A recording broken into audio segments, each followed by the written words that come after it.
Mic. Testing, 1, 2, 3. Hello. I hope you can see me. Let me just open up my Discord chat. And thank you for helping me. I think it should work now. Okay, see you later. Can you bring me a glass of water? I forgot about that. Thank you. Okay, so hello everyone and welcome to my One Piece review for Sabaody, Amazon Lily, Impel down, Marineford. Let me just double check in the chat if you guys can't hear me, it would be such a big mistake. And I want to see everything. Okay, live. Hi, it says live. I'm excited. Okay, looks like everything's working. Yeah. Okay, so let me just give a shout out to everyone that is in the chat on Discord. Remember to read the description if you haven't already. Diu, Matty, Fax, Asim, JSD, Kaistack says hello and bye. Kaiseron, Chase V, I think you're new. Welcome. Jack Spay, who I think is also new. I got a message from them yesterday in the live chat on Twitch.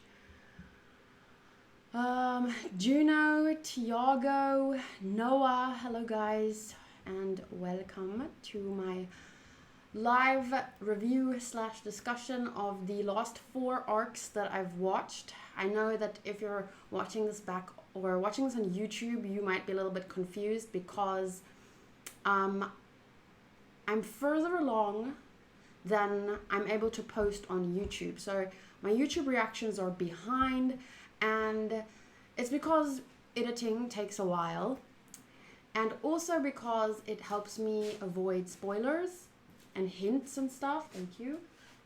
I'm nervous. Why am I so nervous? Do you want to close the door and open windows? No, the cats are in here. Oh yeah. They won't jump out the window, but I like the fan. Why? Yeah. Okay. So, maybe... No, it's fine. Mr. Safe, Cedric... Did I say Elizabeth is here? Soulmate is here. Savage Panda is here. Okay, so what we're going to be doing is... I'm going to be talking about... That's better now. Louder. I hope it doesn't bother them in the... I don't think so. I hope the mic doesn't pick it up, but it's fine. Thank you. Okay, so I finished Marineford a couple of days ago.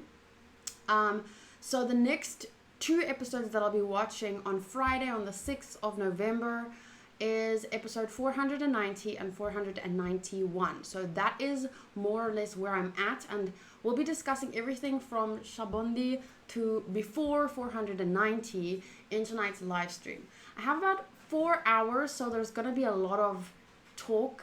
My last review that I did, I think we did it 3 hours, and that was just 1 or 2 arcs.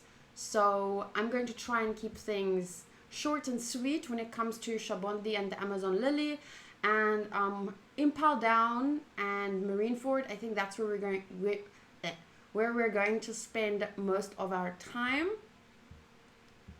Juno says not hearing the fan, all good. Sylvie with the squishy face. Right behind us here we have this is Sky, and Toshi is up here. Sylvie might pop in later. Fun little fact, actually, when the big thing happened in Marineford, Sylvie jumped onto the table and comforted me, so that was so nice of her. She's such a great cat. I love her so much. But anyway, let me just see where I'm at on YouTube at the moment. The last video that I posted was episode 423 and 424 and 425. So those are the 3 last reactions that I posted yesterday. So if you're on YouTube and you don't have access to my Patreon or my Twitch or any of those things, actually, before we jump in, let me mention, if you become a YouTube channel member, you also get access to all my reactions, full reactions, Plus, the YouTube membership fees go to a very good cause, the Feline Feral Fund in Belito, which helps to sterilize cats in the area. And they do so much feeding. And if there are kittens that are born, they help find them homes. And they're really great non-profit organization. So all of the membership fees go to them. And this month, actually today, for last month's memberships, I donated $275 thanks to you guys, so thank you so much for that. But now that we have all that out of the way, let's get started with the discussion, because there is a lot to cover. Before I get started, actually, which arc are you guys most excited to talk about? Is it or to hear my thoughts on? Is it Sabaody, Amazon Lily, Impel Down, Marineford? Which one of those are you guys most excited for? And while I give some people time to answer the that question, I'm going to quickly tell you how the flow is going to go. It's obviously, let me just show you like this. This is my plan, more or less, and the things that I want to discuss. So if we get to all the 4 arcs that I'm going to try and do in 4 hours, I also have a list of characters that I need to add to my list spreadsheet, which is I list all my favorite characters and devil fruits and even my favorite villains. I need to edit my favorite arcs and sagas spreadsheet. So there's so much to get through today. And then I do have a list of questions. I didn't get many questions about any arcs except Marineford, because that is the one I watched and post reactions to on my Patreon most recently. I do have some there are Marineford questions and general questions, which are just stuff like, what devil fruit do you think is the strongest? Which one is the coolest? While I'm rewatching the episodes with you, I've come to appreciate the voice acting in One Piece. What are some of your favorite VA moments? So there's more. Go away, there's a bug. Go away, bug. There are more general questions, and hopefully we'll be getting to everything. Go away, bug. I hate bugs. I'm gonna whack you with something. And it's a big, ugly one, too. Go away. There we go. Okay. Live chat. The reason I'm chatting only to my patrons on Discord is just to avoid spoilers, and I think the chat would go by too fast for me if I tried to chat with everyone on YouTube. I'm not even sure how many people are in the YouTube live stream. Let me just quickly take a peek. 412 at the moment. So yeah, I just wanted to make sure that I actually get to see some messages. And that's why I'm keeping it Discord only. Okay, so answers for my question is Marineford, Sabaody, and Marineford, Sabaody, Marineford. A guy from Japan in YouTube with the name Pan say you look beautiful. I thought to share because he's really polite. Thank you, Pan. Thank you so much. Dio is excited for everything. And so I guess the main answers are Sabaody and Marineford. I'm not sure if I'm saying Sabaody correct. I know it's spelled differently. Oh, the bug. I hate the bug. I felt it on my head. Where is it now? Okay, anyway. Don't let the bug ruin it.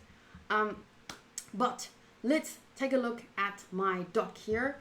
I'll keep it big for a while, and then I'll switch between, but it's a bit difficult to switch because every time my chat closes. So why doesn't Whitebeard have a beard, but he's called a Whitebeard? Well, as far as I know, now that I see your message, isn't he called Shirohige, and doesn't it mean facial hair? So technically he's white facial hair, and he does have a white mustache, so yeah. Anyway, so let's start with Sabaody. I'm going to be giving my own thoughts. That's going to be the focus here. I'm going to share my opinions, and then you guys please feel free in the chat to give your opinions alongside mine. Tell me if you agree, tell me if you disagree. I will be checking the live chat periodically and just reading your opinions out loud.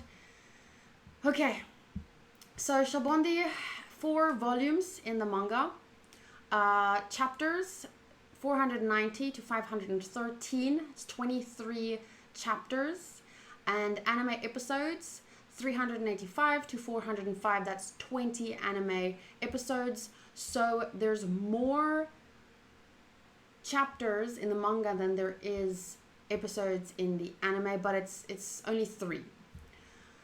Summary of the arc. The Sabaody Archipelago arc is the 19th story arc in the series and the first in the Summit War saga of the manga and anime series, One Piece. The arc takes place in the titular archipelago and centers around Luffy and his crew coming into conflict with a deadly slave trading ring. And let me just point out, while I read that line, I don't know if you guys saw, if you saw my reactions, because these have been posted to YouTube. Watching these episodes was the first time that I really started thinking about and reading up more on human trafficking, because it's pretty much exactly this. So yeah, I learned quite a lot. I mean, I was always aware that it was a problem, but I didn't know how big of a problem it was in the world. And I mean, I'm from South Africa, so it's a huge issue here as well. But yeah, so I'm not going to touch too much on the themes because I did share some links in those videos where you guys can do your own research about these issues, and also how you can actually help organizations around the world that help with this issue. It is a big issue. So I will probably just share that again in my notes. I'm pretty sure I did. These are my notes, by the way. They will be made available. Actually, they are available in my video descriptions of my reactions. So I'm pretty sure I linked some resources here. But yeah, let's continue here.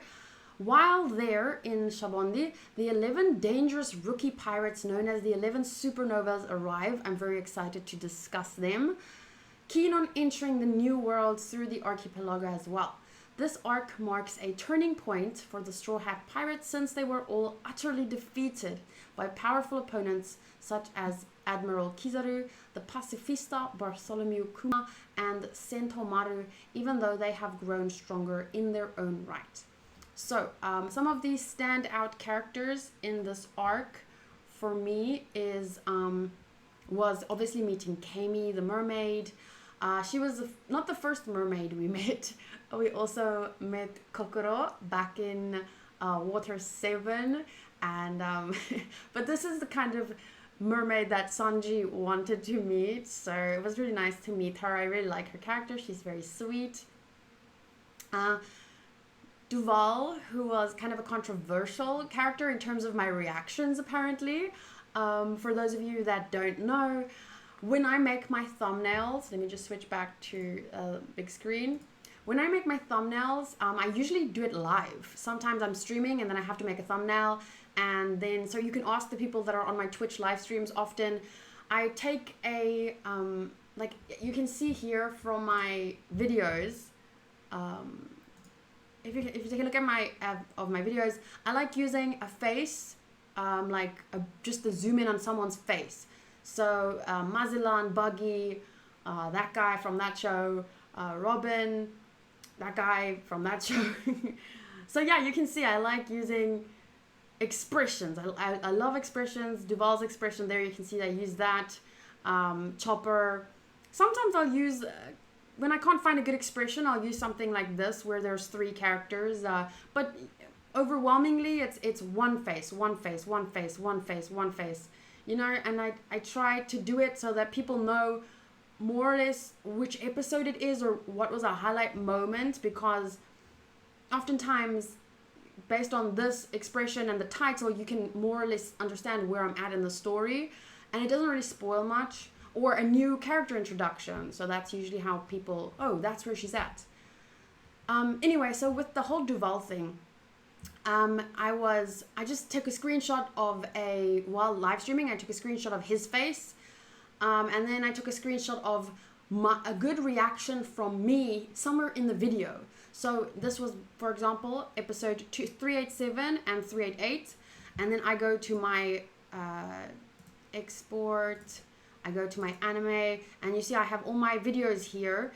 And these, the reactions go up on YouTube much later than they go up on Patreon. So I don't even remember exactly what happened in each episode. I just open it up, and then I pause, and then I do this. I look for a good expression. I skip through, see where does my face do something interesting. Not always something interesting. A laugh, a grimace, something. Give me something, girl. Like there's a smile, then I would screenshot it and put it on my thumbnail. So anyway, people were very unhappy with this thumbnail in particular because apparently it was clickbait because in the thumbnail I'm laughing, but I didn't find Duval's face reveal all that funny. So I mean, I think it's an interesting character and it wasn't what I was expecting. Was it the funniest thing in the world that I've seen? No. But I mean, to complain about clickbait? Really? Very weird. Okay, so we also saw Hachi again, which I didn't expect, but it was interesting. And my favorite part is just Nami's reaction to meeting him again. And, I think she said, it's not like she forgave him, but she's not going to let it, she's not going to hold it against him. I don't know how she said it, but I loved her attitude towards meeting him again, and seeing him change, because he has changed. Does that make up for everything that he did? Maybe not, but he's not doing anything bad now, and I mean, she's a pirate, so she just went on with her life. Like, I really like that how it was handled. Let me see. Which arcs were covered in the last one? I think my last arc review was Thriller Bark. So, she laughed more when Brooke broke down laughing. There's always people out there complaining. Yep. Literally, there's nothing that I can do that I can laugh, I can cry, I can not laugh, I cannot cry. There will always be someone that's gonna complain, so. Duval's big secret is certainly hyped way too much by a lot of people. It's really not that big of a deal. Yeah, I think because I understand that Oda was trolling, and I understand that that's funny. I do get it in my brain, but, people find different jokes funny.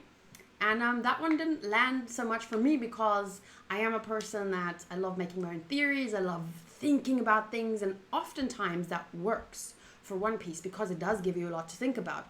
But in this case, Oda was just trolling. So I was thinking and the wheels were turning, and then it was like, bwah, bwah. And I was like, oh, okay. And yeah, and that's okay. Not every joke's gonna land.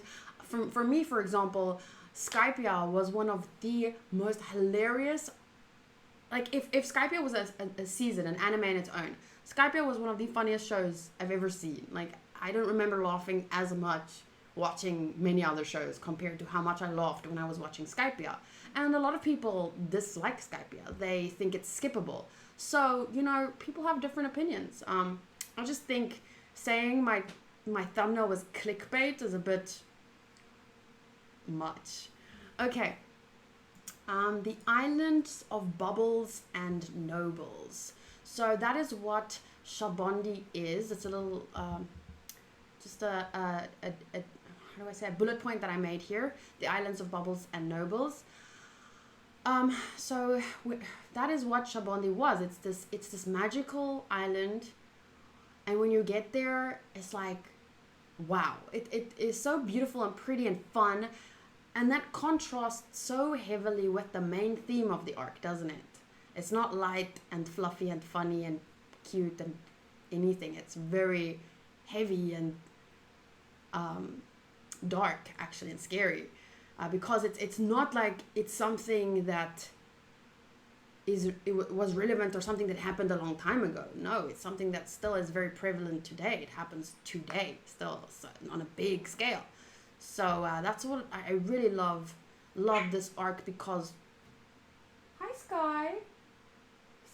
What do you want to do? I really loved this arc because it made me aware of so much that I wasn't as aware of before, and it's not just within regards to the story, it's within our own world. So I think I appreciate that. It's one of the arcs that influenced me the most in real life. It made me start learning about a real life thing, and it made me start getting a little bit more into politics, even, because to me I feel like, why is this like this? Why are not more people talking about this? And so I think out of all anime I've ever watched, this arc influenced me the most as a person and what I'm interested in and what I care about. So that's something that a question actually that I get a lot: which anime has influenced you the most? And I could never really say, I could never really give an answer, because as a person I've never changed because of an anime that I've watched. I mean, yes, the shows have often spoken to me or touched me in a way, but I don't think I've ever changed because I watched a show. It only maybe different shows just brought up different topics that I like talking about. But I think finally I can answer that question and say that this arc, and now One Piece as a whole, I think is the anime that has changed me as a person the most. Do you guys have shows like that? You feel like it has changed you as a person? Let's see what some of you guys are saying. Juno says the bubble sound of that arc is oddly satisfying to me now. Yes, I could listen to that all day. Like, just, I could have it playing in the background while I'm going about my day. Just little bubbles popping. Nock says, if Luffy and the gang can be friends with Duval after learning his profession, then I feel they would be okay with most professions. That's an interesting topic. Do you guys think that they are friends? They consider themselves that they're friends with Duval despite his profession? Or do you think that they didn't mind accepting his help when they needed it because they didn't really have another choice? And I don't think Duval continued being what he was after Sanji fixed his face. That is what happened, right? That's a very interesting topic. Let me open up a new doc, and little questions like that like I didn't ever think about that. Maybe I can add that to the pinned comments and people can answer it. If Luffy and the gang can be friends with Duval after learning his profession, then I feel they would be okay with most professions. Do you think that they are friends with him despite the profession? Or do you think that they were his friends and benefit from him because they know now that his face is fixed, he probably won't go back to human trafficking? In the same way that Hachi changed after the Arlong Park arc.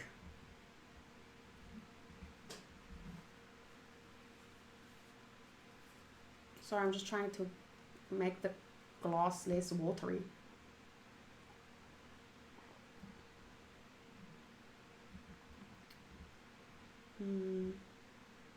Wow, so many messages. Okay, about the anime that changed people. Mohammed Asaf says One Piece. Noah says Attack on Titan changed me with the whole desire of freedom, especially Eren. Wow, love that. One Piece kind of changed me, says Nick Gabrielatos. Mugino says I legit grew up with One Piece, so I basically wouldn't be myself without it. Love that too. My way of thinking changed after reading light novels. Which light novels? One Piece mostly, but probably because I watched it since I was young. I think I almost wish that I had watched One Piece since I was younger, but if I did, then I wouldn't have been able to share my One Piece journey on YouTube. So I'm glad that I didn't. I'm glad that I started a bit late. Mohammed Asaf says, high school DxD changed me into a pervert, to be honest. Oda Dev makes it a point to say you need to be friends with everyone. Do you think so? Do you think the Celestial Dragons have friends? Do you think Oda says you need to be friends with Celestial Dragons? I don't feel like friends with everyone. I don't think Luffy goes and in the very first episode of One Piece, Luffy says to Kobe, I don't really like you. But he says it in a light and fun way, not like, oh, I hate you, you're such a lame person, and blah, blah, blah. He's just like, I don't really like you, you're not my kind of person.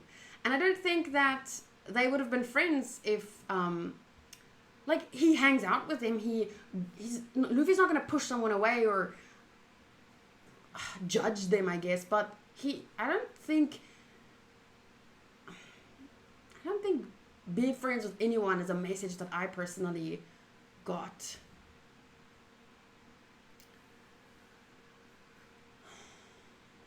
I don't think Luffy cares nor thinks about it. They know they're criminals, so I think they're okay with giving people the benefit of the doubt. I don't feel that way at all.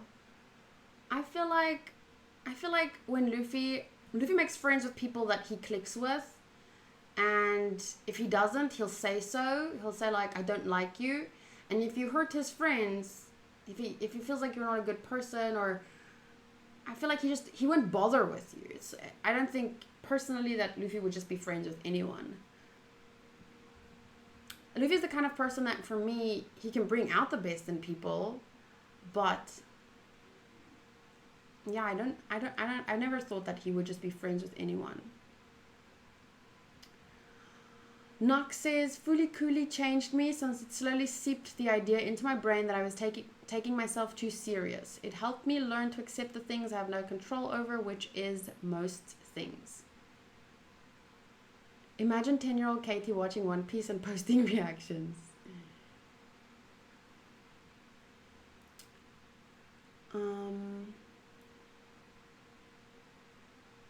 Alpheus says you don't have to be friends with someone to not harm them. Yes, exactly. That's more of the kind of thing, like Luffy doesn't judge people per se. Like he's not against anyone, but I don't think he'll be pro everyone, if that makes sense. But if you hurt his friends, you best believe that he's gonna stop you. Like I just think about Crocodile, and they didn't get involved to save the country. They got involved to help their friend Vivi, but in the end they did save the country, and he did kick Crocodile's ass because Crocodile hurt his friend. But I think he only became such good friends with Vivi because he could sense Vivi as a good person. I don't think if Vivi had stayed the way she was acting when she was part of the organization, when she was Miss Wednesday, I don't think, am I mistaken, or didn't they want to leave Vivi and that other guy behind? They're like, they didn't really want to help them, but then I don't really remember what happened. It was with Laboon, but I'm pretty sure they almost got left behind and they had to beg them to join them. I don't remember.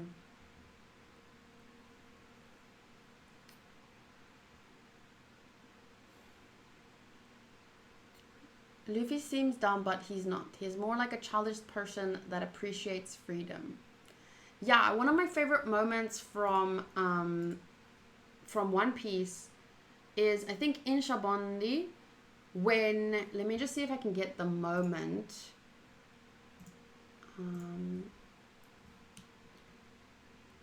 Okay, this is just going to confuse me. I'm going to have to close that.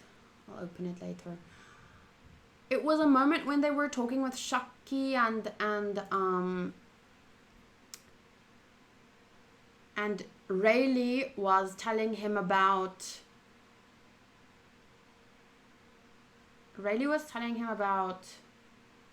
Roger, I have to take these names, I have to think about these names before I say them. I think I called Roger Blackbeard once, because Whitebeard, Blackbeard, but Whitebeard, Roger, they were, but Whitebeard has a white mustache and and Roger has a black beard, and I was like, I got so confused.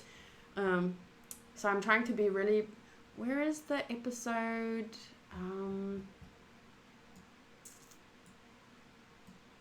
Here's Rayleigh somewhere after this. Here. I don't want to conquer anything. It's just that the person with the most freedom on the sea is the Pirate King. So this is one of my favorite One Piece moments. Right here is, what does it mean to conquer the Grand Line? Is it to make it to the end alive? But for Luffy, he said, I don't want to conquer anything. It's just that the person with the most freedom on the sea is the Pirate King. So he really just values absolute freedom. Which is a very interesting topic and something we can talk about for a very, very long time. Because absolute freedom, so no rules, so absolute chaos. If I understand, and I love this kind of attitude from a character like Luffy, but I don't think if every person in the world believed in absolute freedom, zero rules, I don't know if we can function that way. I don't know. I think the world needs people of all kinds, all walks of life, all creeds, all nationalities, I think, for example, I think men need women and women need men. We have, generally, each gender has, whether you are the gender or were born the gender or identify as whatever gender, I just believe that men and women help each other because they're different, and the one side can do what the other can't, like, and it branches out more like that, not just about gender but about people from different ages. You need younger people to challenge older people and older people to challenge younger people. We can learn from each other that way. I don't think any one belief or ideology will have the answer. I think you need people like Luffy, but you also need people like Garp. And one of a quote that I recently read that I find was,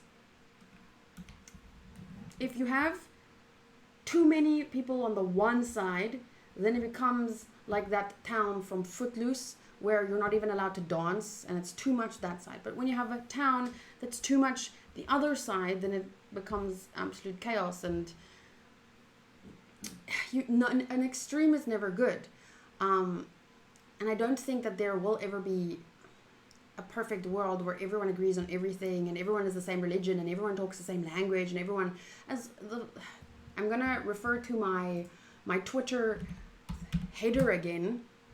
So this is my Twitter header, and it says, peace does not mean an absence of conflicts. Differences will always be there. Peace means solving these differences through peaceful means, through dialogue, education, knowledge, and humane ways. And that means that, there will be people like Luffy that want absolute freedom, but there will be people that can't function in the world like Luffy does. And so we need rules. We need rules so that people can live together harmoniously despite being so super different. So that's why I think as amazing as that freedom, that is one of my favorite moments in One Piece. The fact that Luffy says to him, it's not about conquering anything. It's not about power. It's about freedom. And I love that part of Luffy. I think the world needs those people, but do I think that's the ideal way to be? Should everyone be like Luffy? No. And his crew is proof of that too. It's a bunch of different people with different talents. In Arlong Park, he said, he knows that he can't lie, he can't read maps, he can't fight with a sword, and that's why they will need to work together so that they can make their dreams come true. And yeah, let's see what people are saying here.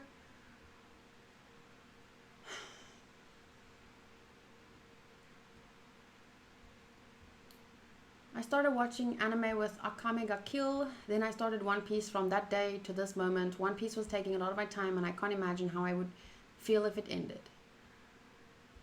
Juno says, I think for the most and biggest pirates, freedom is the biggest thing they seek. They don't want to live in another's system. They just want to be able to do what they want. The issue is when it comes to how they interact with the civilian populations. Yes.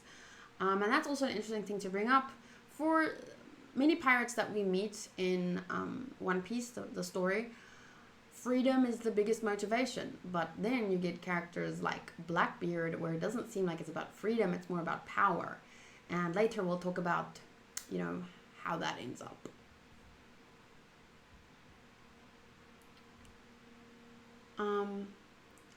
Interesting. Italy says, I think Blackbeard seeks freedom as well, and that is where the Luffy and Blackbeard parallels come from.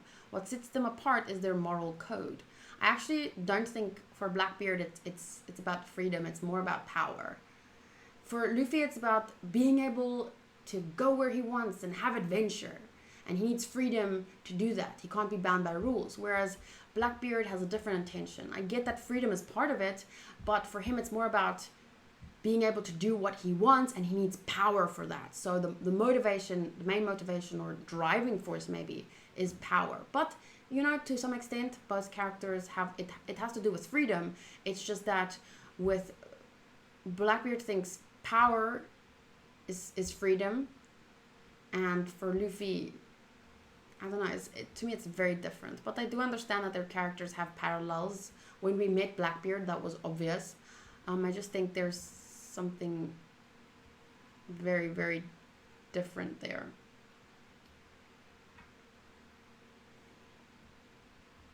Blackbeard and Luffy are the same. One seeks freedom through adventure, and the other seeks freedom through power. That's a very good way to put it. So they're both seeking freedom, but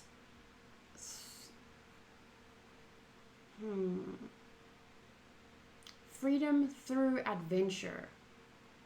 Or is he having adventures and he can only do that, he can only have those kinds of adventures if he's free, and that's why he values freedom. Whereas for Blackbeard, I'm just like, what is his goal? Luffy's goal is adventure and freedom. What is Blackbeard's goal?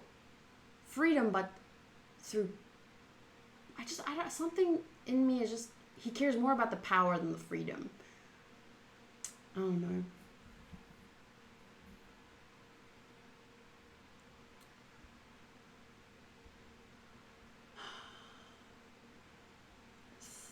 Sometimes Blackbeard sucks.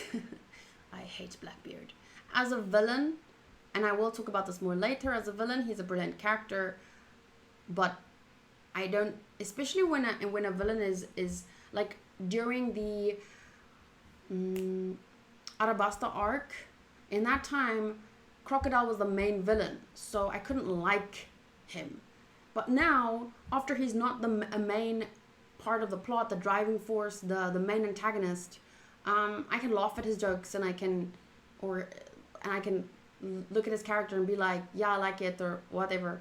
But when a character is a main part of the plot, the main villain, like Blackbeard was here, I feel, to a big extent, it's very difficult for me to say like, oh, I like that character. I can understand they're a good character and why they're well written, but to like the character,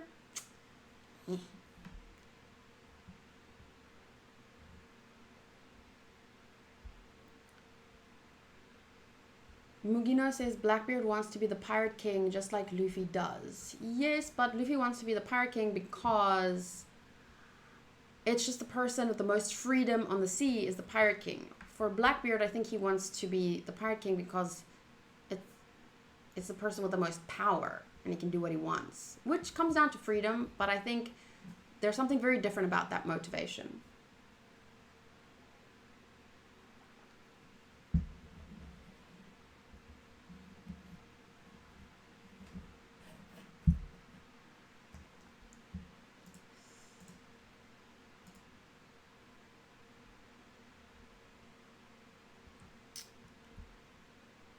Do you know, I have to disagree with you there. Freedom through overwhelming strength does not equal that. And I think it's quite...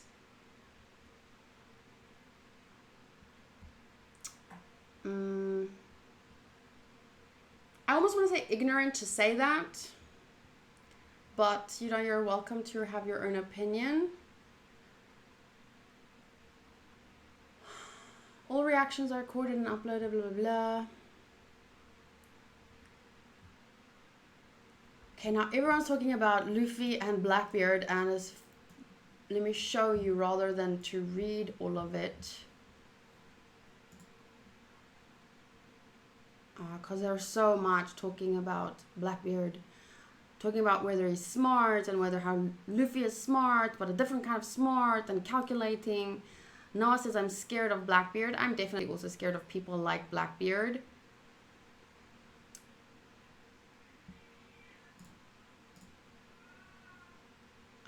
Blackbeard is a calculating man, super smart, and has massive ambition. Phew.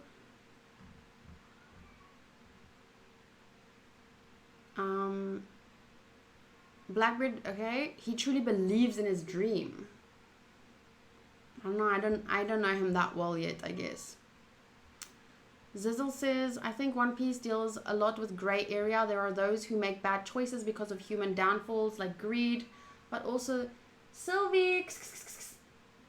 There are also those who do bad things for the right reasons. We are all capable of making the wrong decisions, but we can work toward becoming better people despite those mistakes. Of course, there are those who are unforgivable, like the celestial dragons. Are they unforgivable though? I'm not saying I would forgive them. I would also say I couldn't forgive someone like that. But considering that Hachi was forgiven in a way by Nami, not forgiven, but they could at least be civil, and she didn't want to kill him, you know? So in a way, she didn't forget what he did, but she kind of forgave him, at least enough to work with him, if that makes sense. So yeah, I have to admit that's an interesting topic. Are people like the celestial dragons unforgivable if Nami was able to forgive Hachi?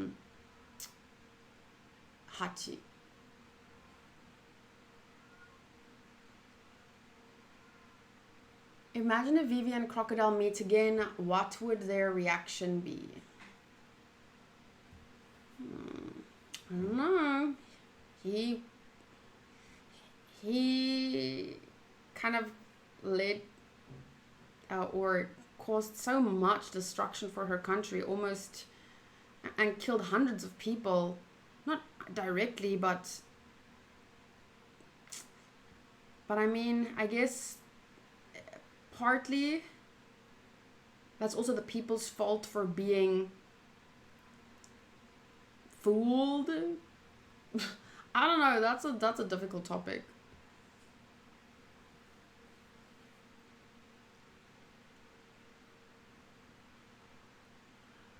I don't think the celestial dragons are necessarily unforgivable. I'm not sure if there's anything that is strictly unforgivable. I mean, I could definitely make the argument that there's lots of things I wouldn't forgive, but I'm just curious about the story. With the story, considering Hachi's, how do you say, redemption, and even now, Crocodile's important role that he played in Marineford. And at some point I felt myself cheering for Crocodile because he was helping Luffy, you know? So in that sense, I don't know if the story is pushing the narrative that there's nothing, or there's something that cannot be forgiven. So hello, Sylvie.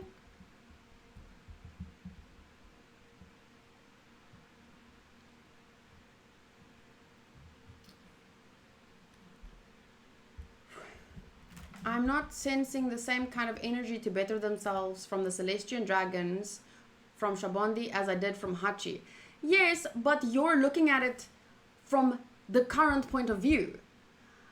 In Arlong Park, did you feel any sense that Hachi wanted to be better, or that he was just 100% pro Arlong, despite Arlong literally enslaving all those people and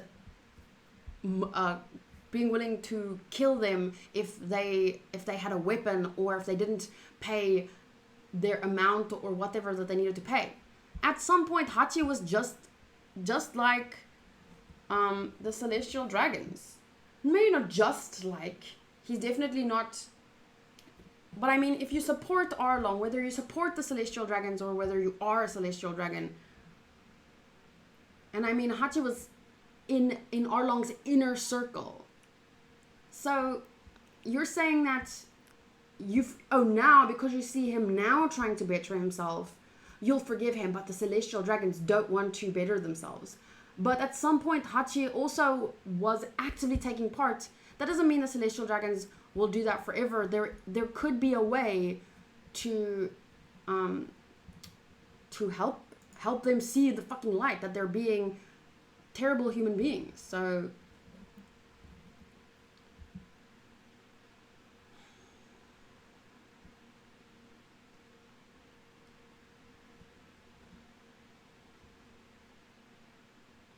I think you should pay for your actions if your actions hurt others. However, saying anyone is unforgivable is too far.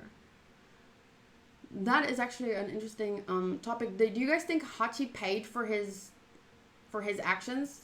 Do you think that he made up for it? I think Oda tries definitely, considering how many times he saved Kami and the nice things he did in all those short stories, cover stories, I mean. He definitely tries to push the idea that Hachi has redeemed himself, but I don't know.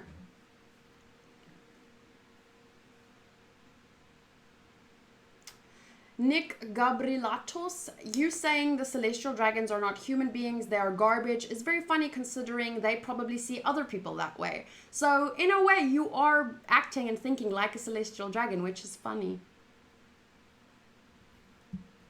I understand that they're horrible human beings, but saying that they're not human at all, that's literally how they see the people that they treat.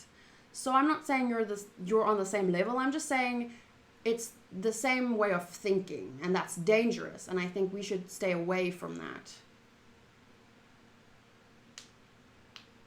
DT says, Hachi definitely didn't pay for his actions. I don't know if you can say he made up for it with authority, but he is trying his best. Yeah, and to me, like I said, if Nami can at least work with him or get along with him, then who am I to say differently, you know? So I wouldn't say Hachi is one of my favorite characters, but I mean, I definitely don't dislike him as much as I dislike Arlong.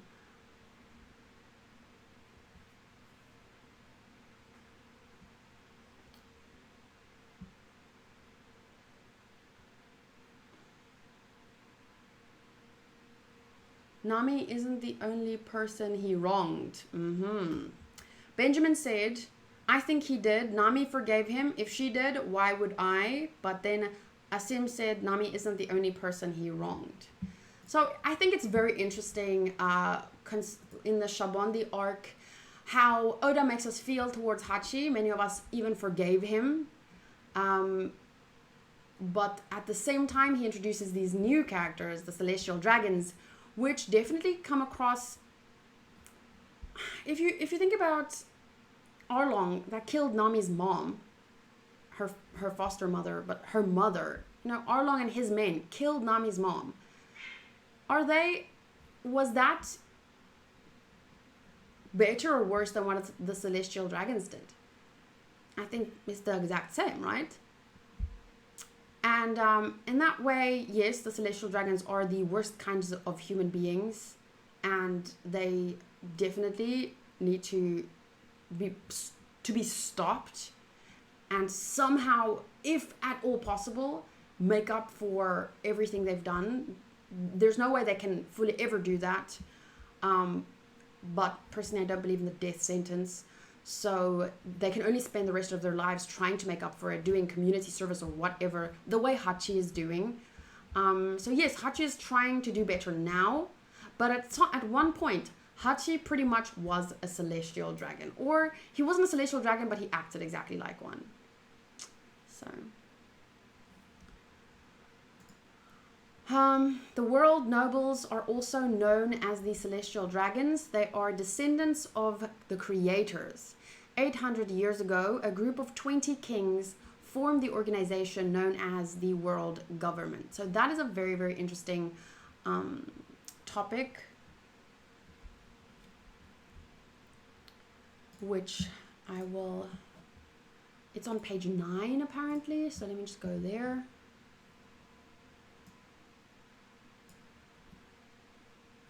So the celestial dragons are the descendants of the 20 kings. And last night we were reading a couple of chapters from the manga, the One Piece manga, chapter 240 to 245, I think. And we actually talked about, because of the cover stories, it was a Wapol cover story. You guys know Wapol was the king of, the Drum Kingdom, okay? So Wapol was someone who was born into royalty. He was born into his position of power as a leader over his country, and he sucked. But right after came the Arabasta arc, and Vivi and Cobra. They were also people that were born into a position of power, into a position of royalty, and you can't get a better leader than someone like, well, you can probably, but I mean, Cobra is one of the best world leaders. Vivi is one of the best, not world leaders, leader of a country, that I think is possible to have for a country. I do believe that a country needs some form of government or leadership. I don't think people can just get on by themselves without things going haywire. I think it's good if people come together, decide on someone who embodies their beliefs, but don't give them too much power. I don't think the government should have too much power, but people do need help somehow. It's a very difficult topic for me to discuss. I don't really know how to phrase it, but that's more or less just a summary. And that is just an interesting topic, being born into a position of power. We see how it could work. We see how it could turn out really bad with Wapol, for example. And here's another example, the world nobles. They're known as celestial dragons. They're descendants of the creators. And this is from 800 years ago. A group of 20 kings formed the organization known as the world government. Copied from my Water 7 notes, so I wrote this back in Water 7, the mystery of the void history, 100 years of the past. No recorded history of that time. And that is why I think it's so wrong for people, even in our current time, to try and erase history, like even the bad parts. There's one quote that I love from, I think it's from Cobra. Is it Cobra? Let me see. I actually have the notes here. I wrote it down, I'm pretty sure.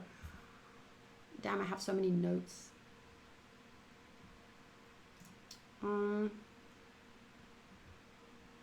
No, it wasn't. It was the Clover guy. Clover.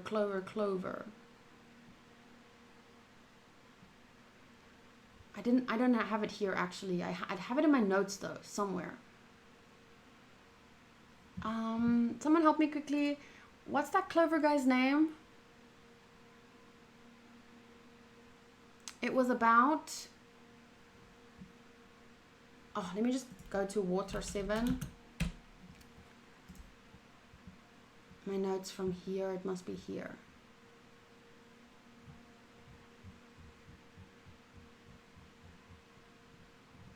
Just give me a second.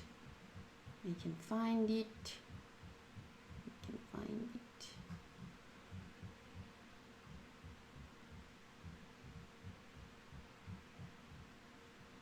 Where is the O'Hara flashback? Is it here? Shit.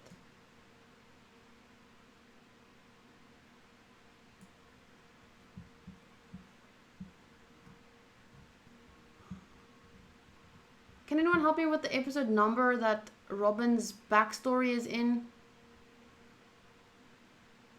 Aha, wait, is it around here? Here we go.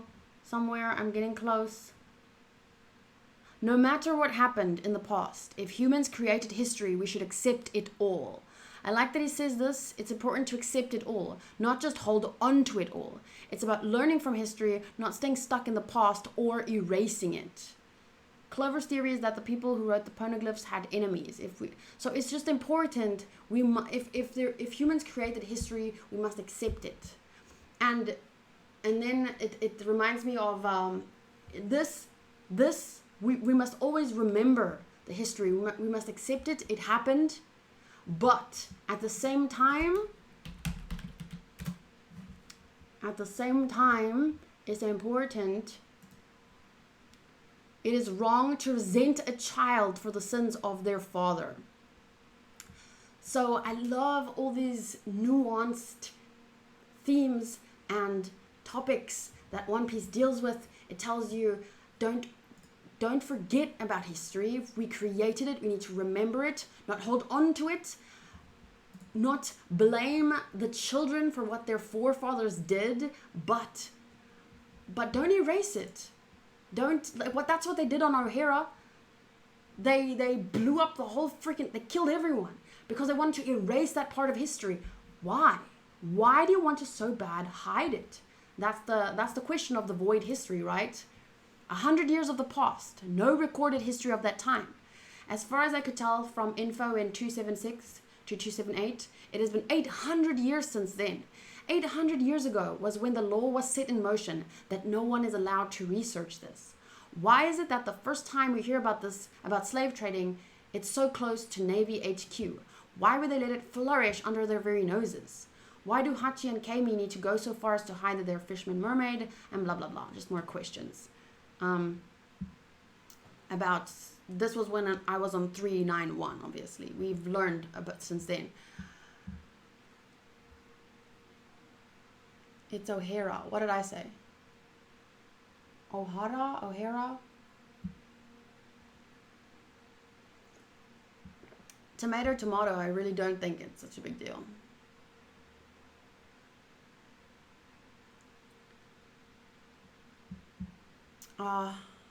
We are 1 hour in and we didn't even finish half of the arc.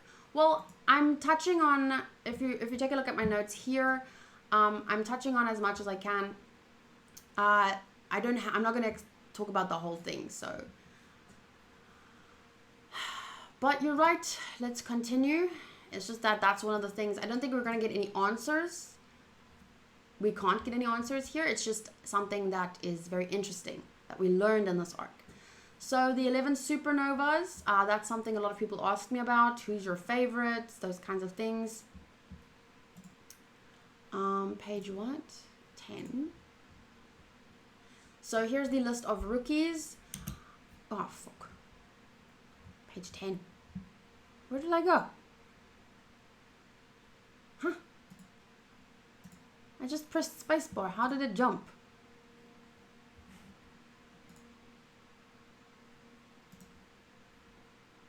Oh, there we go. Okay, list of rookies. We have Capone, Gang, Bege. The ones I actually underlined the ones that I liked. Bonnie, captain of the Bonnie Pirates, the Glutton, Jewelry Bonnie. Really love her. Would love to cosplay her. Basil Hawkins, the mage, Basil Hawkins. Really like him. There's also Apu and Captain Kidd, the Soldier of Slaughter, Killer, the Kid Pirates. Okay, I remember what he looks like. Red Flag X Drake. Oh, I actually like him a lot. Love his devil fruit power. Actually need to underline that one. Sky Island native, captain of the depraved monk, Mad Monk U Rouge. And then obviously the Surgeon of Death, Trafalgar Law. So I've seen him in a lot of people's profile pictures, and I've seen him in a lot of people's profile pictures, and I know he's a popular character, so I'm very interested in his character. And at the end of Marineford, we see that he comes to save Luffy. Why? Why does he go out of his way to save Luffy? Why does he put him and his men at risk like that? So that's very interesting. But out of these ones, Bonnie, Hawkins, Drake, Rouge, the Mad Monk, and Law are my favorite. So that's 1, 2, 3, 4, 5 out of all of the rookies. If I had to put them in order of who I'm most interested in / who I like the most, it would be Bonnie, Law, Hawkins, Drake, and then the Mad Monk. So those are my top 5. Which ones do you guys like? Or do you remember back then who stood out to you the most?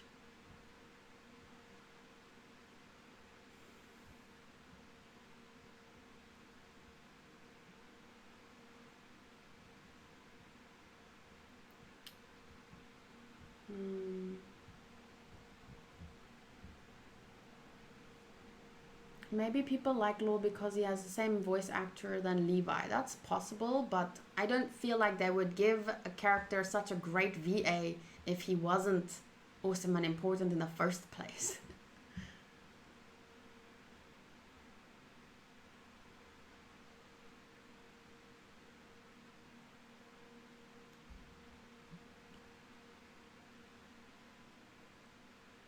I like Law because he is kind of tsundere. I haven't seen any tsundere-ness from him yet. Mugino says Law, Kid, Hawkins, and Drake. Smiley, 2-bit. I liked Kid. Nick Gabrielatos says Law. Kaistak says Law, Kid, Luffy, Zoro. Are those your favorite rookies, you mean? I obviously just referenced the new ones. Zoro and Luffy will be at the top if I had to take all of them into consideration. Nekome says I like Law because he's cute and kind of emo looking. Matty says I liked Bonnie back then. I love Bonnie. She's the only girl captain, that's pretty cool, that I've seen in a while. Alvida, I don't know if you can count her anymore as a captain. I don't know. So it's fun to see, and I like girls with pink hair too. I can understand why it's a male-dominated field, but I like that she's there and she's fun to watch. She's a glutton, so she eats like more than Luffy, it almost looked like, and she was constantly eating whenever she was on screen. And then what else did I want to say? I don't remember. Juno says non-straw hatters, Bonnie, Law, and Kid. Drake has a super cool design though. I like that he's a former officer, and I'm interested in why a former officer? Why did you decide to become a pirate? You know, what happened? What do you know? So that's quite interesting. Makes me think of that Jaguar guy, the giant from Robin's Past. Forget his name. In terms of their power, I'm very interested in Bonnie's power. She looks like she can change her age. I'm not sure. Drake has a very cool power. The dinosaur, super cool. And Law's power is confusing. I don't know. I don't know if I like it yet because it seems very awkward and confusing. It's like he has, I don't remember exactly what it does now, but it's like the Bara Bara no Mi, but on other people. I think. I forget more or less what happened. Jaguar D Soul. Yeah, he was the one. He was also, he started questioning things. And then he also left, so I'm quite curious about it.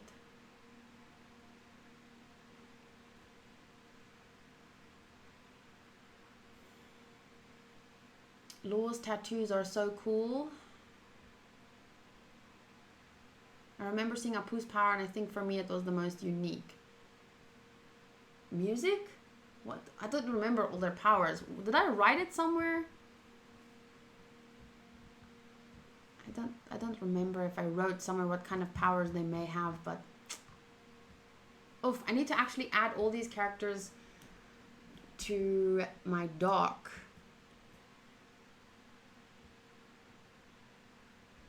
Let's see here. New scene. There we go. Let's quickly do that. Add my favorites on here. Bonnie. I'm just gonna add it to.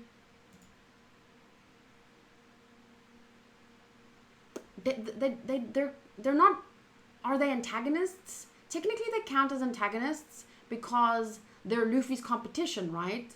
But they don't necessarily get in his way, and an antagonist gets in the way of the protagonist. So let me just make a list here of them real quick. Bonnie, Hawkins,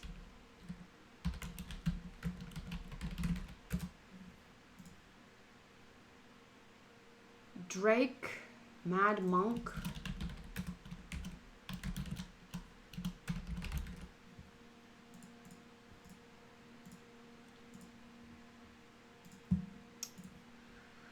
and then Law. So let's add them quickly. I would see them right now as supporting characters. So where would I add them?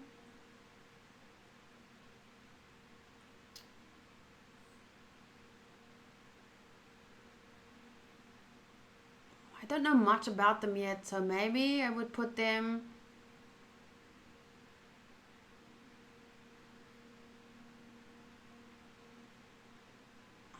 below Hiruluk.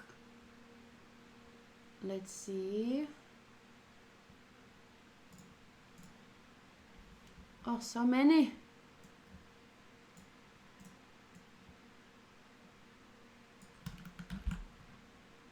One, two, three, four, five. So in this order, Bonnie, Law, Hawkins. Actually, Drake and Hawkins. I don't know which one. I'm gonna go Hawkins, Drake, and Mad Monk. I like him because he's from Skypia, and I'm like curious. Why did he come down here? From where are you? Which Sky Island? You know. Is it Skypia as in where Enel was, or I'm not sure yet. Okay, so that is those are the 11 supernovas. Those are the powers I'm interested in, the characters I'm interested in. Kami getting kidnapped and the auction house incident. Page 15, Luffy hit the noble. I don't think I'm going to say anything more about that. Everything that I said after my first reaction, I think I stand by that, you know. Was it the smartest decision? Maybe not. Was it the best decision? That, you know, yes. It's something that we'd all want to do, but it's not necessarily, it wasn't necessarily the right decision. But does that matter? It's once again something we can talk about for a long time. What do you guys think?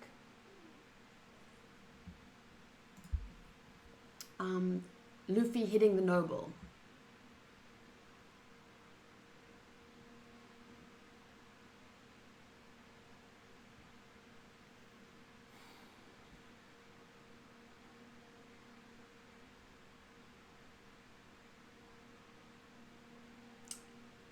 I wouldn't say Eau Rouge is the one I like the least. It's just out of the top 5. It's the one that stood out the least. Kid stood out, yeah, but I don't really particularly like him at this point in time. But I guess I could add him to Apu, Kid. I add them to the other memorable characters list. Apu, Kid, yeah, just those two. I don't really care about the rest. Capone, Gang Biggie, Killer.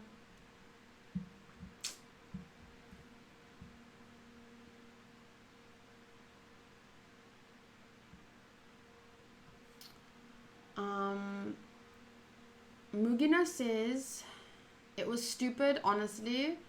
He was lucky Kuma was there, otherwise would be done. That is true. That is true, like, Kuma saved them. Because they were meant to be killed there. And yet he blew them all away. I wonder what was his... And this is the second time that he's technically helped them. You know, he could have killed them back on Thriller Bark, but he didn't. And then here, they were meant to be killed, but he saved them. So...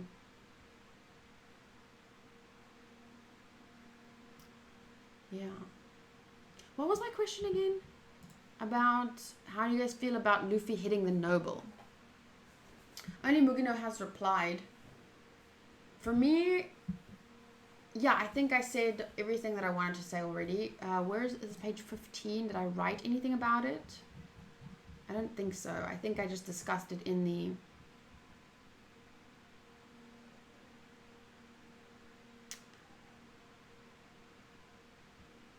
Yeah, I didn't write anything more on my notes. I just said 10 out of 10 bitches because it was such a great scene. It's such an satisfying scene. But when you think about it, it did almost cause their death, you know.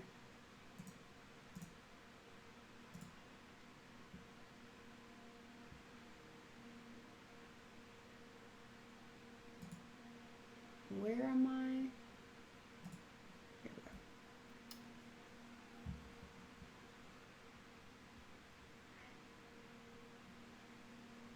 Italy, you might want to copy and paste that later when we get to that part, which Matty says, for me, I think he done the right thing, and he would have done it again if he had the choice.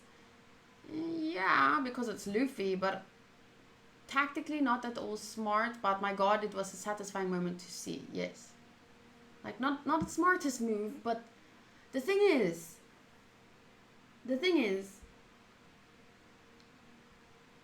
in terms of morally, I believe he did the right thing, because you can't... It's okay to... Like, he punched a person that is a human traffic person, you know? He's a horrible human being. So, I think he just... It's not like he killed him. He just punched him in the face. So, technically, he did the right thing, but not the smart thing, because who did it... What did it do? Did it really help? Did it make a difference? No. You know, and now... everyone's scattered and they can't do anything anyway. So, yeah. Nox says, the noble punch was satisfying, but it was a largely needless risk.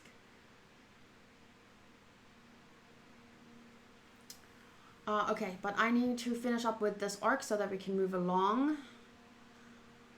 The Straw Hat Pirates conquered and divided, and obviously that was a brilliant episode, very emotional. I didn't expect it, but I was wondering, how are they going to get out of this? And it was thanks to Kuma. So I still am curious about why. How did he save them? Why did he save them? But anyway. Now, if I had to score Sabaody, I wonder, should we do that? Should we score each arc? Sabaody was episode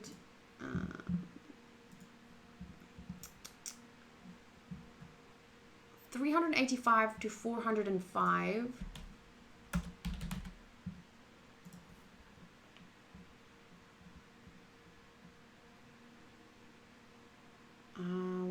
One Piece.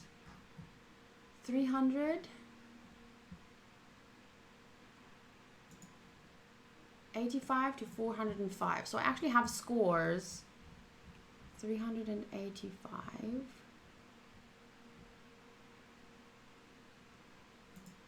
to 405. I keep double checking. So let's see my average score. That's going to be interesting. Average.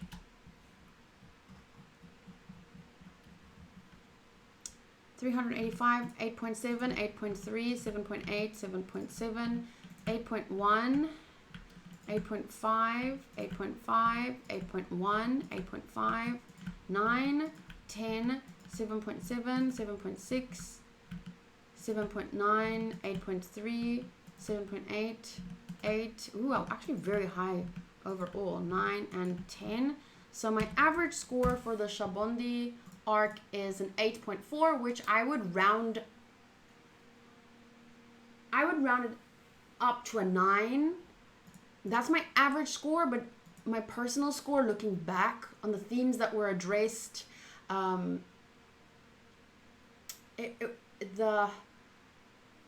consistency of the visuals weren't fantastic, but they weren't bad. They were good overall, and there were some fantastic moments in terms of visuals. The one moment, remember when Rayleigh zoomed in and attacked that one time? So I think overall I would give it a 9 out of 10 for the arc as a whole. So average score, episode by episode, overall score, 9 out of 10. What would you guys give Sabaody? And then we're gonna talk about Amazon Lily very briefly, because I feel like I've talked enough about it at this point. So Rayleigh's reveal was like WTF awesome. Rayleigh is an awesome character.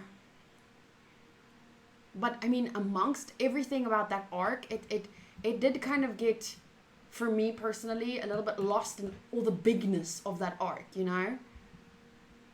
Matty says, I'd give it a 9 out of 10, maybe even a 9.5 out of 10. I feel like the only thing that could have made it better for me was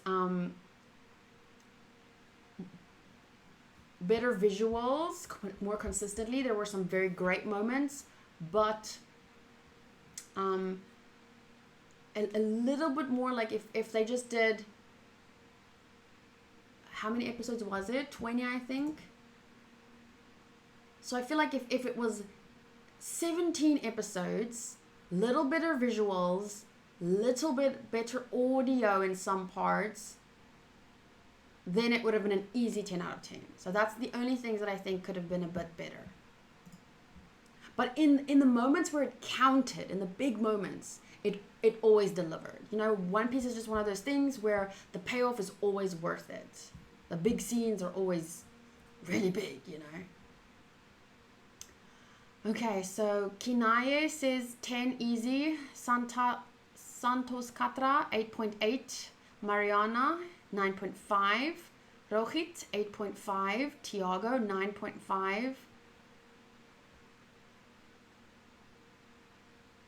Honestly, you could even say, this is from DT, you could even say the sheer chaos of Sabaody was a drawback. Some fans might have felt overwhelmed. Interesting. Chaos. There was a lot going on. I get it, but not for me. It was not a drawback. I think it kind of fit the whole theme of human trafficking. Why does all of this go under the radar? Why is this happening? Why is this being allowed to happen when everyone knows how wrong it is? And it's because there are good people, there are bad people, there are people just trying to get about their lives. Life can be chaotic, and sometimes, you know, the shittiest things get slide because we're all so focused on our own lives and our own things, and there are people trying to fight pirates, and like, I think it fits with, that's the only thing I can think of. Why does this happen? Is because I think people fear chaos in a way. Like, if you start asking too many questions, if you start really sitting with these things and thinking about it, it can be overwhelming. And I think that's maybe it's echoed in that chaos in the arc. I think it's trying to say something with it. Like it's done, not purposefully done so, but it can come across that way because there is so much going on in the world. There's so many people doing so many things all the time.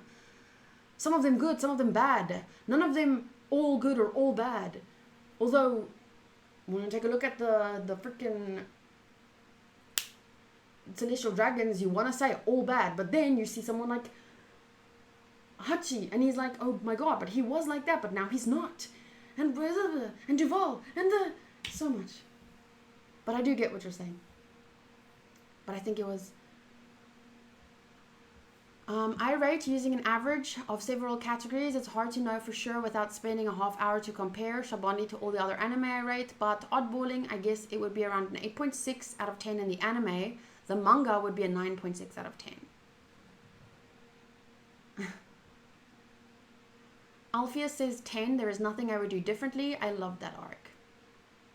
Nick gives it a 9. So we're getting lots of 8s, 9s, and 10s. Nothing below 8. So I would say, and to say it gets an average of 9 is pretty fair, at least amongst the One Piece fans, you know.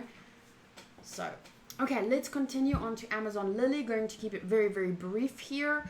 Like I said, I just finished posting my Amazon Lily arc reactions on YouTube, so I think what was going to be discussed was already discussed. I don't think talking more in depth about anything is going to change anyone's mind on anything. So I'm just going to briefly summarize things. Amazon Lily volumes 53 and 54, so it's 2 volumes. Manga chapters 514 to 524, 10 chapters. Anime episodes 408 to 421. So there were more anime episodes than chapters. One Piece has this thing recently where it's been doing 1 chapter per episode, and I think that that's what makes it always feels like a little stretched out. So if you look at Sabaody, for example, 23 chapters into 20 episodes. That's basically one chapter per episode, whereas Amazon Lily, which is a lot shorter, it's 10 chapters, but 13 episodes. So there's more episodes than even chapters. So they stretched it out a bit, you know. Am I explaining that right? I think so.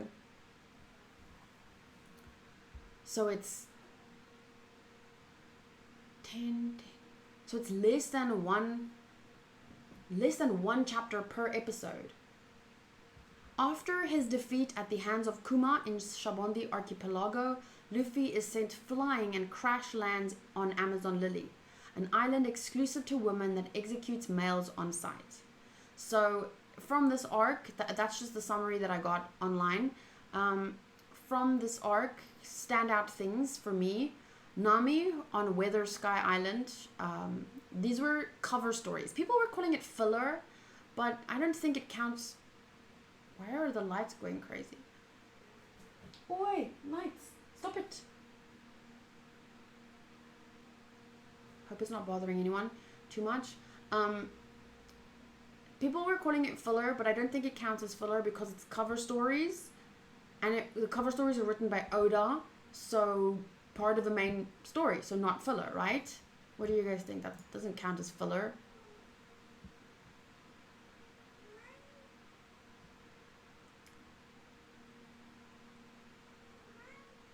What? What? You want to come sit here with me? Come. Come. Woof. There we go. You want to sit here with me?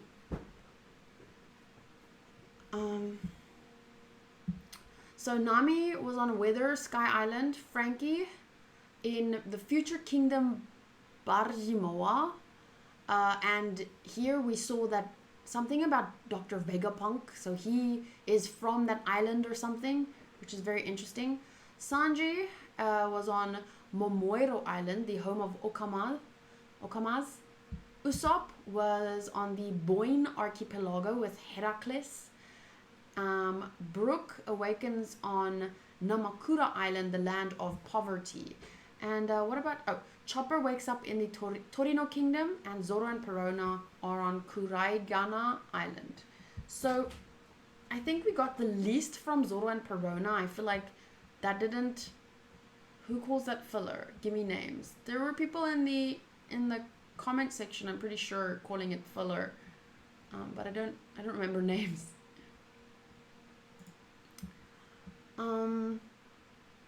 So favorites here, I think for me was Nami. At least got a she got a new weapon on the Weather Island. Frankie had that one really funny episode. Sanji's was very nicely animated. It looked really pretty. Usopp's was quite funny. Favorite one had to be Robin. In the East Blue, on the bridge to Kilo Wolf, Robin is questioning the foreman about the bridge and finds out it is where prisoners or citizens of countries that did not join the world government end up. He says that they are brought there to build the bridge, which has been in construction for over 700 years. So 700 years, and the world government has existed, the current world government has existed for 800 years. So it happened after the void period. It is, let me just read that again. Robin is questioning the foreman about the bridge and finds out it is where prisoners or citizens of countries that did not join the world government end up. So they went against the world government, and the world government just made them, oh, you don't want to join us, so you're a criminal, so you get sent to these to build this bridge that just is being built endlessly. Insane. So easily, if I had to list my favorite short stories, I'm just gonna call it short stories. Easily, Robin wins number one. Robin's story.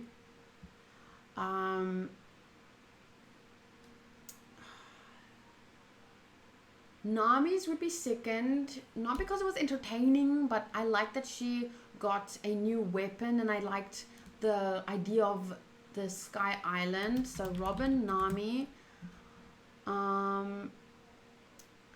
I really enjoyed Zoro's little adventure with Perona. I like that they were paired up together. But I don't feel like anything really happened. Whereas with... I didn't really understand what was going on there. I feel like I enjoyed Brooks more when he was on the land of poverty. And that was really funny. When everyone kept showing him their panties. That was hilarious. So Brooke... Frankie, Zoro,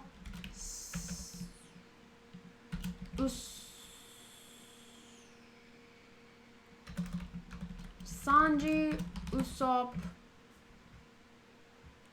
and then Chopper. Choppers is really boring to me. I didn't really enjoy Choppers. But this is my order of favorite to least favorite.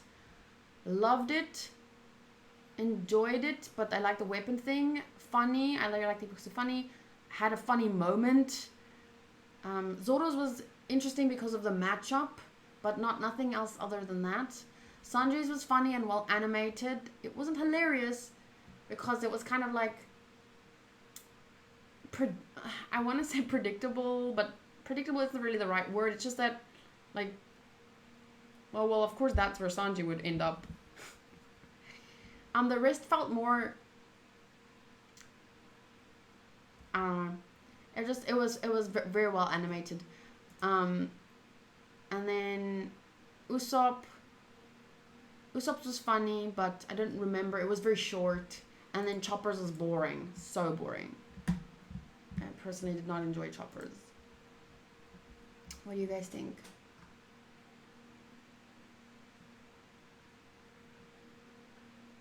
Asim said, I thought Robin's was really interesting and overall like it.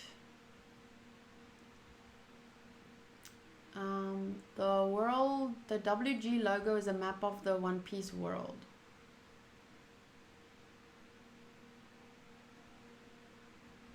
Heraklisin.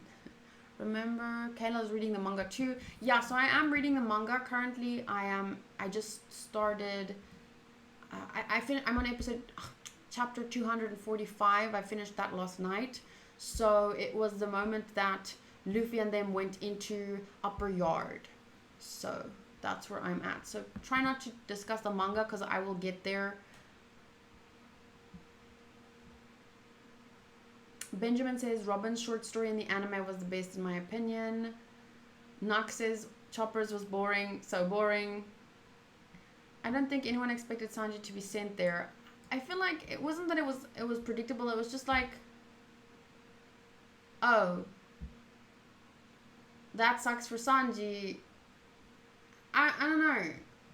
I think maybe it's just that by now I'm a little tired of the Okama joke because Ivankov is a character that I like his character, but maybe I'm just a little bit bored of the Okama thing. Like it's used a lot for me a bit. I don't know. It's don't take what I'm saying with a teensy bit of salt. It's just like I like Ivankov's character. I like Bon Clay's character, especially Bon Clay, and they're very fun and funny. But now, on top of that, Sanji's whole thing, and it's just, there's so much Okama jokes that I'm getting kind of over it. And you know, Sanji's is more of a side story, so it's not part of the main story, so I'm like, eh. I did like Usopp's, it was just short. It was funny though. Probably it was more funny than Sanji's. I laughed more, but it was so short. And Sanji's was so well animated. So, to be honest, I value comedy more than I value pretty visuals. So maybe I'll just put, maybe I'll put it there then. Okay, changed my mind. But it's so well animated, it feels bad to put it down there.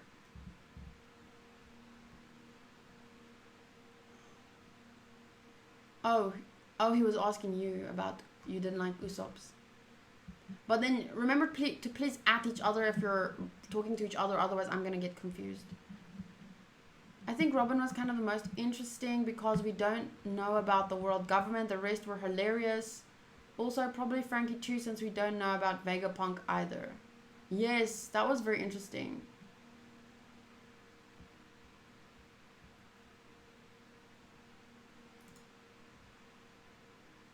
Matty, did you need to at everyone again? I think people waking up would see my at. So I don't think it was really necessary to at everyone again.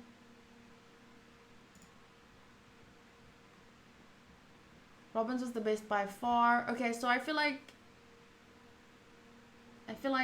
the consensus is more or less Robin has a really nice one. It was very meaningful. Maybe Nami's is a bit high actually, now that I think about it again. It was kind of boring too, wasn't it? But it was so cool, the island and Nami, and then the resolution at the end. Brooks was funny. Yeah, it's difficult. I should watch, if I really want to rate it properly, I should watch it again. But maybe I can do that when I get to the manga and I read the cover stories, right? But I think without a doubt Robin's was perfect. I would watch a movie about that. And even the animation, where that's a style of animation that I usually don't like, but it was perfect for that arc or episode.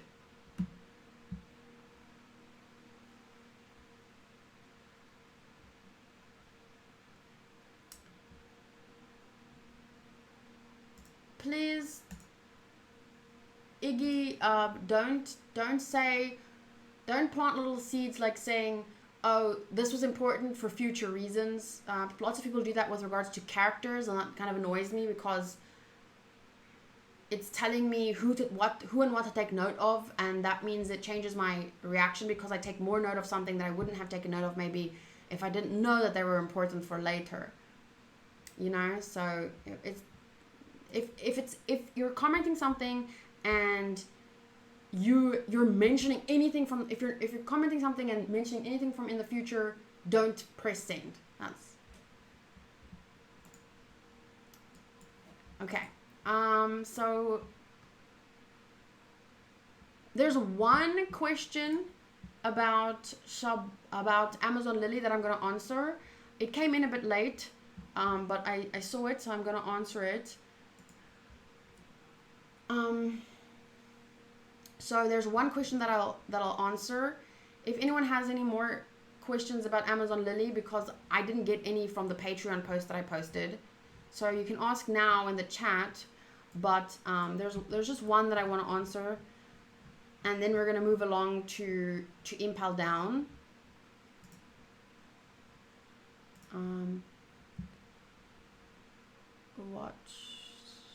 Here we go. Okay, so this is from Soraya Montenegro. Basically, they say that they really, let me just read it properly. How do you feel about her character was handled and developed in the story? Personally, I really enjoy villains and morally controversial characters and stories. So I liked her a lot when she was introduced as an unapologetic bitch. I thought she was a refreshing character for One Piece. Things changed when the whole crush with Luffy joke started happening. I feel it grew old very quickly and it actually harmed her character as a whole. I would have much preferred if she started respecting or even falling in love with Luffy without it turning into half of her character for comedy. To be honest, I don't think it turns into half of her character, it turns into her whole character. That's all she is by this time in the story. It's not half her character, that's all her character is a joke.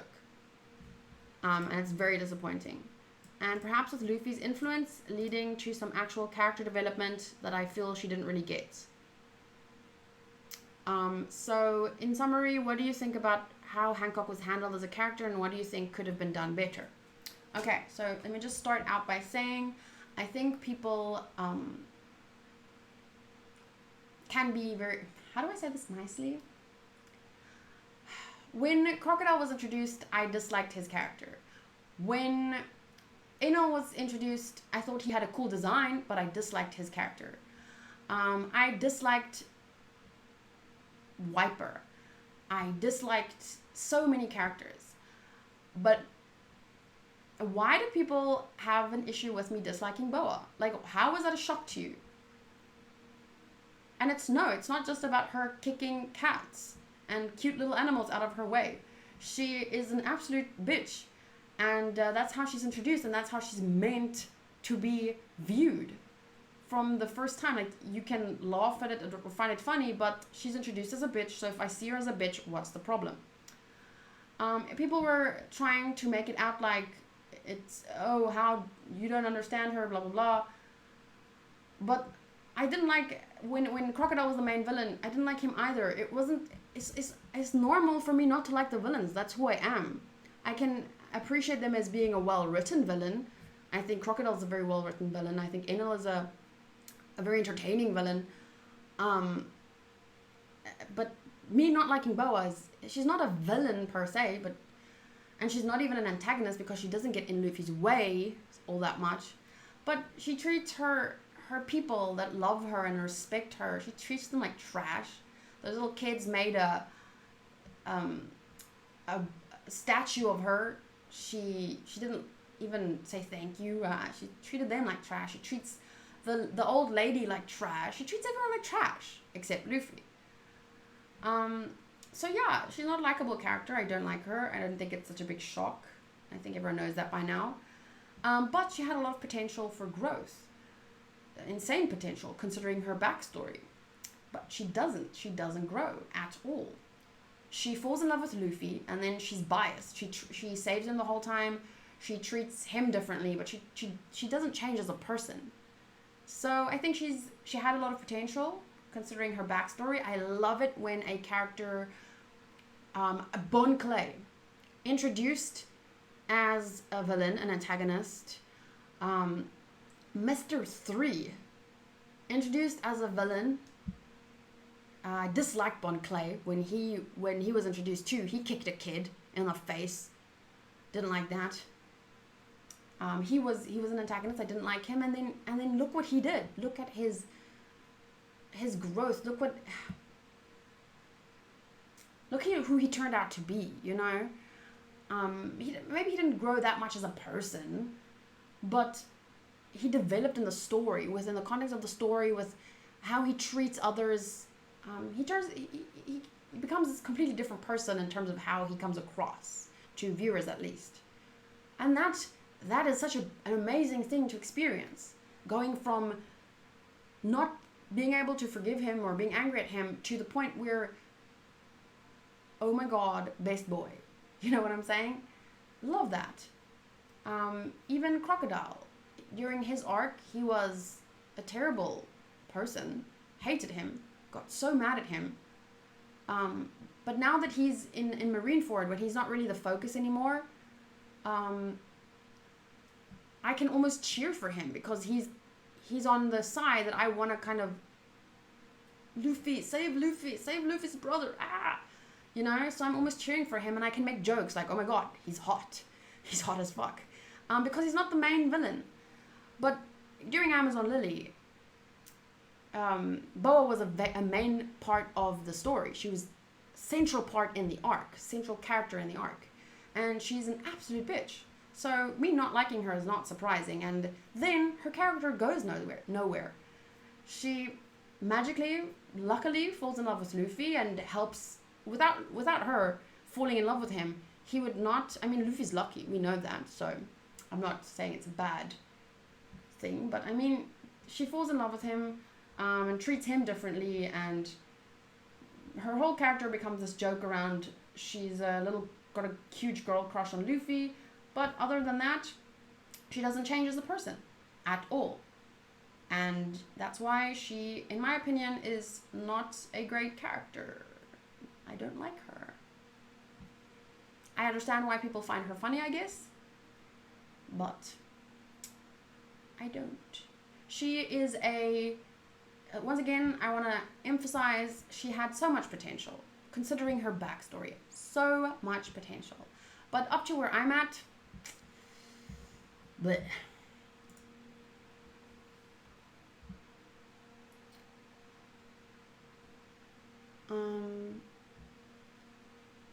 Meaty Ogre. Amazon Lily really highlighted how reliant Luffy is on his crew members. Couldn't build a raft without Frankie, got himself poisoned without Sanji, Chopper, couldn't get to Impel down without Nami. Yeah.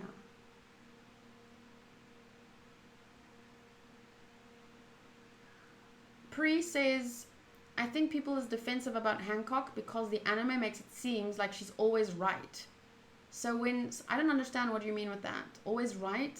So when someone says she's annoying, they think it's the same as shitting on Oda's writing since he came up with that character. Maybe I'm overthinking it.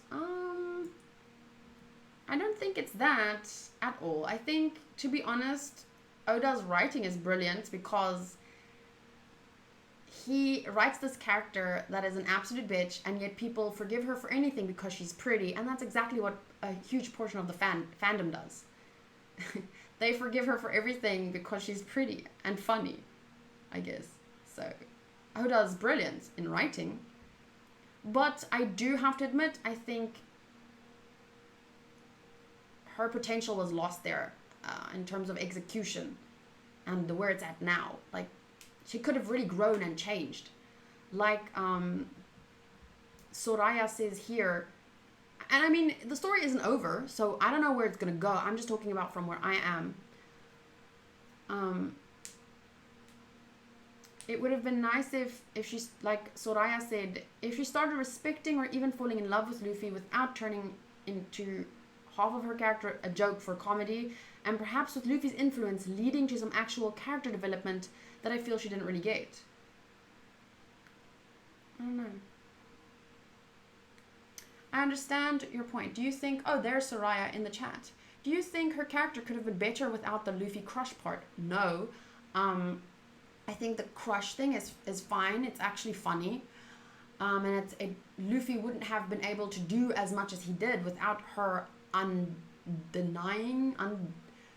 what's the word? the love, the insatiable love she has for him. The arc, he wouldn't have gotten to Impel Down. He wouldn't have gotten to Marineford if it wasn't for her. He would have died in Marineford if she didn't save him 2 or 3 times. So yeah, the crush thing I understand. It's just sad that that is literally all her character is now. She's a simp for Luffy. And has 0 growth, even though there was so much potential there as a human trafficking victim. To put it, I don't know how else to put it, but as a victim of something like that, she had so much potential. But she doesn't get it, so. On a scale from 1 to 10, how big is Boa's 5 head?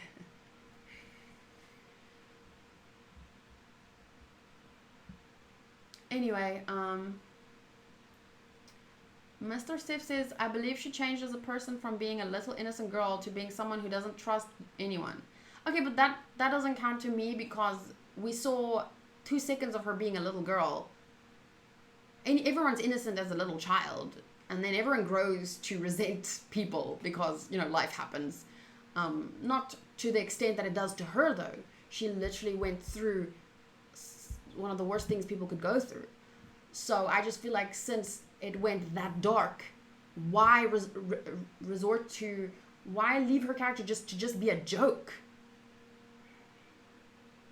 Just potential lost for me. Mr. Sif, please don't send messages twice. I will either, I saw yours and I read it, and now to see it again, I'm not going to read more. I can't get to everyone, and it'd be kind of difficult if you... Juno, not mentioning the great irony of the aspect of it, the woman who makes everyone fall in love with her can't get the one person she loves to fall in love with her. It's, again, what makes Oda's writing so perfect. True that. Okay, well, let's quickly take a look at... I want to, like I said, I don't want to focus too much on Amazon Lily. I think, like I said before, people have their opinions, and I think I answered all of the questions now. And I'm not going to change anyone's mind. No one's going to change my mind. I don't think she's a bad character. I just think it was lost potential. Here we go. So Amazon Lily was 408 to 421. 408.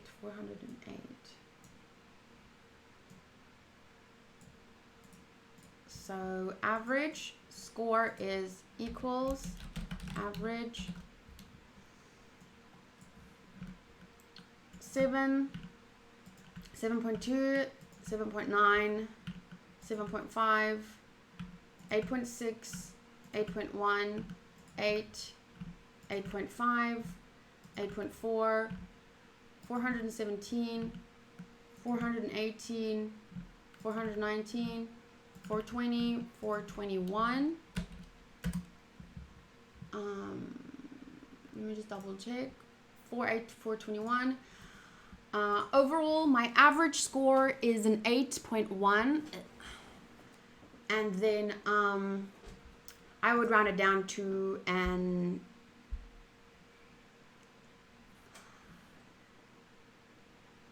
8 out of 10.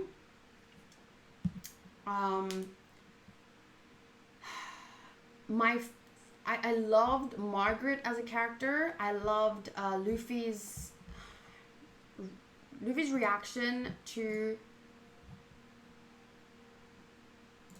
where's that one moment? Another one of my favorite moments. There are a lot of discussions, by the way, in my notes. You can get access to these notes where I've already shared more thoughts. You can just find them in my reaction videos description. So there's lots of discussions here. That's why I feel like I'm not going to do it again. This moment, you're pissing me off. Like, Luffy furiously turns to face the Gorgon sisters, saying that turning their own friends to stone is not funny. Hancock claims she will be forgiven because she's beautiful, getting an ovation from her Kuja crowd, but then is frightened by Luffy's defiance. There's something wrong with all of you, even after your comrades have... I'm not going to comrades as nakama. I'm just gonna call it, I don't like the word comrades. It has this communistic feel to it. Even after your nakama has been turned to stone by that woman, why are you still laughing childishly? Probably one of my favorite One Piece moments ever. That feel, because it feels so... what's the word for not vindicating, like... That moment when Nami and Skypiea also turned to that little girl and said... defended Gunfall. What's that word? Someone's gonna be able to help me. Like, it embodies exactly how I felt. It feels like, thank you.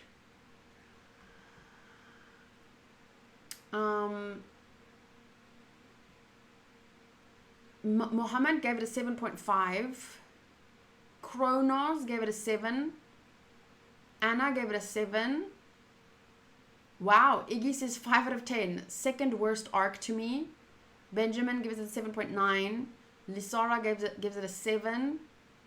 It wasn't the best arc, but I thought there were funny moments. Worst arc for me is Thriller Bark. That's from Lisara.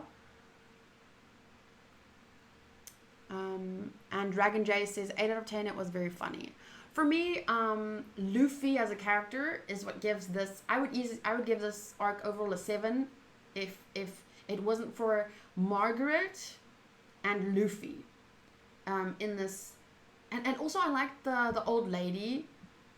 The characters really gave this arc a push for me. Yes, the arena part was really nice for Luffy's character. Soraya gives it a 7.5. Jack Spade I would give it a 4 out of 10. Partially the worst One Piece can be. Pre says 6 out of 10 was too long. Agreed. I really think that they could have made this happen a lot faster. It was 13 episodes. I think they could have finished everything in 8. So, yeah, I agree with you guys. It was too long.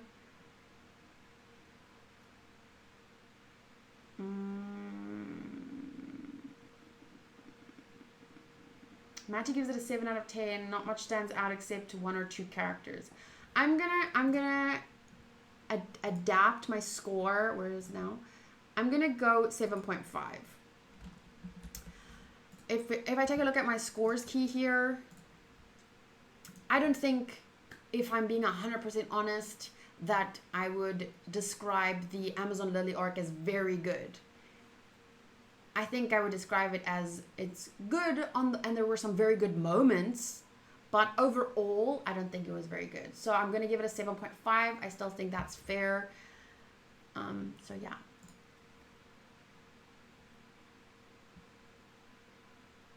Zero says, I admit that I liked Margaret more than Hancock. Yeah, I really liked Margaret. Kind of liked Sandra Sonia as well, and that big, tall girl.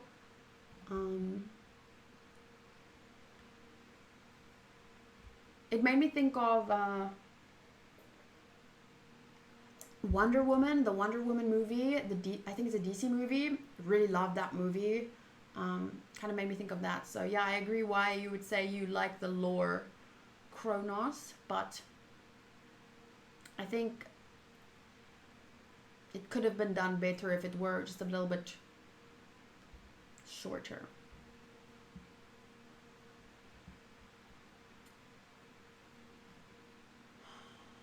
Okay, so now we can continue on. I feel like we're still doing good on time. It's been 2 hours, right?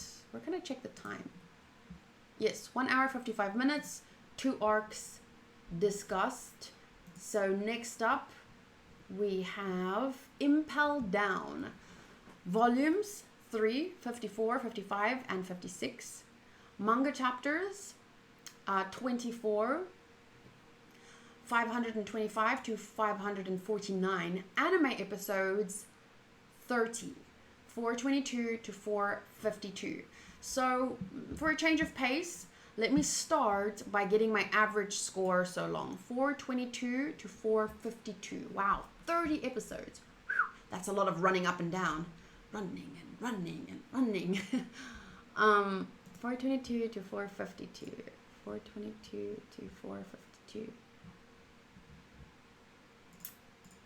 Equals average.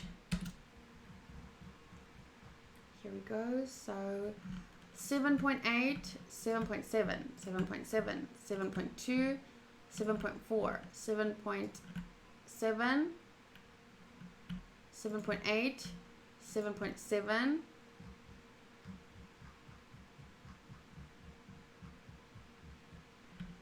7.5, 7.9, 8.8, 8, 7.6, 7.9, 8, 8.3, 6.5, 7.1, 6.7. That was for 444 and 445.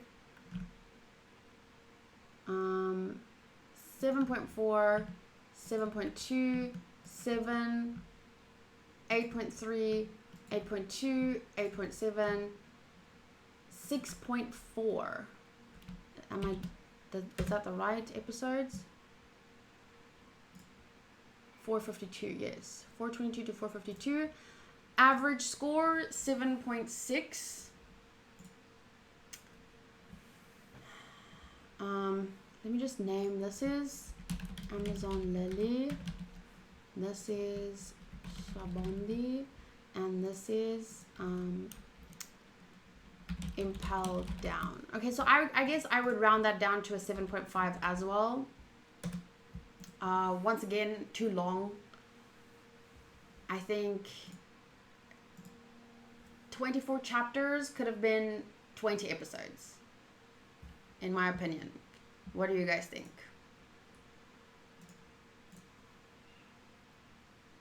Melander says, Buggy and Mr. 2 are MVP for me.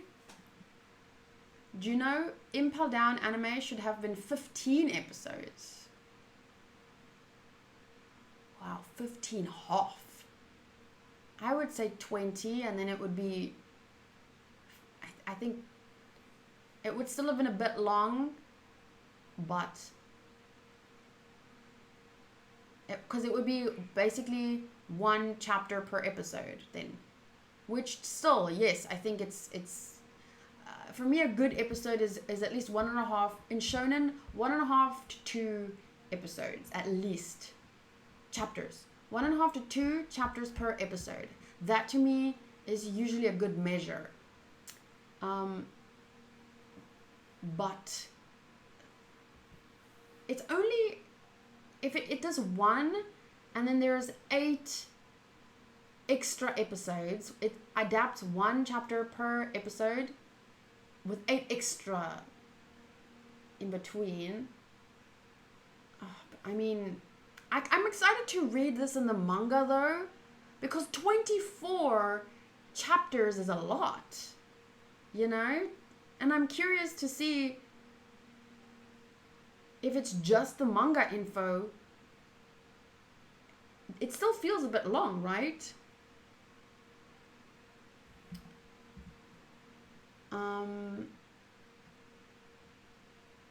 Okay, first it starts, Luffy puts finding his crew on hold in favor of rescuing his brother Ace from the underwater prison Impel Down.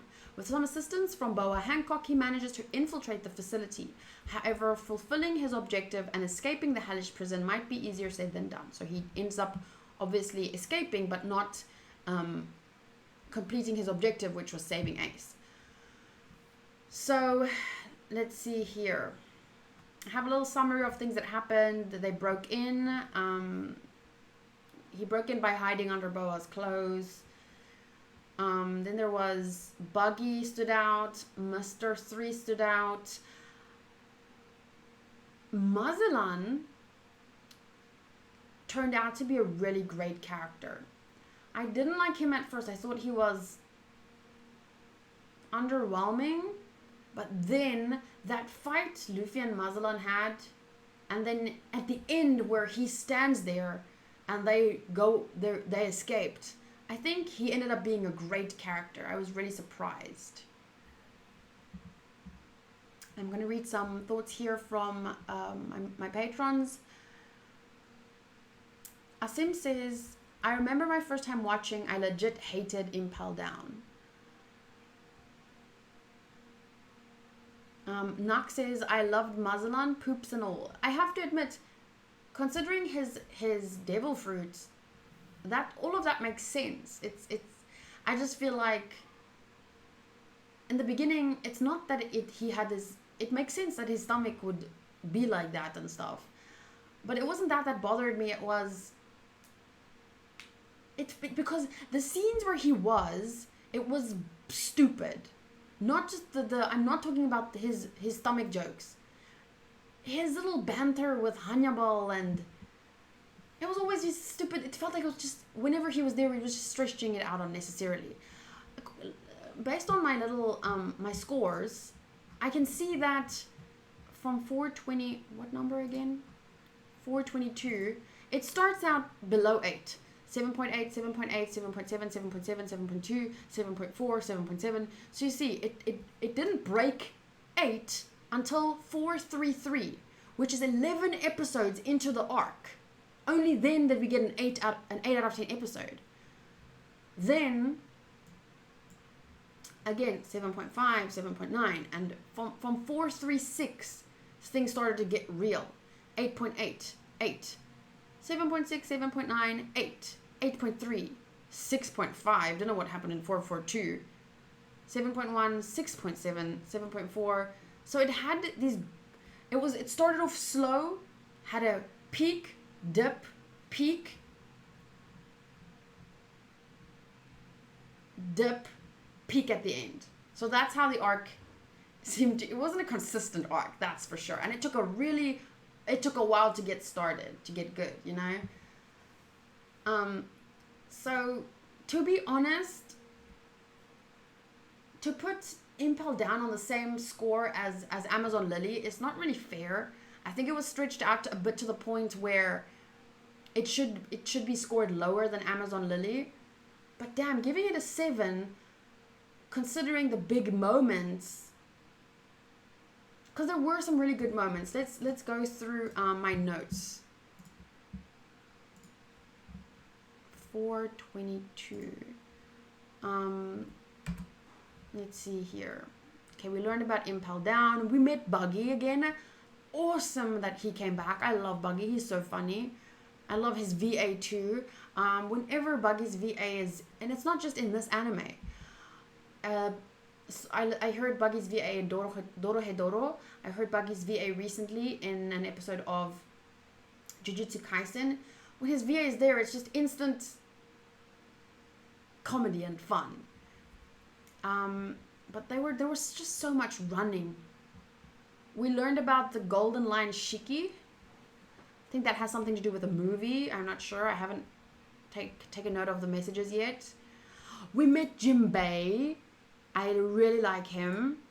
So it ain't my body that's in pain. The pain, it lies in my heart for being unable to do what's right. Really love Jinbei's character. I'm a big fan of characters with a very strong sense of justice. They don't have to be characters that are necessarily right in the eyes of the law. So maybe justice is the wrong word, but they have a very strong moral compass. I hope that makes sense. Like another character that I think has that is the main character from Demon Slayer. What's his name again? Kanjiro. Tanjiro?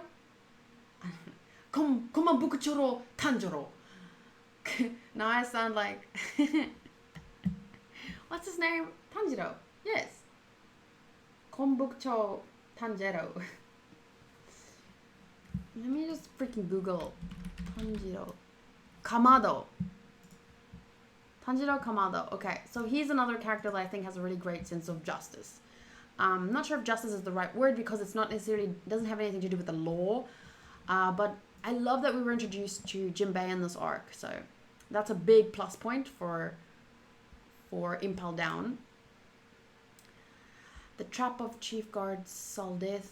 That woman was weird too. That woman character. Mazalan's power, insane devil fruit. Really need to add that to the list. Although my devil fruits list, it's not in any particular order. Mazalan, did I add him? Oh, I didn't add him. Mazalan. Poison no me. Really think it's a great power. It's probably what, Paramecia? No? Yes? Yes. Probably. Or is it Logia? Because it's kind of like Ace's fruit. Like he becomes... I don't know. What is it? It's difficult to figure out sometimes.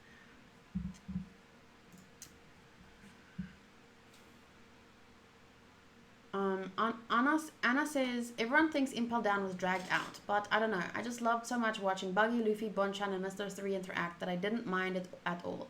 One of the arcs I've rewatched the most. Yeah, that's why I said, like, if it was one episode per chapter, I think it would have been fine. That's why I said 20 episodes. From 30 to 20. Someone said 15, which I think is, whoa. That would have lost a little bit of the fun along the way, in my opinion.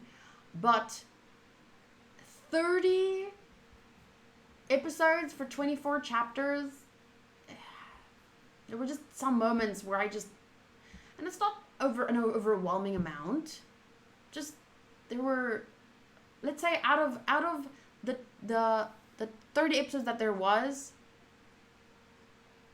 5 to 7 of them, let's just say 7 episodes, I feel like it didn't need them, really, and those moments drag down my enjoyment so much that I just kind of wish they would make it a little bit more compact. One chapter per episode. It's still too long in my opinion, because I think, like I said, 1.5 to 2 chapters per episode is usually a good thing, but I would have been happy with 1 chapter per episode.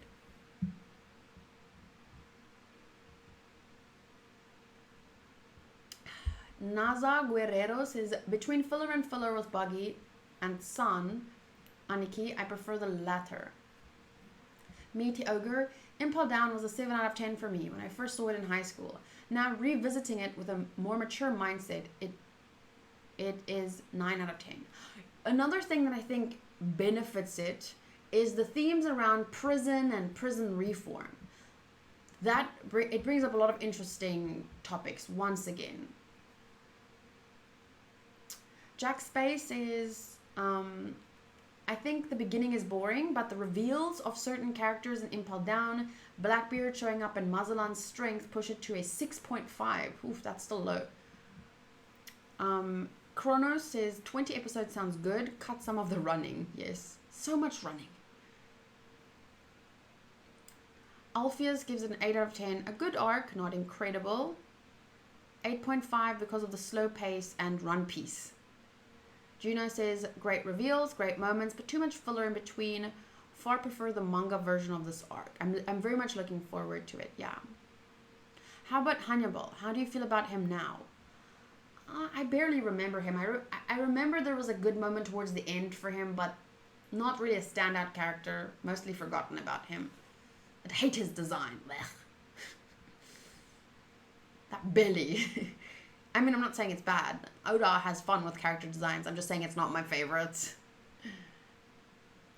Yvette says, there are some great episodes, but there were jokes that said again and again. And sometimes I feel they don't happen too much in some episodes, but I will change my score for Amazon Lily to a 7.3, and Impel Down would be a 7.7. It has some great moments, and see again old characters was a great feeling, and the story feel alive, and it felt like moving. I get that.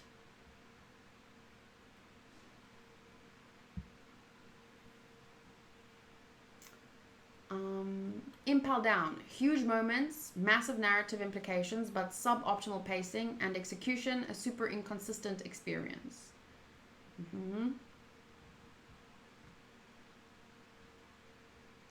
Amazon Lily had one sick Luffy scene. Impel Down, on the other hand, had Luffy losing and being in grave danger.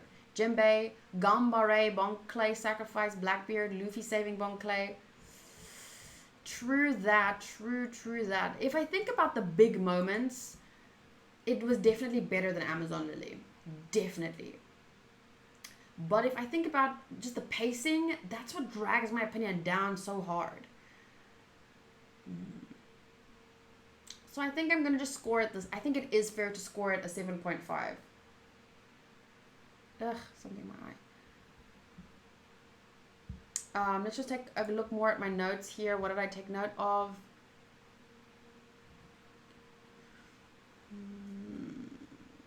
Oof, like this. I mean, when I see things like this, how could I even put Amazon Lily on the same level as Impel Down? You can't. Not really. Damn, it's hard. But the pacing...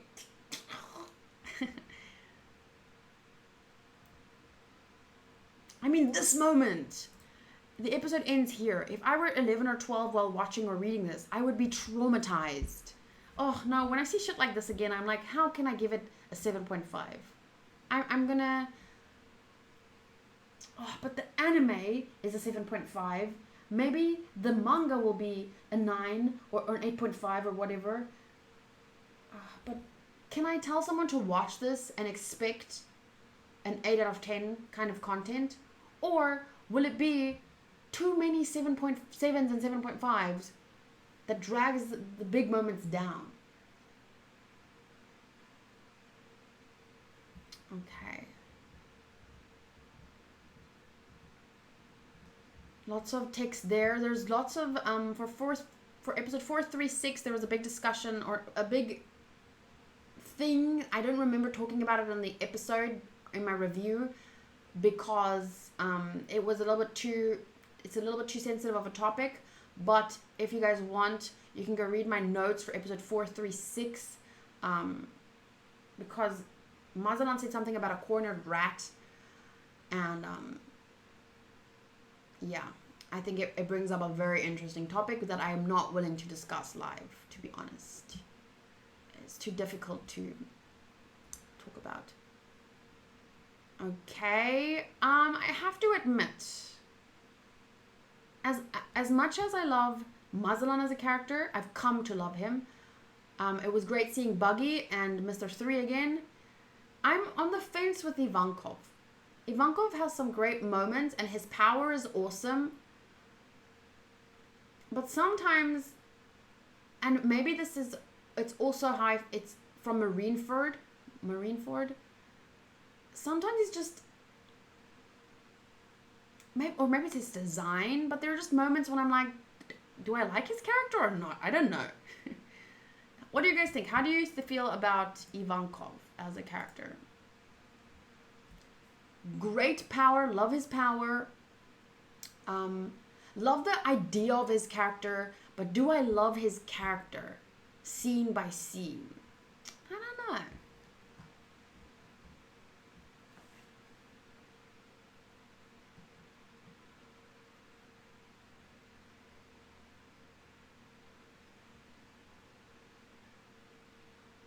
In my opinion, Impel Down, the way it's included with the whole Marineford saga and my binging experience during it really makes it a great arc for me. Yeah, it honestly has such great moments. It is a great arc. And I can't wait to read the manga. But 30 episodes, just long.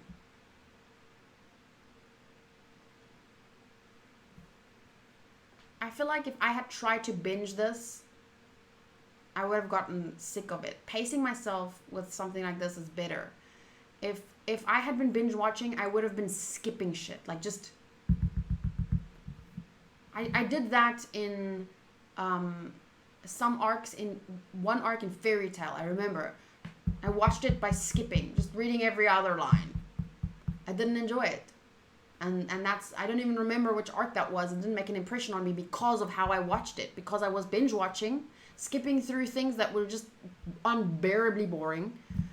And I think it would have been the same for One Piece. And I'm glad that I didn't binge. I know binge watching is for some people, but I think it would have ruined it for me.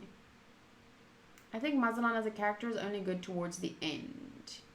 Yeah, I also didn't like his introduction because, like I said, it felt like it was mostly filler content there, just trying to drag things out. But then he ended up being so great as a warden. So I really ended up enjoying him a lot.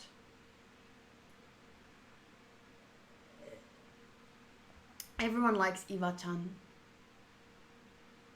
Asim is like me. He's alright. Not great. Like I said, I like the idea of his character. You know, this Okama queen, whatever. And his power is awesome. Love the hormone power. When I was trying to come up with my own devil fruit, I thought of something similar to this. Not using it in the same way, but something similar. So I was really disappointed when I learned of his power, but I think it's awesome. It's just that, and he's definitely fun and funny the way he speaks. But I just can't say that I really love his character. I like him though. Alpheus says the same. He's such a weird character. I'm not sure if I like him or not. Yeah, it's not that I dislike him, but I'm not sure I always like him. Matty says, I never made my mind up with Ivankov, but they have a good heart and a very interesting power. They're fun to watch, I guess. Yeah. Nox says, it's too much for me. I like Ivankov when the story uses them well, but the anime interjects them too much. I also don't dig how they just gender bend random people for laughs. Oh, yeah. But, I mean, they're pirates, so what? Well, they're not pirates, they're revolutionaries. So, I don't know. But I also felt uncomfortable that one time when someone just jumped in there. He turned them into a woman and she ran away. I was like, it's like the opposite of, but okay. It's like someone trying to make someone that's gay straight. Like, now they have to, I don't know. It came across as very weird to me.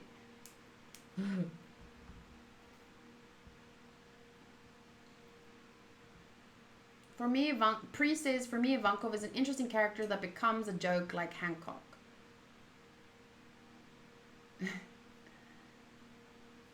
Yvette says, Ivankov has some great quotes, but I don't like him too much. Okay, so that's cool. I was worried saying that I don't like him all that much. I thought people was going to be like, I thought everyone loved him.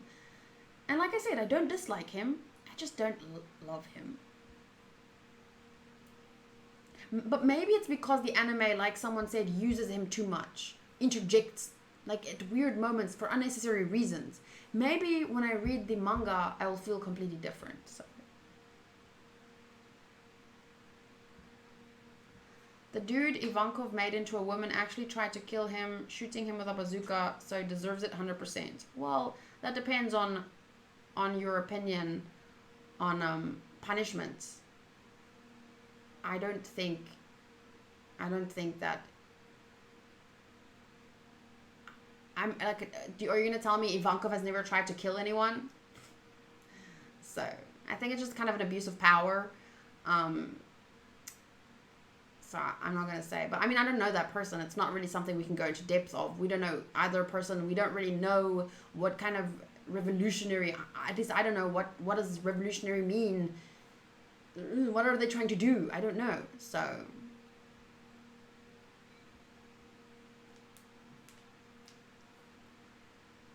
I like the way he calls some characters. Mugiwara boy, Bon boy, Kroko boy. Yeah. Definitely really fun character. But just, I guess sometimes too much for me.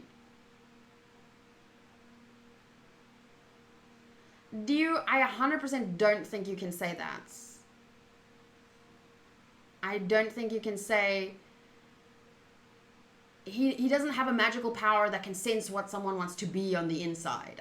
He uses his hormones to turn people into something different, And I don't think you can just assume that, oh, well, that person wanted to be a woman, so he helped him. Not based on the short little scene. I don't think we can infer that. Is infer the right word? Assume. Maybe it's infer. Is that even a word? Deduce or conclude something from evidence and reasoning rather than from explicit statements. Well, I don't think we can assume that.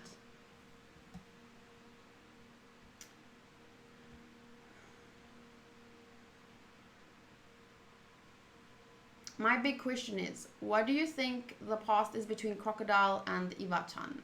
Well, someone said that there's a theory about them having been in a relationship, but that's not what I felt. I thought maybe for me, the more interesting theory is that Crocodile used to be a woman and wanted to be a man, or identified as a man and wanted to be, transition, and Crocodile seeked out Iva to help him transition. But someone else said about a relationship between them, and I didn't get that feel. I think personally my theory would be Crocodile used to be a woman and didn't identify with her biological gender or sex or whatever, I don't know the terminology, so she seeked out Eva at the time and asked, change me into a man. So that's very interesting. Nuck says, it seems odd to me a revolutionary who is for freedom would make that choice for someone as a punishment. True that.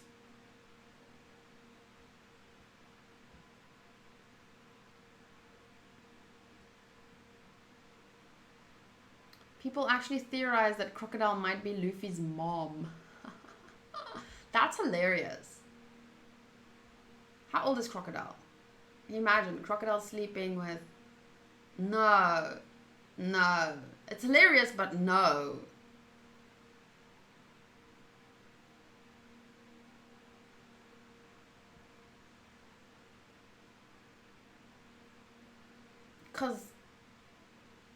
But no. Okay. Luffy's treatment begins. This was a pretty cool visual right here. Plot twist. Croc just cried on Iva's lap after he got beat by Whitebeard and is embarrassed. Maybe. This was a really lovely visual. Love that.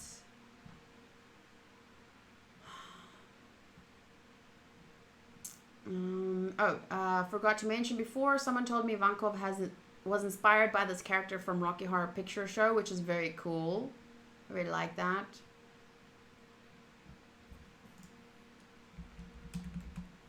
I love it when character designs are inspired by real people.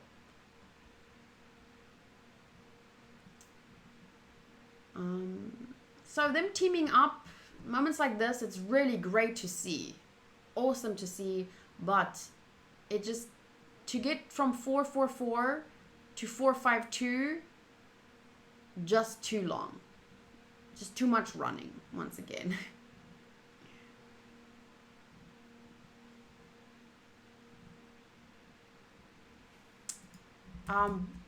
Bon Clay's sacrifice. Really amazing. I expected something like this because from his arc, people were saying, because not his arc when he was introduced. The arc he was introduced in was Arabasta. And at the end, I didn't really like him all that much because he was a bad guy in the arc. And interesting villain, but I saw him as a villain. And the way that people were crying about him and saying, oh, they're so sad I don't like him, and but I knew that he's going to come back. I knew he was going to redeem himself somehow in a big way, but definitely did not expect this greatness. It's almost crazy unbelievable about how far he goes out of his way for Luffy. Like, why? But yeah, here, as you can see, Bon-chan, 10 out of 10 supporting character. He really is a great character. I just want to take off something. Sorry, it's a sticker. that really helped me today. Honestly, I was in so much pain. My neck and my head, there was so much tension, and then slapped on a sticker and it helped me to just be able to stream. Whoa, what did I write about? Oh, okay. Well, there's something else that I'm not going to talk about live. So you can go read my notes before episode 454. You can do that. But anyway, I made a note here for myself. Research. But I don't have time right now, so one day. Sanji makes a pretty girl, except at the end he had way too much makeup. So see, the visuals for his little story was so beautiful. I loved it. I just didn't like the story so much. Made me feel almost a little bit uncomfortable too. I don't know. I don't like forcing people into, like, they force him into. But then he actually enjoyed it, so I guess, you know, and no harm done. All's well that ends well. The power of friendship. Bon Clay. He turned out to be a fantastic character.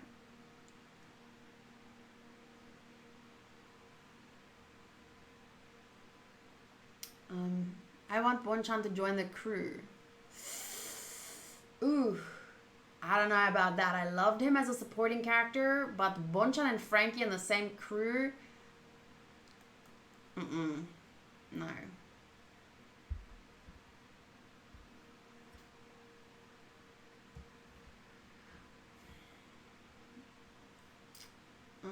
The Dark sent this.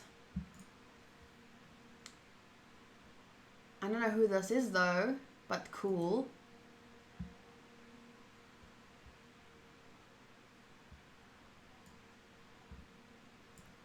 Tons of One Piece characters are inspired from real people.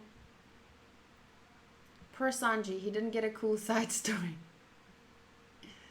Anna says, I don't think it would be possible to have the same VA. I like Bonchan, but I don't think he fits the crew. They already have too many pervs in the crew as it is. Perv? Bonchan a perv? Do you think he's a perv? That's interesting. Love the animation and style of the episode. Some key animators were Kawamura, Atsuko, Kamata Hitoshi, and Ito Shuichi. Okay, episode 455, the crewmates' whereabouts. Yeah, that's everything. That's everything that I wanted to discuss with regards to Impel Down, I believe. Crimson Hell, Beast Hell, Starvation Hell, Blazing Hell. I didn't like that woman. The sadist. Her name was Sadie, I think, or something. Didn't like her. Crazy, but I mean, she suited the. I didn't personally like her, but she was a good character in terms of the prison, you know. Impel Down as a structure or a place is quite insane, quite scary. Freezing Hell, Newcomer Land. I kind of liked the idea of being spirited away, but then they just went to Newcomer Land. But also it's weird because we don't really know the revolutionaries. What are they? What is their purpose? Lots of questions there. We know that Ivankov's he's part of Luffy's dad's revolutionary army, and we know from Robin's little backstory thing, it was revolutionaries that helped her escape there, right? So that's a very interesting part of the story that I can't wait to learn more about, to be honest. How do you guys feel?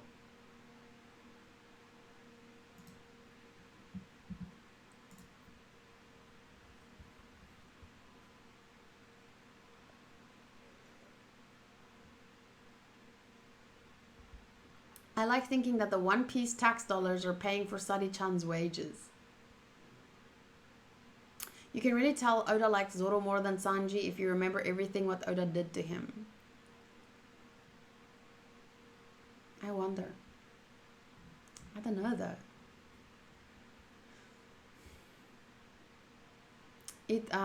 Kaiseron says it's natural. Zoro is based more on Japan and Sanji on France, so of course there is homeland bias. That's an interesting way to put it.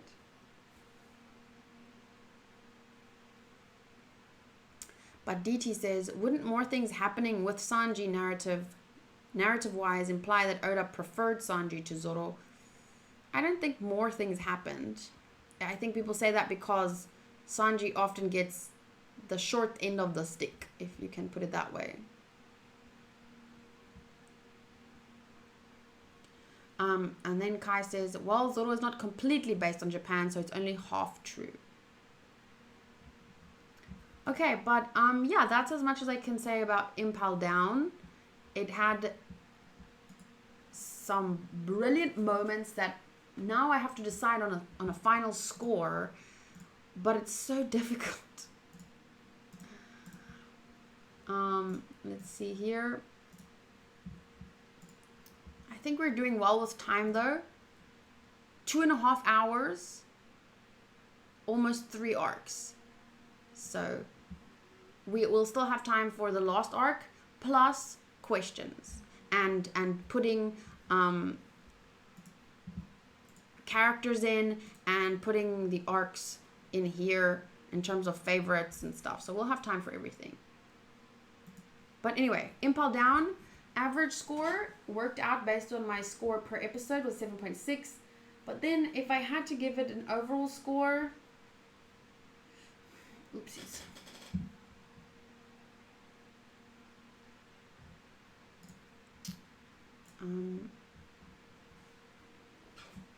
Overall score,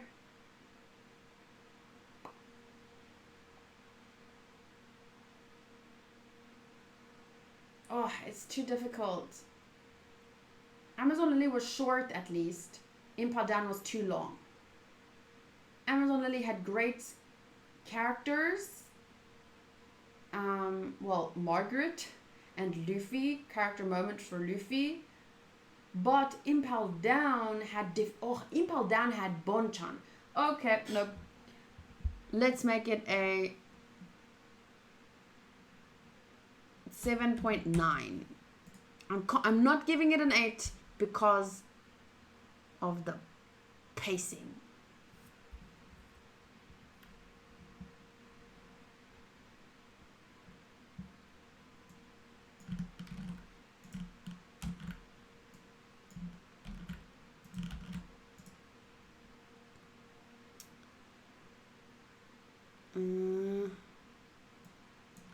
Confusing myself here.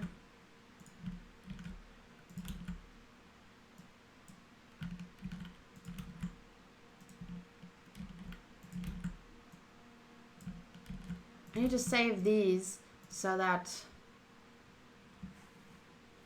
I can later take that into account. Can we not do the Zoro versus Sanji war here, please? They don't even play big roles in the arc that will be covered.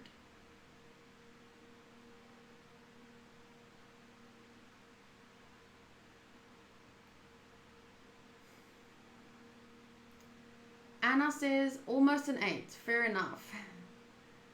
Matty says Impel Down, I give it an 8.4. Yvette says 7.9 is fair. What would you guys give it? Should I just make it an 8? And just remind people that the pacing is shit?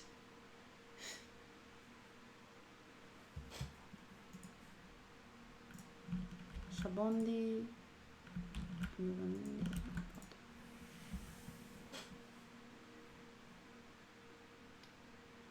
Chrono says Impel Down is 8.5 at best. Kai said Impel Down felt like filler for me. Well, I get that because it didn't end up doing anything. They went there, chased around, and then they couldn't even get Ace in time, and but it did do things because he collected allies. So It's just 30 episodes to get allies? Really? Damn.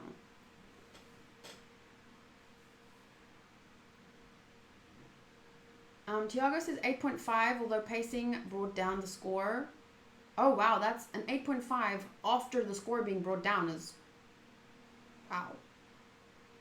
Anaski says an 8 because Bonchan's sacrifice.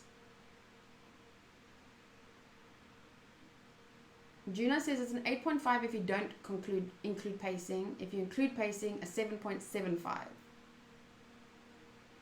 But we met Jinbei, yes. Oh shit.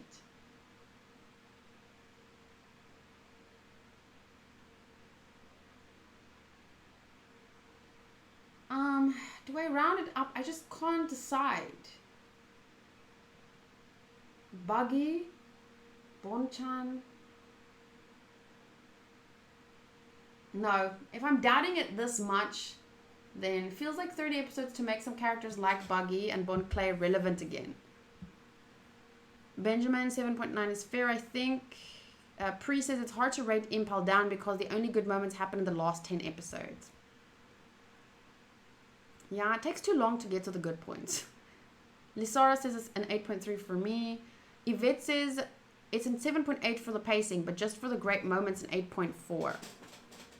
Okay, let's try and do it this way. Okay.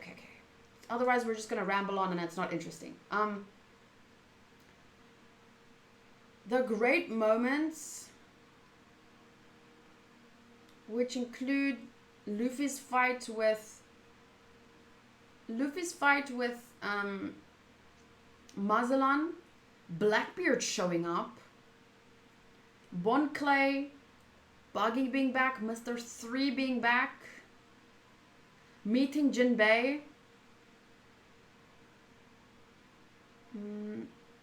That would be an 8.5, but the pacing, the pacing is like so bad.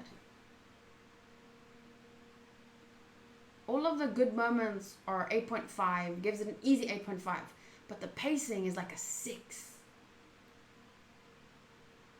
So I can't give it an 8. I just feel I can't. If you round 8.4 to a 9, then you round... No, Kronos, that is not how it works. 8.4, I rounded up to a 9 because the themes are overwhelmingly amazing for Sabaody, and it made a huge impression on me. So my average score has really nothing to do, or very little to do, with my final score. Because my average score is based on episode per episode. My final score looks back on the whole arc. How did everything link together? What was the consistency like? Did it make an impression on me? That kind of stuff. It has... My average score is just bit by bit, step by step.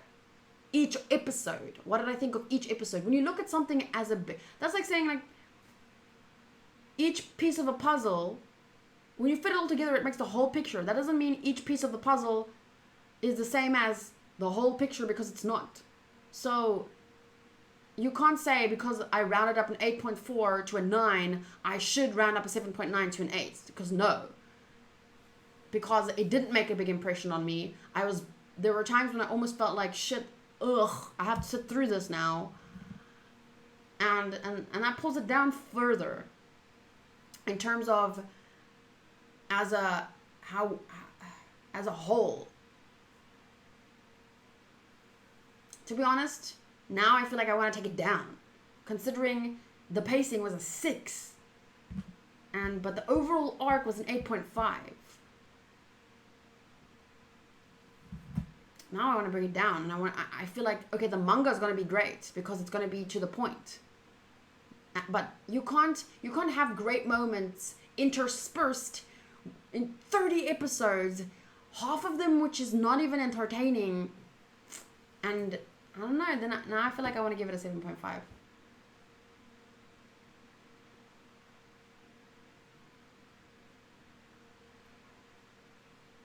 Katie Thick is showing up. Did I use my rrr?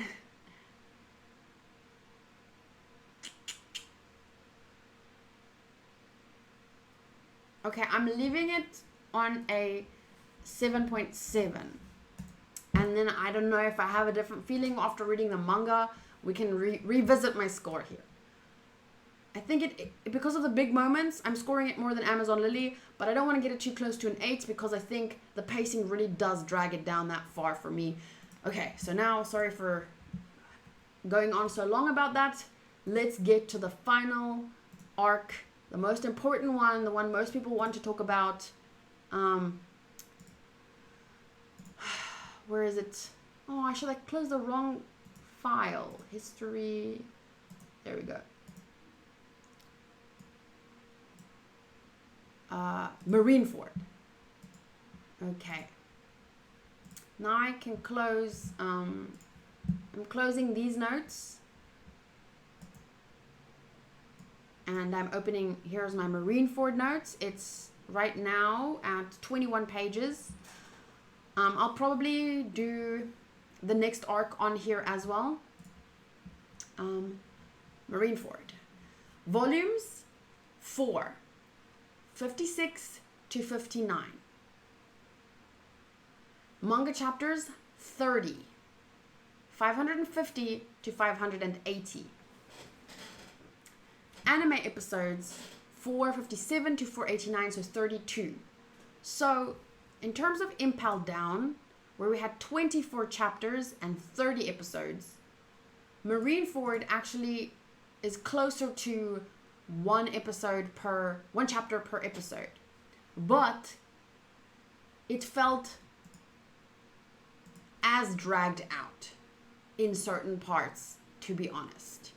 Let's quickly read a summary of it. Having failed to reach Ace before he was transferred to Marineford, Luffy and the other escapees from Impel Down, which include Jinbei, Emporio Ivankov, Crocodile, Mr. 1, Mr. 3, Buggy, and Inazuma, instead follow his brother to Marineford, the base of Marine headquarters. With the odds stacked high against him, the coming threat of Whitebeard, and the ulterior motives of pirates that wish to overthrow the Emperor, Luffy struggles to hold his own in this titanic clash of powers. And I think that summarizes it so well. Luffy struggles to hold his own. These people are... This is a war. This is real shit.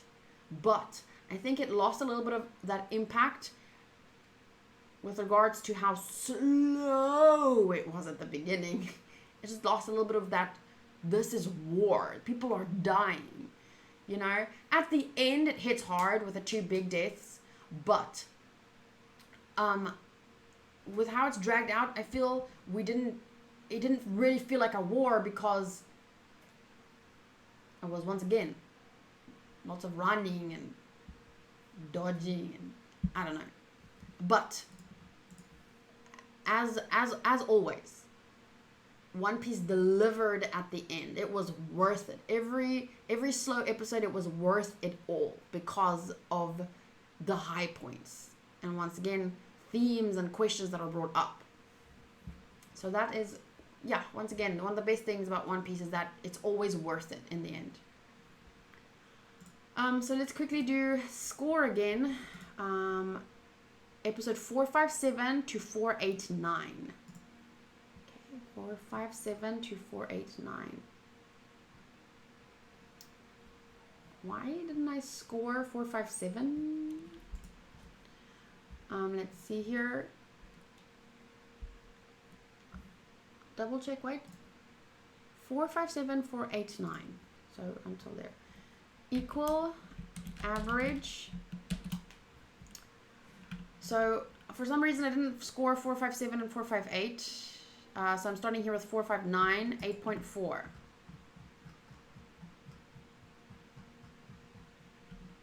7.1, 7.9, 7.5. 8.1, 7.8, 7.9, 8, 8, 7.6, 6.9, 8, 7.4, 8.1, 8, 7.9, 7, 8, 7.2, 7.9, 6.2, 9.3, 8.3, 8.4, 8.6, 8.7, 9.8, which gives us an average score of 7.9. Sabaody average score was 8.4. Amazon Lily average score was 8.1. Impel Down average score was 7.6. So as you can see, pacing is a huge... It makes a big... It takes it from being 8 and above to below 8. And that has to do with pacing only, in my opinion. That's what drags it down. But the big moments in this arc more than make up for the moments where it felt a bit slow. And even the slower moments were still interesting to watch because it wasn't like in Impel Down, it was a lot of stupid comedy, stupid character interactions, like between Hannibal and Mazalan. There was fun comedy, don't get me wrong, but some of it was just too much. Whereas with Marineford, it being stretched out was mostly just fights. And it was still interesting at the very least. It didn't feel annoying. I think there was one time where the comedy felt 2 times maybe. Once with Boa, when it was a little bit too much of the marriage, and I was like, it was haha funny, and then it became another scene, and I was like, okay, let's move along now. One scene with Boa, but we had that one cool moment when she didn't use her devil fruit power, she fought, like kicked and shit, and that looked awesome. And that's what I mean. At least in this arc, even though it was stretched out and slow, it was interesting. The fighting, the conversations, the new characters. For the most part, it was still interesting. So right now I feel like my overall score would be for Marineford, I would say 8.5.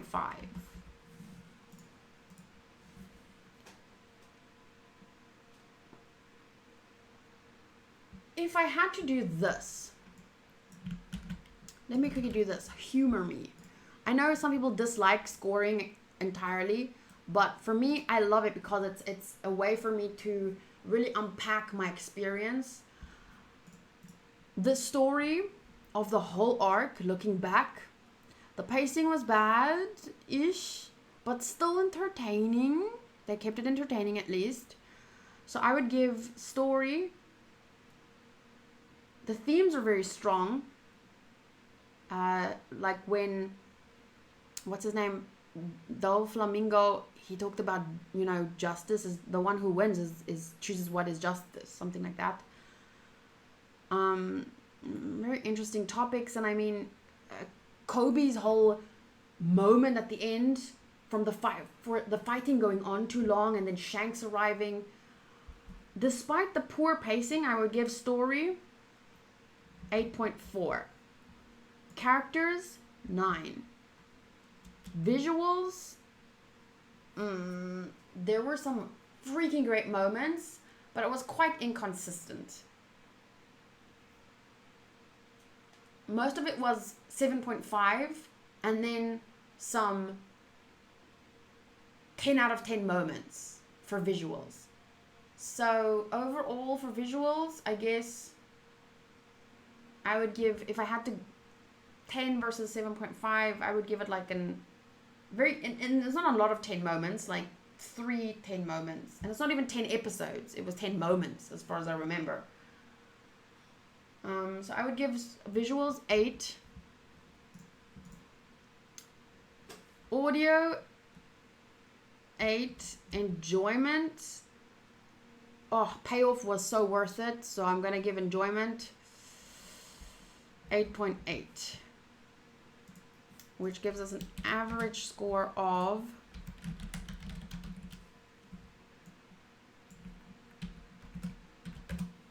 8.44, which round up is almost an 8.5, so I'm going to give it an 8.5. So this is my episode by episode average, but 8.5 is my average looking back. So that's how I feel about Marineford. 8.5 overall. What do you guys think?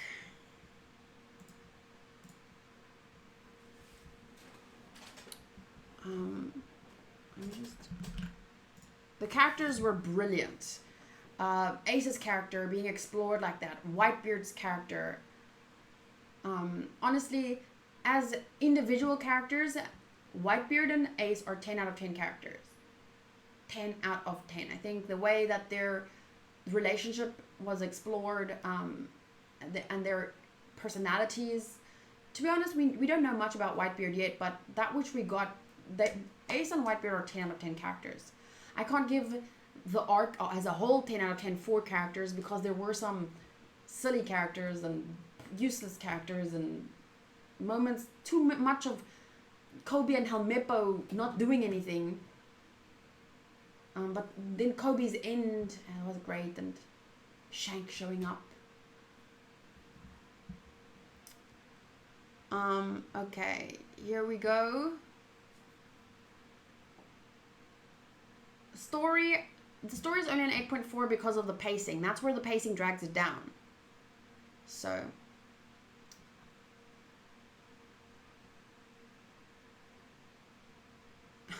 Alfia says, only for Whitebeard I would give characters an 11 out of 10. Juno says, Whitebeard alone for me makes it 10, but I'm deeply biased. Yeah, remember, this is my first time watching this. Probably on a rewatch, I might feel completely different knowing what's coming, and you view it in a different light then. So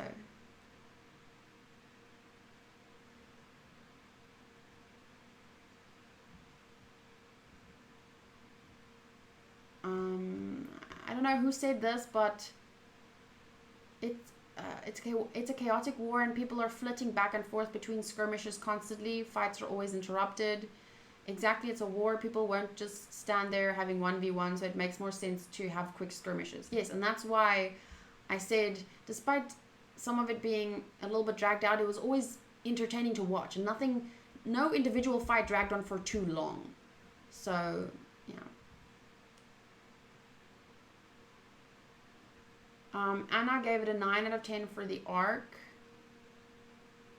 Cerberus gave it a 9. Marineford, Mugino says Marineford should be at least a 9. That is annoying. I hate it when people do that. Marineford should be at least a 9. Like, it's a rule. It's not. You can tell me Anna said to me it's a 9. Cerberus gave it a 9. But the moment you say Marineford should be at least, I hate that. So annoying.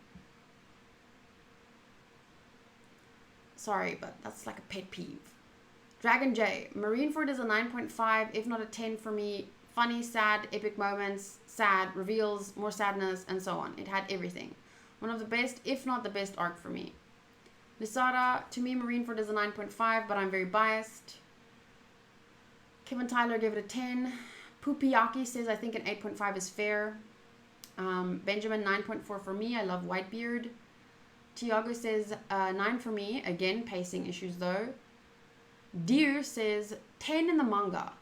Liz, 1.5 for the anime in pacing, so 8.5. Deer, I think if I'm going to read this in the manga, I would probably give it a 10 out of 10. If the pacing issues were fixed, the story would shoot up to a 9.5. Characters would probably go to 9.5. But this is speculations because I haven't read the manga, so I wouldn't know.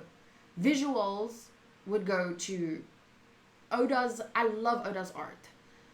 It's consistent. So the visuals would go up to a 10, or a 9.5 minimum.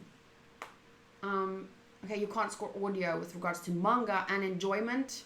Well, I have to see when I read. I can't predict my enjoyment of the manga.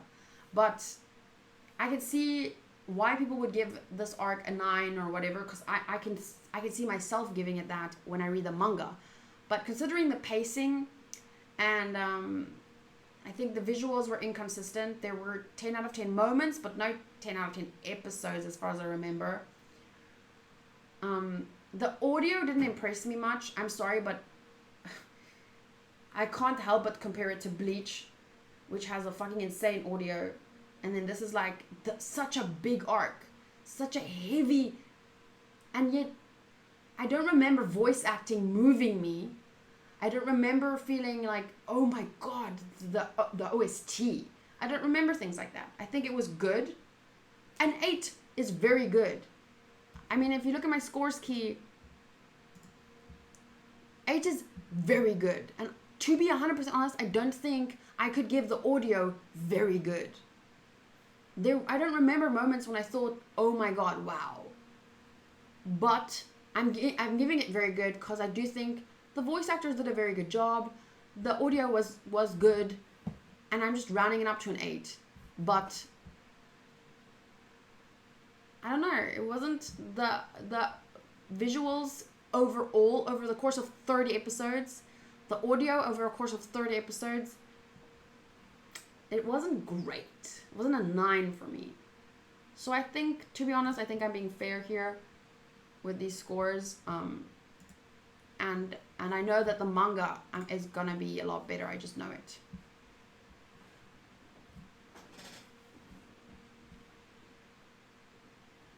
Lisara says, I noticed that the audio in One Piece doesn't make a great impact on her, me, but every time I hear One Piece soundtrack, I get so hyped. There are some hype moments, but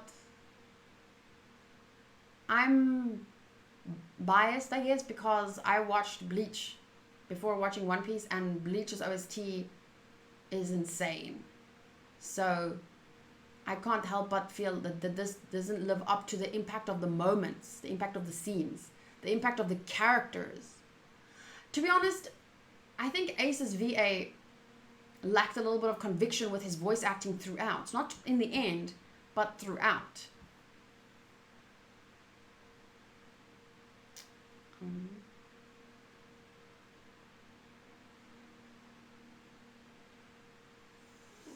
Asim says, Marineford anime, probably an 8.5, manga 9.7.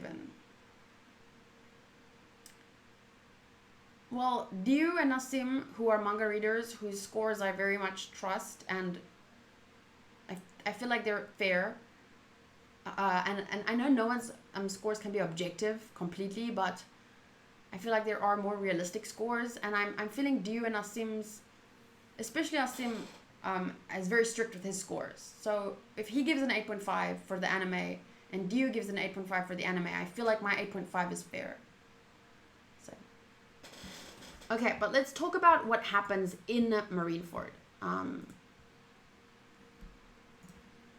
for a bit before. So, moments of note. Ace's secret revealed. Goldie Roger is his father.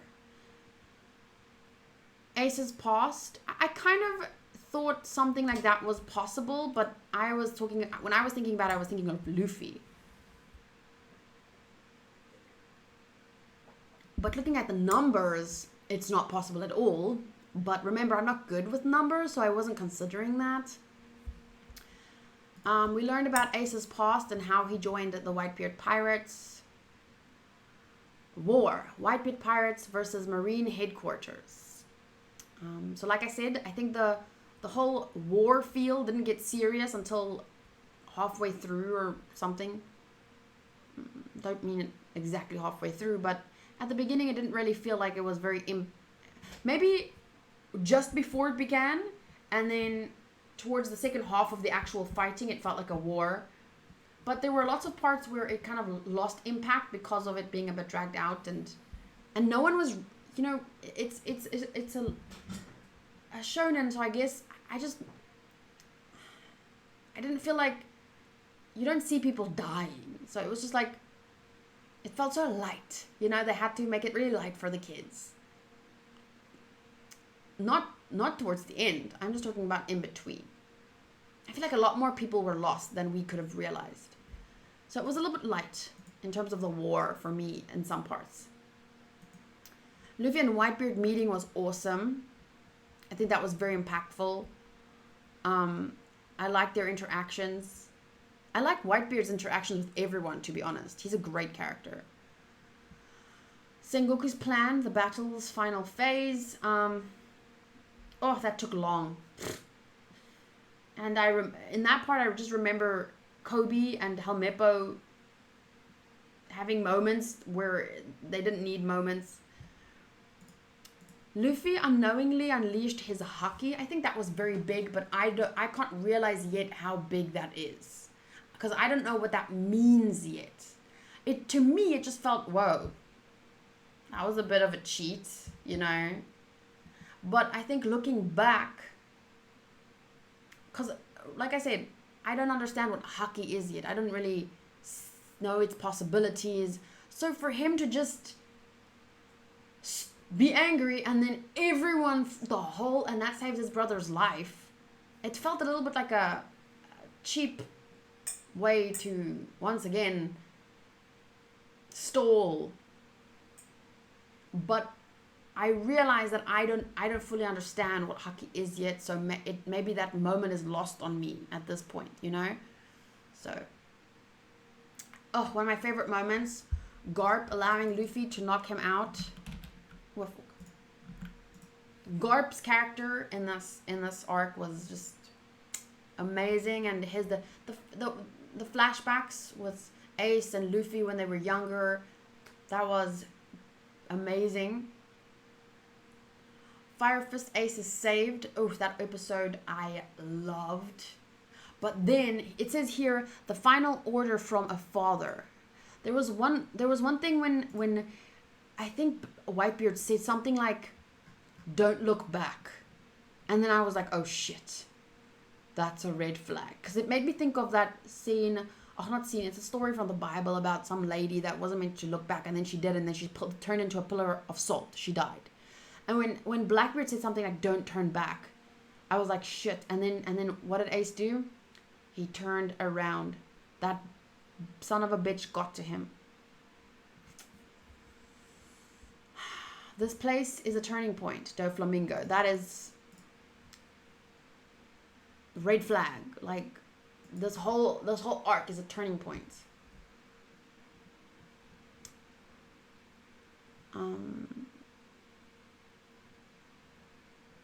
Here, whoever prevails is justice. He's such a weird character, but what he says is so important for the story, I believe. I think he's a very evil person. I can tell you guys now, I can predict that I'm gonna hate this character. But what he says is so interesting. Here are some very interesting thoughts from Nox. So this is on this moment. I really enjoyed your monologue on this quote. I was excited to see your opinion on this speech. And like always, your comparisons do not disappoint. The picture you were referring to with the three people standing on the boxes is something that is often debated as equality of opportunity versus equality of outcome. Equality of opportunity provides, in a sense, that all start the race of life at the same time, while equality of outcome attempts to ensure that everyone finishes at the same time. Finishes at the same time or ends up at the same place. I don't know if saying finishes at the same time is, I don't think that's particularly what it says, but equality of outcome, I feel like it means that it's about finishing at the same place, not the same time. But I get what you're saying. I think most people have a personal moral compass that falls in between those two ideals to some degree.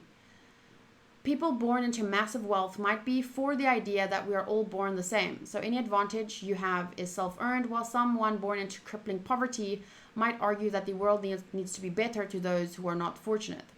But then you can also argue, you can't just say people born into massive wealth think one thing and people born into poverty think the other thing. People that are born into poverty often work themselves into riches.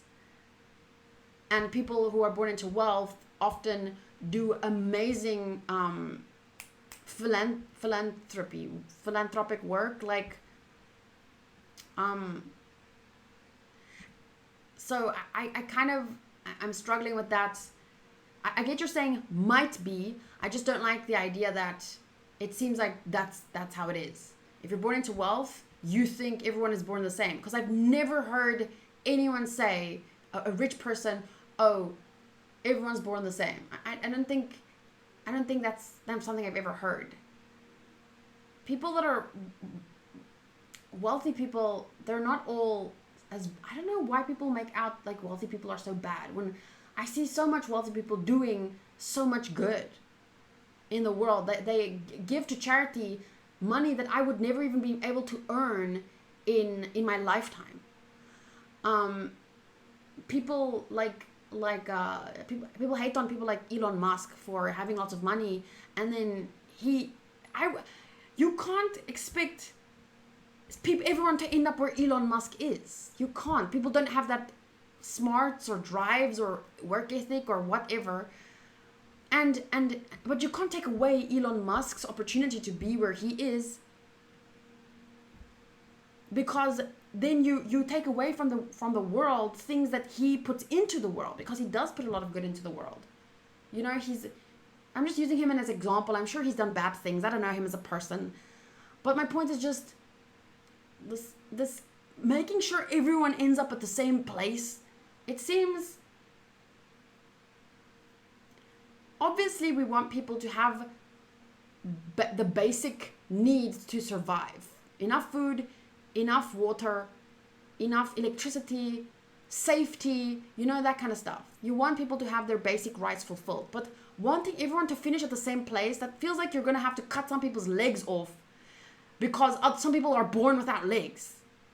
Like, no, you make those blades for them. You know what I'm saying? You don't, to me, I don't know, this is a very weird topic, but anyway. Like most ideals, I think both, and I highlighted this because I think it's very important. Like most ideals, I think both extremes of these practices come with massive disadvantages. And ideally, it's best to practice a nice middle ground depending on the context. That's with most things. Extremes are never good. Find your middle ground. Because usually, extreme of anything is just bad. How this relates to justice is even more interesting, since that all correlates to how society as a whole should be conditioned to treat people. What I like about the Straw Hats is they were all burdened with hardships that required massive inner strength to overcome, and I think that perspective has granted them a sense of justice that I really resonate with. So I really like that part.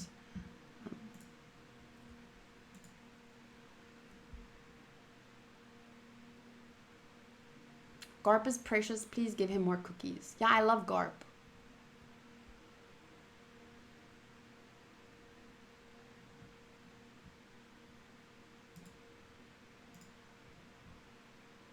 If you think about it, it's Shanks's fault. What is Shanks's fault?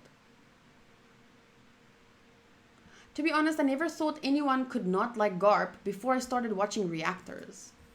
Well, I guess there was definitely a time when I was a little bit like, I don't like this fist of love, but I like Garp. And then I love that scene in Marineford. Like now, it's impossible for me.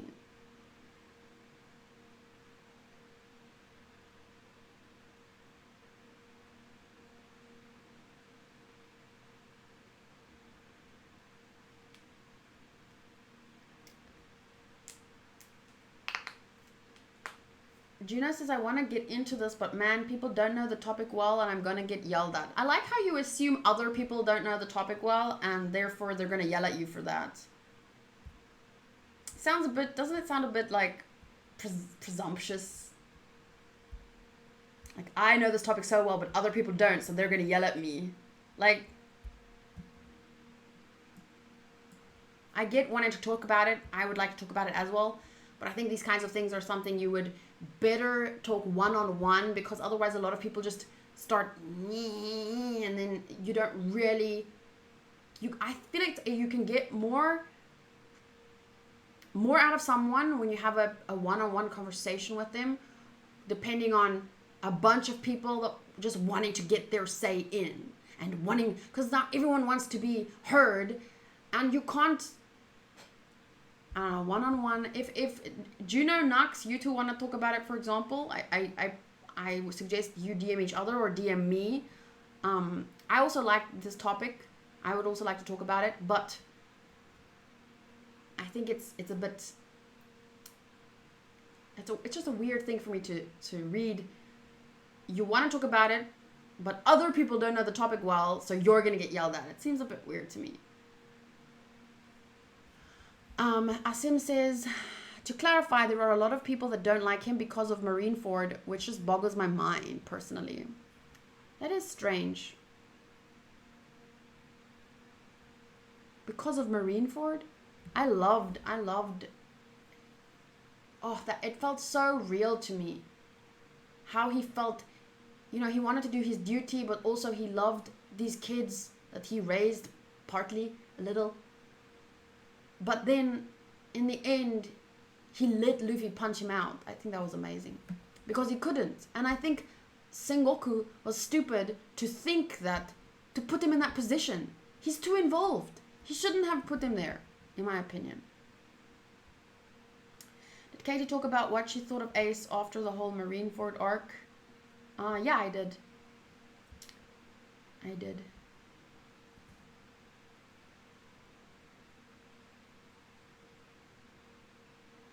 It comes from experience. You mean other people have yelled at you about it? It's not that part that bothered me with what you said. It was more like you said. Wait, what is Belle Delphine from South Africa? I'm trying to get your message again, but I can't see it. People don't know the topic well. That part is what puts me off. It's because you're saying you want to talk about it, but you're assuming people don't know about it. And that's why you get yelled at. So it's not because I don't know your thoughts on this, so I can't say, but it feels to me you're immediately assuming you're right, other people are wrong, and they're not going to understand you, so they're going to yell at you. So it was just that part that bothered me.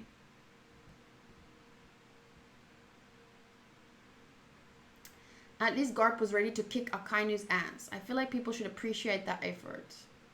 Yeah, he was like, hold me back. Hold me back.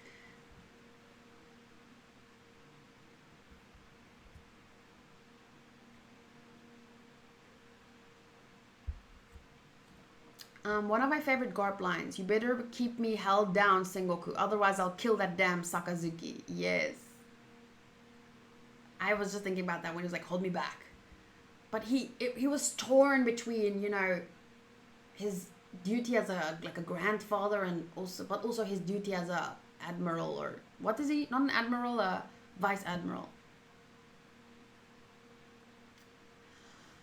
Alpheus says, unpopular opinion, but I never really liked Ace. We didn't see him much. He lost his entire crew when joining Whitebeard.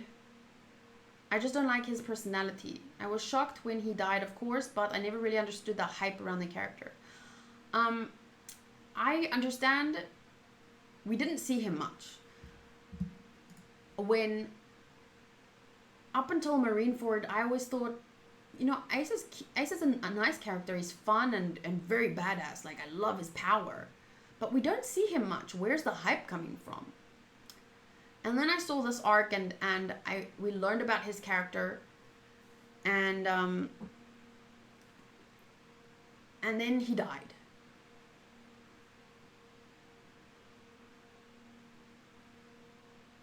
After going against his father's wishes,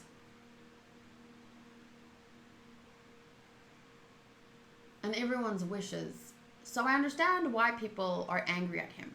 But as I said in my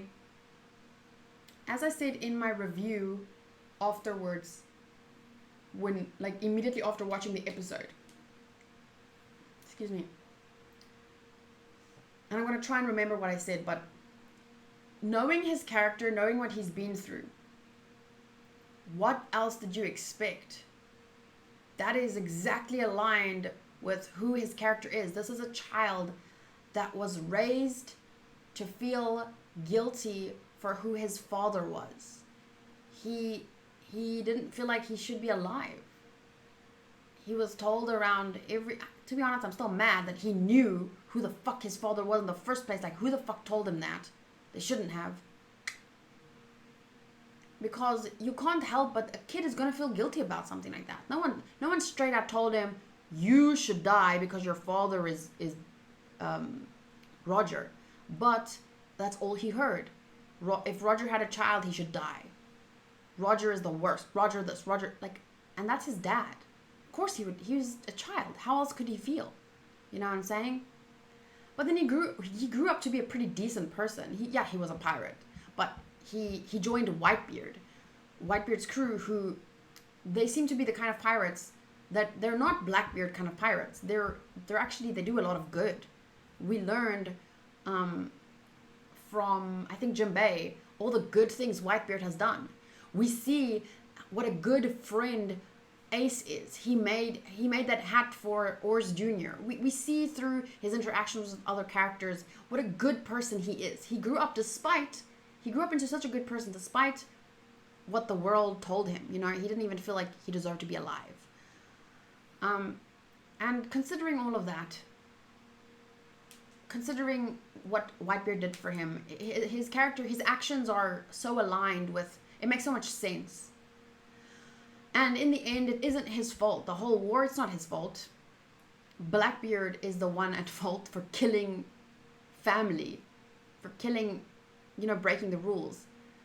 Blackbeard is at fault partly. The Navy is at fault. Why a public execution? Why not just punish him immediately? Why make a big show out of it and draw out this war? I know they have their reasons, but that's partly, I don't think that was right. My whole point is no one is entirely at fault, but there are definitely people that played a big role, and I think Blackbeard is one of them. The Navy, I think, didn't handle it well. I don't understand why public execution doesn't make sense to me. They just wanted to lord their power and make an impact, and I don't really, it doesn't sit well with me. I once again, I understand they had their reasons. Just doesn't sit well with me. So people blaming Ace, I think, are being way too harsh. Doesn't make sense to me to just blame Ace. Yes, he played a role, but not a bigger role than Blackbeard, not a bigger role than the Navy. This is the whole system is pretty fucked. The world government, the celestial dragons. I understand why pirates exist in that world. I understand why people do bad things in our world. I still don't make excuses for people like Blackbeard, but Whitebeard, Ace, they're not the worst kind of people. And so I can't look at them like, oh, this is all your fault. And I understand why bad things happen, because we live in a world where bad things happen and people do bad things. So it's going to lead to bad things happening. But with Ace, I can't give him a big portion of the blame because of how he grew up and who he turned out to be despite that. And he was just trying to do the right thing because Blackbeard killed his own family,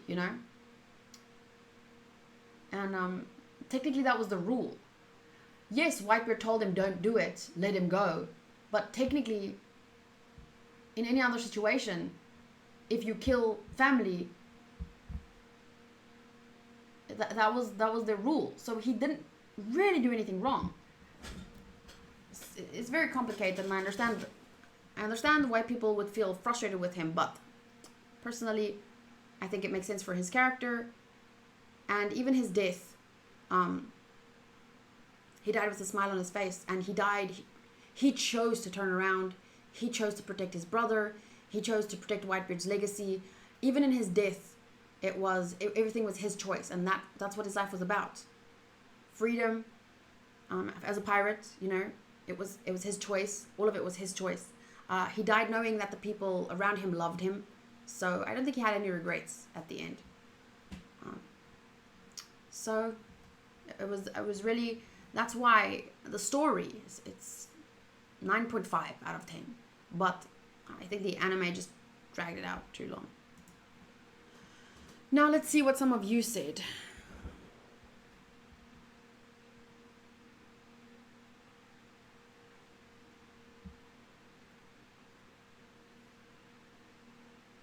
Talking about Garp makes me sad. Everything was so unfair. He shouldn't be there. He shouldn't have gone through this.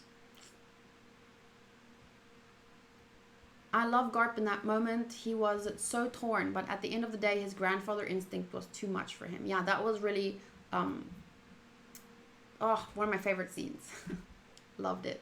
That he let Luffy punch him out, really. After all those times where he did punch of love and he was punching Luffy, in that moment, he let Luffy punch him out, so. Nox says, ooh. Okay, I think that's about something we already talked about, so I'm not going to go back to that. I want to focus on Ace's and the characters, not the themes.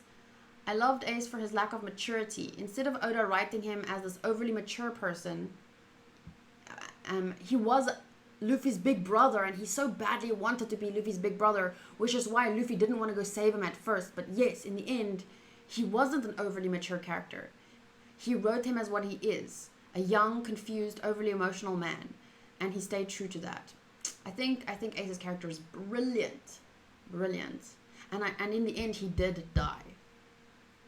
Finally, I know it sounds terrible, but consequences.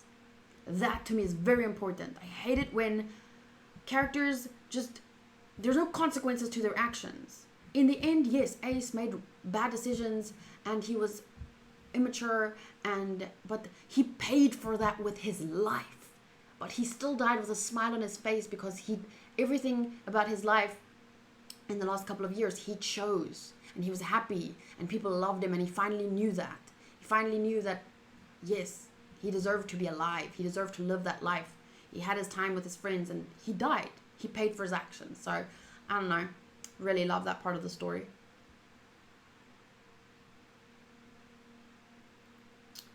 Alpheus says, I was just saying, I don't think the character was developed enough for me to care that much about him.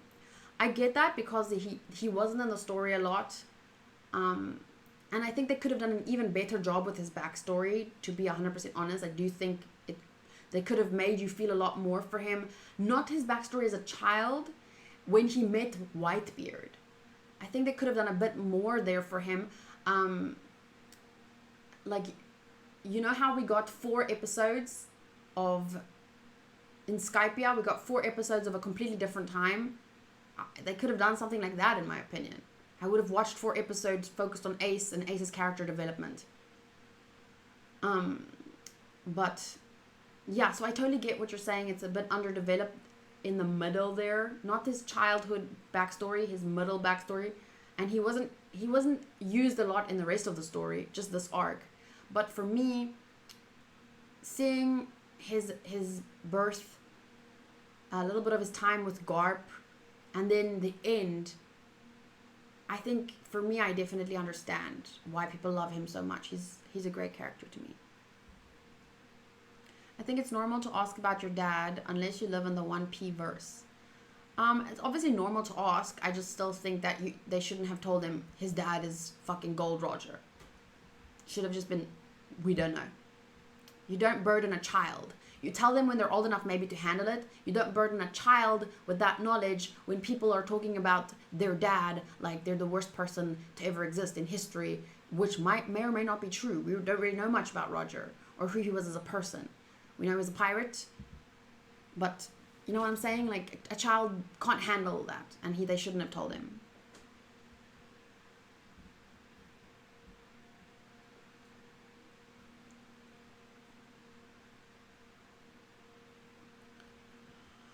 Everything comes down to the world government, to be honest. They're all at fault.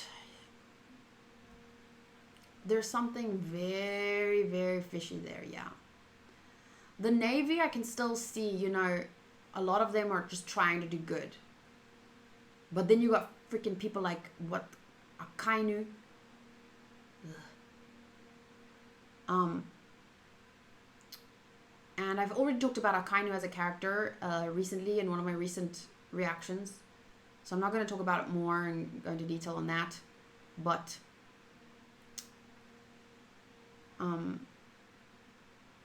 the Navy, for the most part, I can see it just being people that are just trying to do their job. Yes, there are corrupt people. Yes, there are cruel people in the Navy.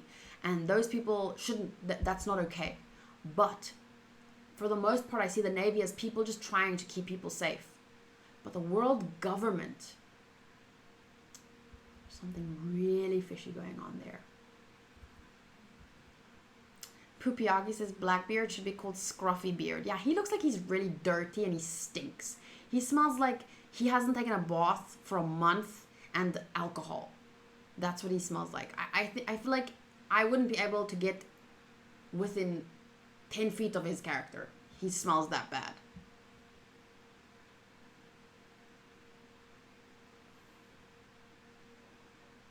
Soraya says, honestly, I didn't think much of Ace the first time I watched Marineford. Witnessing him now as I'm older really hit differently.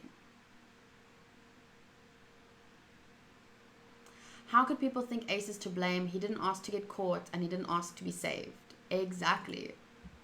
He continually said, don't. There's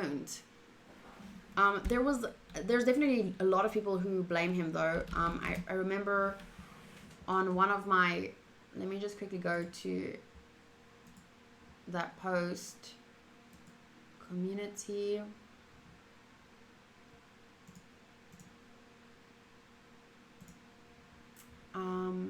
Just see here if I can find it.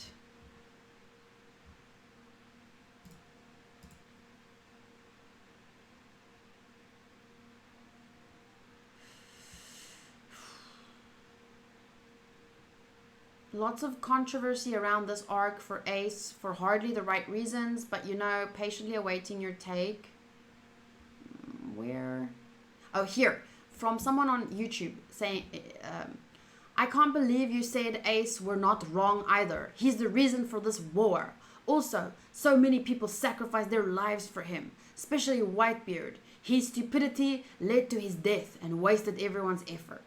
That was from Black Eye on YouTube, and then my response was, I didn't say Ace was not wrong. I said I understand why he did what he did.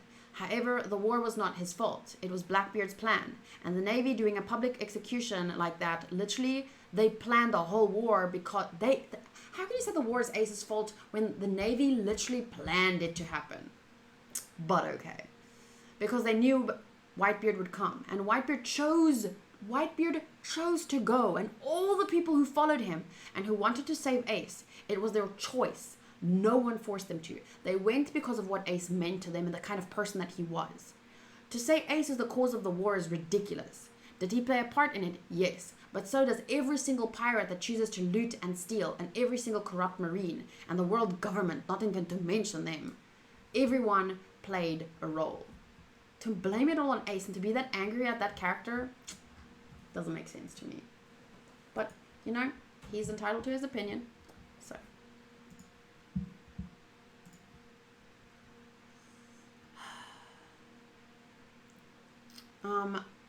Pri says, what I don't understand is why would random people say they wanted Roger's son to die, since even the Navy thought Roger didn't have any children, and why they would have such a random conversation in front of Ace, unless Ace himself asked people what they would think if Roger had a son.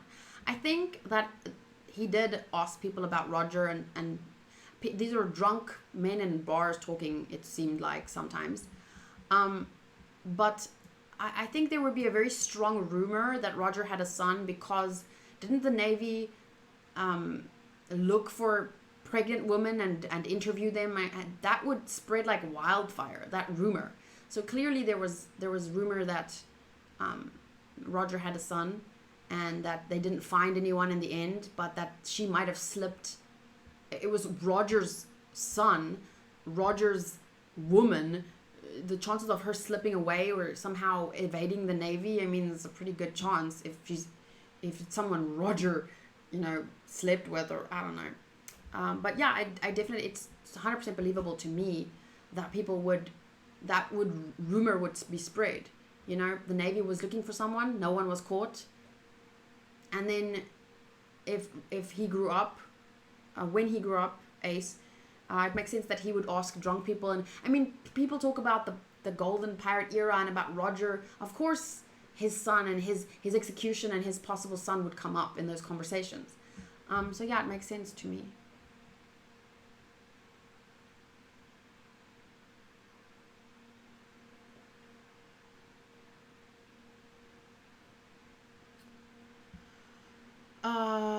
Oopsies.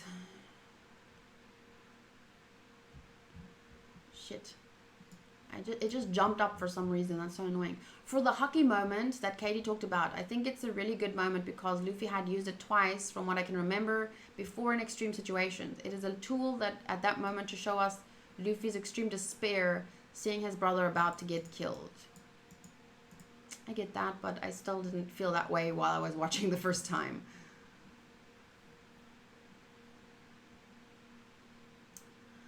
Asim said, I posed this question on Patreon. How does alcohol affect you? Oh, yes. I'm not doing questions yet. So I don't want to encourage people to do this, what Asim just did. Don't act me with your questions because I have a list of questions that I want to get to. We have an hour left in the review, so we have time. But I'll take this moment to answer anyway.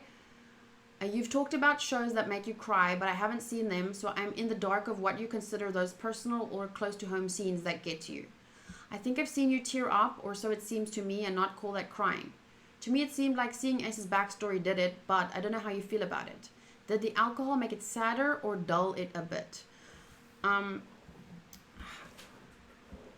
feel like alcohol makes me a bit more expressive, but the moments that I've cried in anime, I wasn't drinking, so I don't think alcohol makes me cry, but I also don't think that it would make me not cry. The moments in anime that have made me cry, we can take a look at it again for those of you that don't know about my list of anime that has made me cry.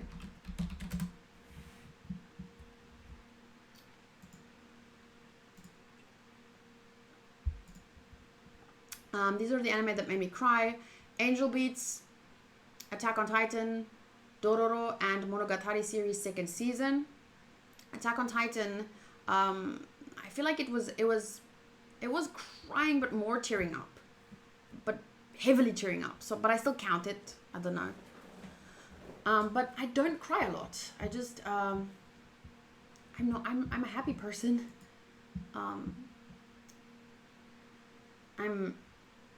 And this is something I've said so many times before. It's easier for me to get angry rather than sad, because when I'm sad I feel powerless, whereas when I feel angry, I feel like it's easier for me to do something from that position. So I don't like feeling like crying because it's like, oh, I can do nothing, I'm helpless. I get that some people cry and then it makes them feel better, like they need that release, but I don't like it as much. It doesn't, I don't like how it feels to cry. I get angry because then I can get over it quicker, you know, because there's this process. Oh, look at her, how she's lying on her back, so cute. I wish I had my phone so I can take a picture. Oh, look at your belly, so cute. What was I talking about? The emotional scale. So this is not anything scientific. It's just something that I have used since I was 19. Open image in a new tab.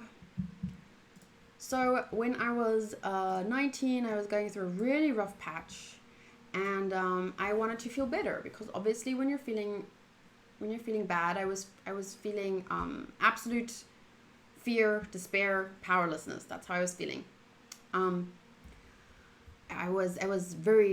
anxiety was very, very bad. I was doing really bad things to relieve myself of the anxiety, and I wanted to feel better. I didn't want to be there. So I started reading a lot of self-help books, and this is where I happened upon this emotional scale. So, and you know, when someone dies, for example, they say there's a process that you have to go through, like denial and blah, blah, blah, blah, before you can process the events like that, you know, someone dying or whatever. So when you feel here, you have to go through anger and hatred and blame and worry. You have to go through these things to work your way up to feeling, because sometimes what people do is they're here and they try and jump to here. They're feeling insecure, sad, unworthy, and then they try and jump to being content, hopeful, and it's just, you can't. It's too much of a jump. Like, once again, this isn't scientific. This is just something I got from a self-help book, and it's helped me in my life to process things. So I didn't, and since that time, since I was 19, I haven't been down here except for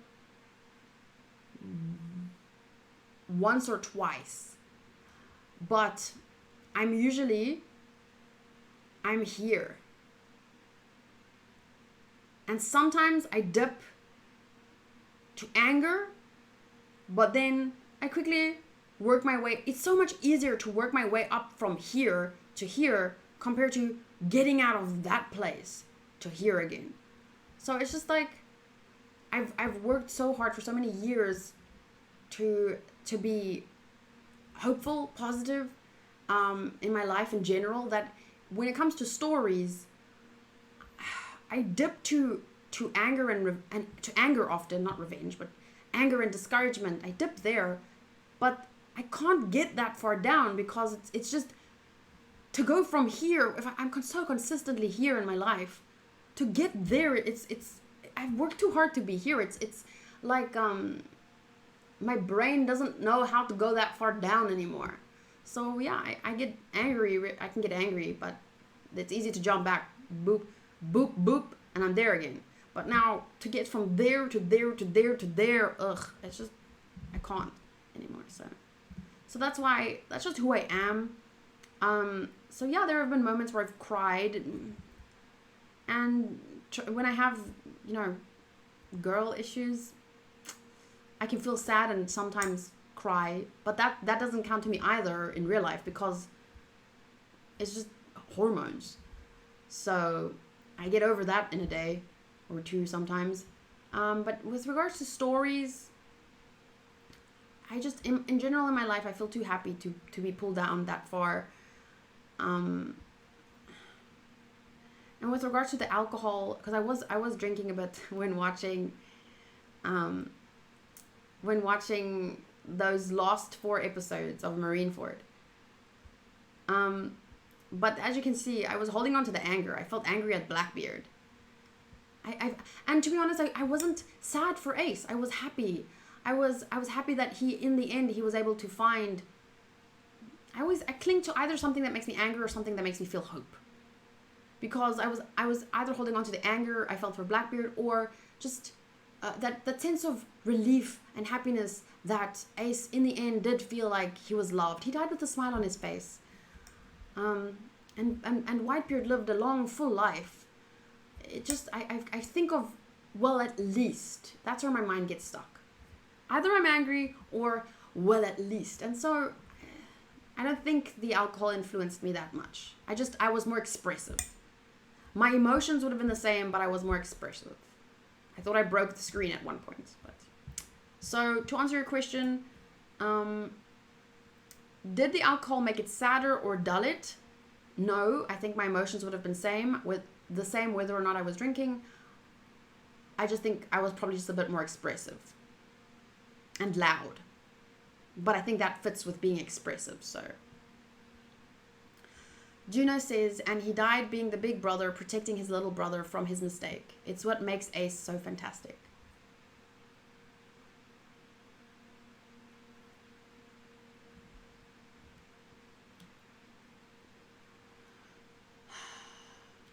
Nekome says, I cried when I saw this in the anime. When I read it, I don't remember for certain, but I think I cried. But to be honest, I don't care if Anime-chan cries or not. She was emotional, and that was enough for me.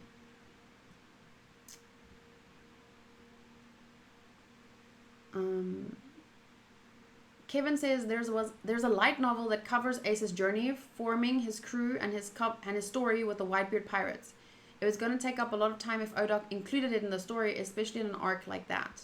Yeah, One Piece has an insane potential for side stories. Hundreds of side stories. Great shows can come out of those side stories too. I feel like sometimes I'm like, why was this anime made? Why didn't they use this budget to just create a side story for One Piece? Kadal says, Ace's character shows that family doesn't have to be biological. Family does not have to be blood related to be family. For me, this is something so important. Ace reacted the way he did because Whitebeard was his father who gave him so much, and in return, he just couldn't stop himself, even if it meant risking his life. After all, Whitebeard was one of the reasons he felt that it was good that he was born after all.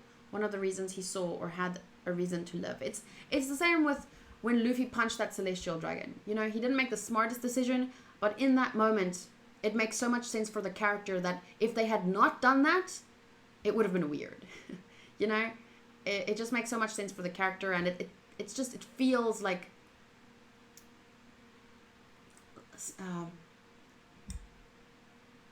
how Luffy's punch, that was so satisfying. Like, a part of us know it wasn't smart, but damn, it makes sense.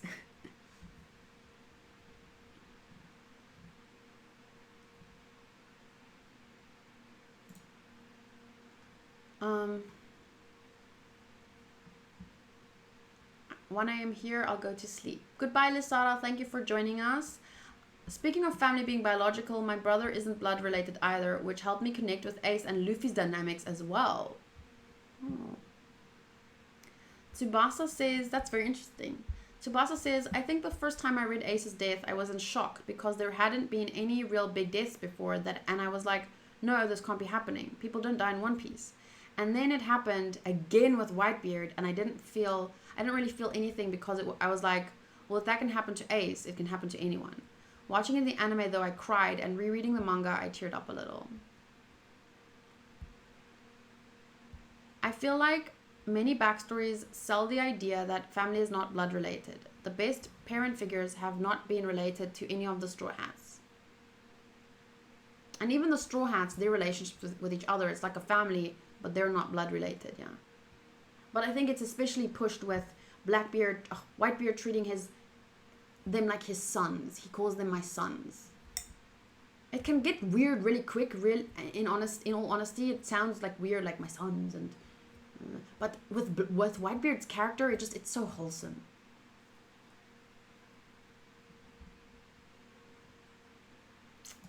Oh, Naz, that sounds so true. I got emotional when he asked Garp if it was okay that he was born, and then cried like a little girl when he found the answer of that question in the last moment of his life, and thanked for having received love. That's why his character is so great, because of I think his final moments and what his life led up to, and just amazing. Okay, so I still, despite once again, characters 9 easy, but you know, Whitebeard, to be honest, I could probably give it a 9.5, and then that gives it 8.5, and I gave it an 8.5 anyway. The characters were near perfect for this arc. Ace, Whitebeard, Garp, Luffy, they were all 10 out of 10 in terms of their characters in this arc. Blackbeard as a character, 10 out of 10. As a villain, 10 out of 10. The anger that he made me feel, wow. So yeah, the story was great. The pacing was just shit in the anime, in my opinion. That's a bit. It wasn't as bad as Impel Down, in my opinion, but it was still pretty bad. It was still entertaining for the most part, so that's why I give it an 8.4. The visuals and the audio, I think they could have done a lot more with. But in the big moments, at least they did go all the way, which is why I'm giving it still an 8. And enjoyment, I think 8.8 is fair. So overall, I would still give it an 8.5 for Marineford, but like I said, I can't wait to read the manga because I think that it's going to be 9.5 or a 10. Now, here, before we have half an hour left, so what I'd like to do here is I think I answered a lot of questions while I was talking. So let's focus quickly on adding the characters, these characters, to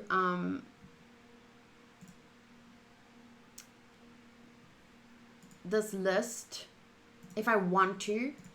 But then also I would like to add the arcs. Maybe we should start with that because we've been reviewing all the arcs now. So let's start with this is my arc, my favorite arcs so far, listed from favorite to least favorite. Romance Dawn is I don't think it will ever be knocked out of first place because it's like nostalgic, you know, I think that's the right word. It's my introduction to One Piece, a show that impacted me so heavily up to this point. I spent so much time talking about it. I spend so much time thinking about it. I can't. It's just so. It's a feeling of nostalgia synonym. It's this feeling of remembrance, sentiment. It's very sentimental. So that's why Romance don't always be first. Skypia, well, I don't think any of these arcs can knock it out of second. But Sabaody, I think I would put Sabaody third. Out of these four, I would say it's Sabaody, Marineford. Marineford first, then Sabaody. In terms of favorite, Sabaody was higher rated, but in terms of favorite, because of the peak moments, Marineford wins Sabaody. Then Impel down, then Amazon Lily. So these are how they are. Marineford I would add below Arabasta. Yes, not because Arabasta is better, but because I just relate more sentimental once again. So let me do this. I would put Marineford here at 4th place.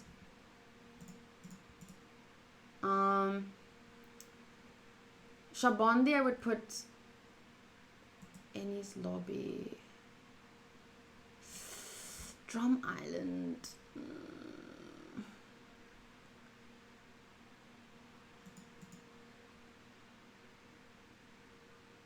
Enies Lobby. What is Enies Lobby? Why can't I remember? Oh, Water 7, Enies Lobby. Oh, that place was called Enies Lobby. Why do I not? I just remember it as Water 7.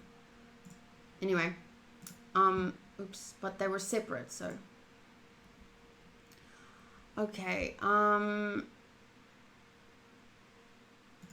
I would put Sabaody above Enies Lobby.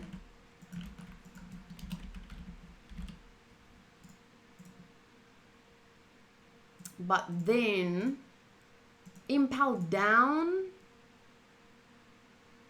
below Water 7,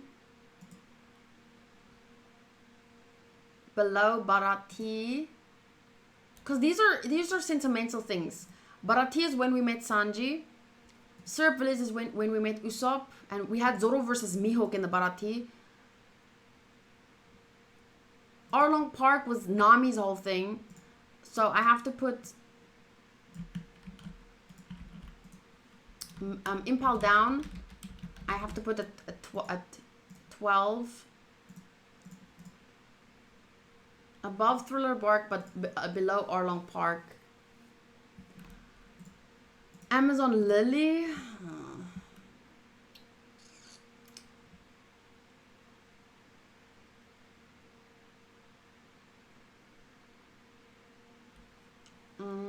Below Thriller Bark. Below Reverse Mountain. Whiskey Peak is when we met Vivi.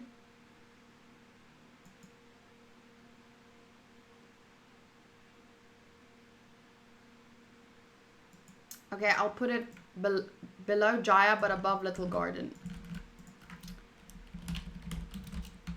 Okay, so right now this is what my arcs looks like. 21, 22, 23, 24. So 24 arcs in total. Favorite is Romance Dawn, Skypia, Arabasta, Marineford.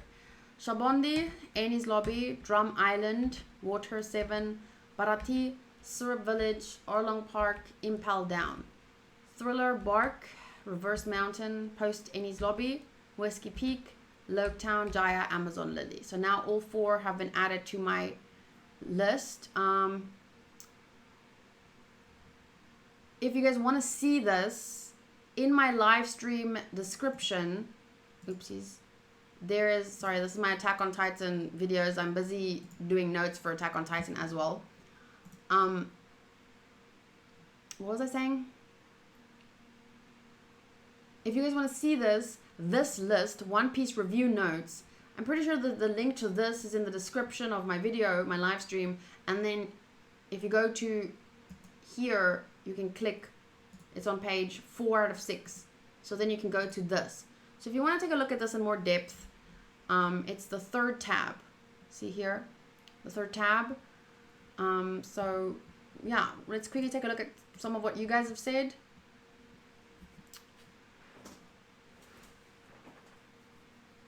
Legendary Buggy side story Lost.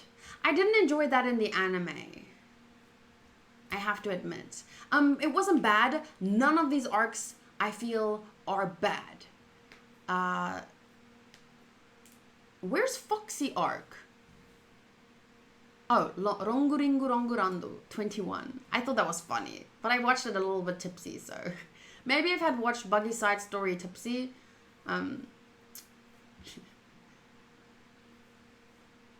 Anna says, we stand Katie giving Skypia the love it deserves.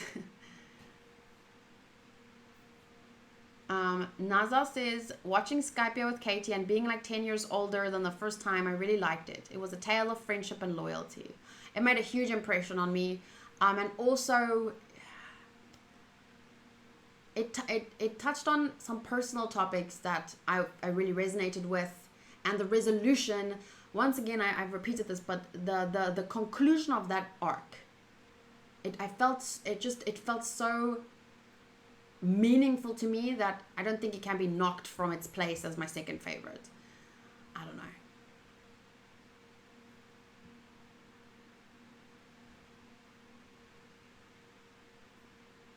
Katie looked young in that video. Oh, you mean this one?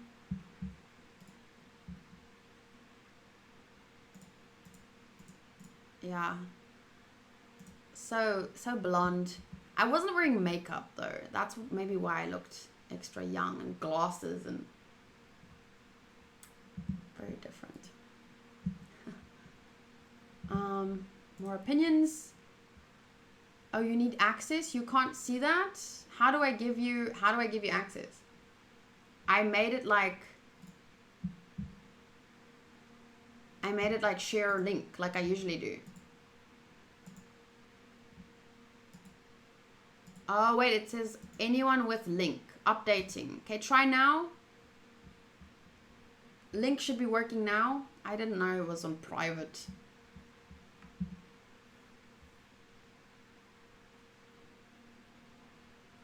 Anna says my top 1 is spoilery, but Marineford is 2nd and Sabaody is 3rd for me. Nox says the Davy backfight is underrated. People don't get the power of the afro. Jack Space says Marineford 1, Sabaody 2, 3 is spoiler, and 4 is Amy's lobby. Luffy ringing the bell, giving an end to so many plot threads is one of the most satisfying things of One Piece. Okay, looks like it's working now. Maggie says, I loved watching your reactions to Skypia, but the YouTube comments gave me a bad taste. Yeah, I remember that time. It was a difficult topic around Wiper's character.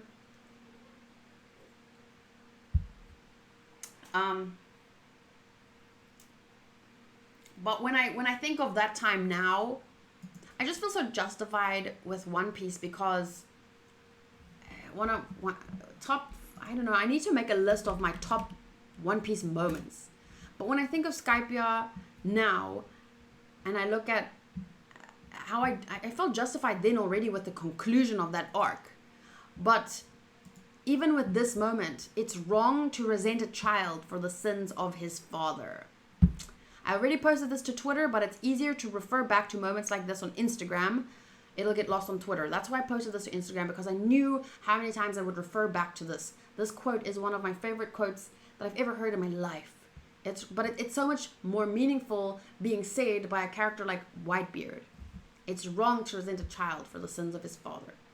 And that it plays back into Skypia because the problem with characters like Wiper, he was holding things against people. They were carrying out their forefathers' hatred, and yet someone at Gunfall was trying to build a bridge, but Wiper couldn't do that because he could only be angry and resent. Even though Gunfall is much older than him, my point is just he only resented all those people because of stuff that people before them did. And so that's why they could never move forward, but they're at the end, and they did because Bridge and me and Luffy and Eno being defeated. It worked out so great. I love that. Nox says, Katie's Skypia reactions is what hooked me on the channel. Big questions being asked. How old am I? Naza says, to me, she looked between 20 and 23. Ah, yes. I am between 20 and 23. I'm 27. I'll be 28 next year. March. Matty says, my top 5 arcs. Spoiler, Marineford, Arabasta, spoiler. Katie should be looking like Shaki from Sabaody when she gets older. Juno says, Marineford, spoiler, Ennis, Skypia, and spoiler. Ooh, yay, seeing Skypia on someone's top makes me happy. Emilia says, my top 1 is Ennis lobby. Emilia, do you have your Patreon linked with your Discord? Because I haven't kicked anyone yet, but really in order to take part in the conversation, you technically should have a role. So if you can, please make sure that your Patreon is linked.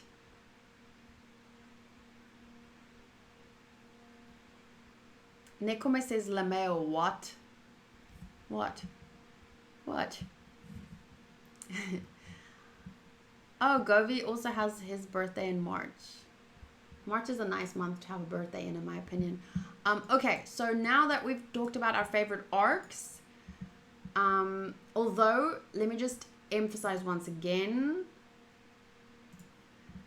I don't dislike any of these arcs. They're all brilliant for very different reasons. Yes, some were annoyingly slow. Impel Down, Thriller Bark, and but all of them, the story is just, it's great. So even though Buggy's side story is at the very bottom, it just means that I didn't like it as much as Kobe and Helmeppo. And I didn't like Kobe and Helmeppo as much as Orangetown. And I didn't like Orangetown as much as I liked Rongu. But I liked all of them.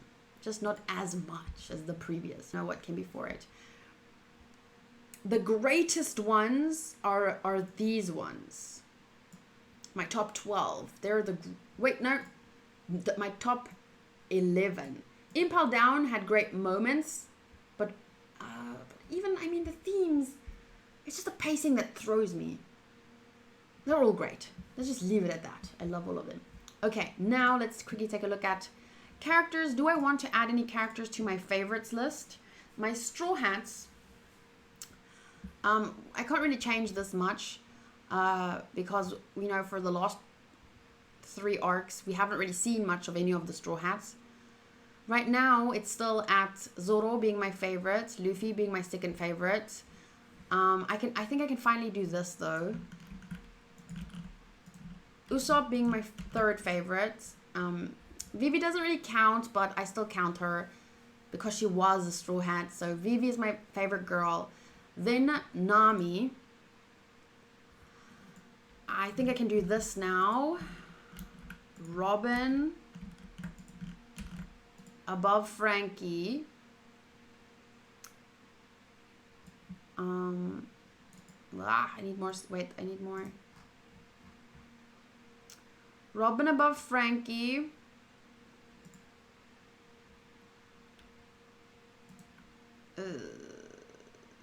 Chopper and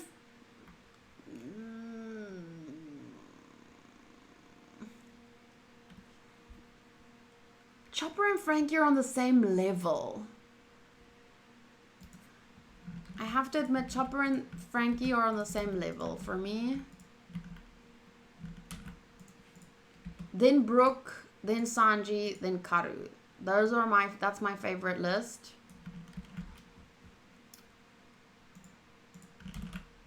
And then villains, antagonist, most notorious, the world government, Crocodile. But now Crocodile needs to go on list of characters I actually kind of like as well. Crocodile will be listed twice. But he's also one of the most notorious. But now Blackbeard goes above Crocodile. Because here are the my villains antagonist list look like this. Most notorious, I actually kind of like them. Other memorable. Not other memorable villains, just other memorable characters. Like, I remember them, they stood out, but I don't particularly care about them. So Blackbeard, I think, goes above Crocodile, but the world government is still at the top. Arlong, Kuro, Lucci, Moria, Don Krieg, Wapol, Jabura, Meswan. Don't just look mostly at my top 1, 2, 3, 4, 5. Then I actually kind of like Buggy, Enel, Crocodile, Django, Kuma, which he's not really a villain, but he is an antagonist in a way. And now I'm not sure he's dead. Oof. That's what we learned, right? Doflamingo said to Eva that Kuma's dead, right? The robots are still there, but Kuma's dead. Kumadori, Kaku, Miss Golden Week, Gin, Hachi, Mr. Nine, Perona, and Kumashi. Perona I would put higher now. I would put her and I like her and Kumashi. I'm gonna put them on the same. Perona and Kumashi. Little pair. Because he doesn't really count, but he's like her sidekick in that arc. Other memorable characters, blah blah blah blah blah. You guys can go look at this yourselves. And then favorite supporting characters. Ooh, Mr. 2 needs to go on this list, actually. I'm gonna take him off there. Because he's grown. Ugh, Hogback. Hogback should go above Absalom. And above the Mouse Marine, to be honest. And above Mr. Oh, and Mr. 3 too. Mr. 3 also needs to go on that list. Next, over there.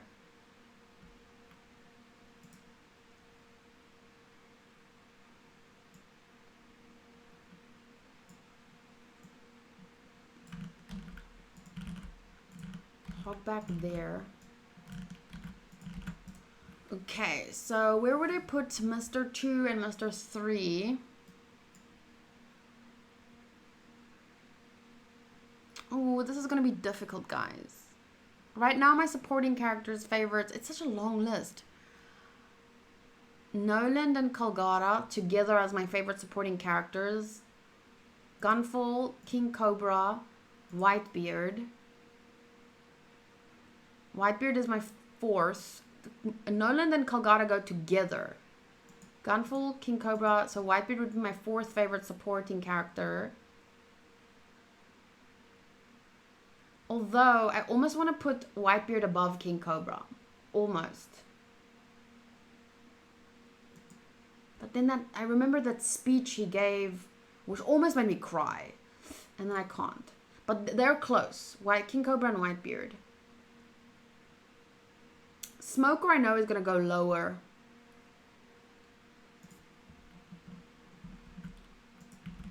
Smoker is going to go lower. Totoji-san.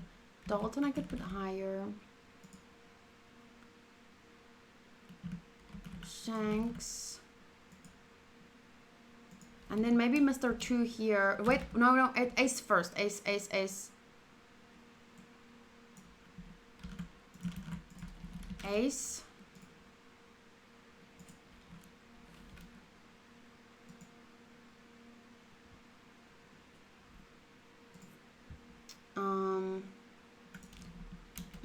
Mr. 2, or let's just call him Bon Clay. Hope you guys can see.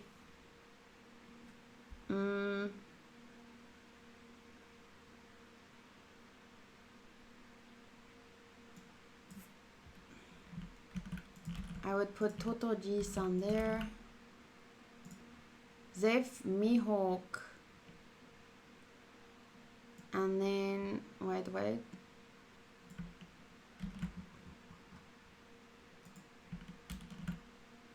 Smoker I'd put there, under Mihawk. Okay. Law, I already added Law. Bonnie and Law, Hawkins, oh, didn't I do this in the stream? Underneath, Hiruluk.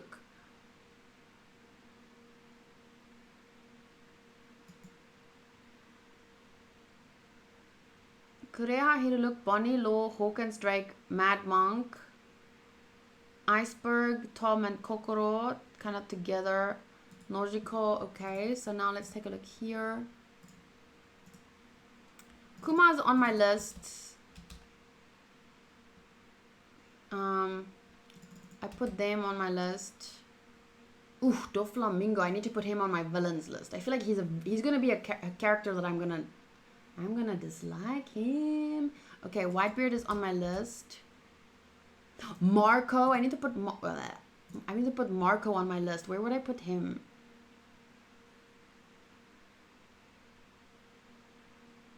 Damn, and he has Ichigo's voice actor too. I'm gonna put him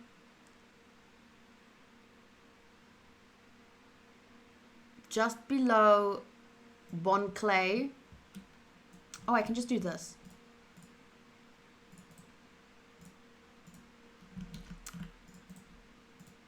Oh, but then it moves everything. But that's fine. I'll make a plan. Marco, I can put beneath Bon Clay. Love that he has Ichigo's VA. So I can remove him.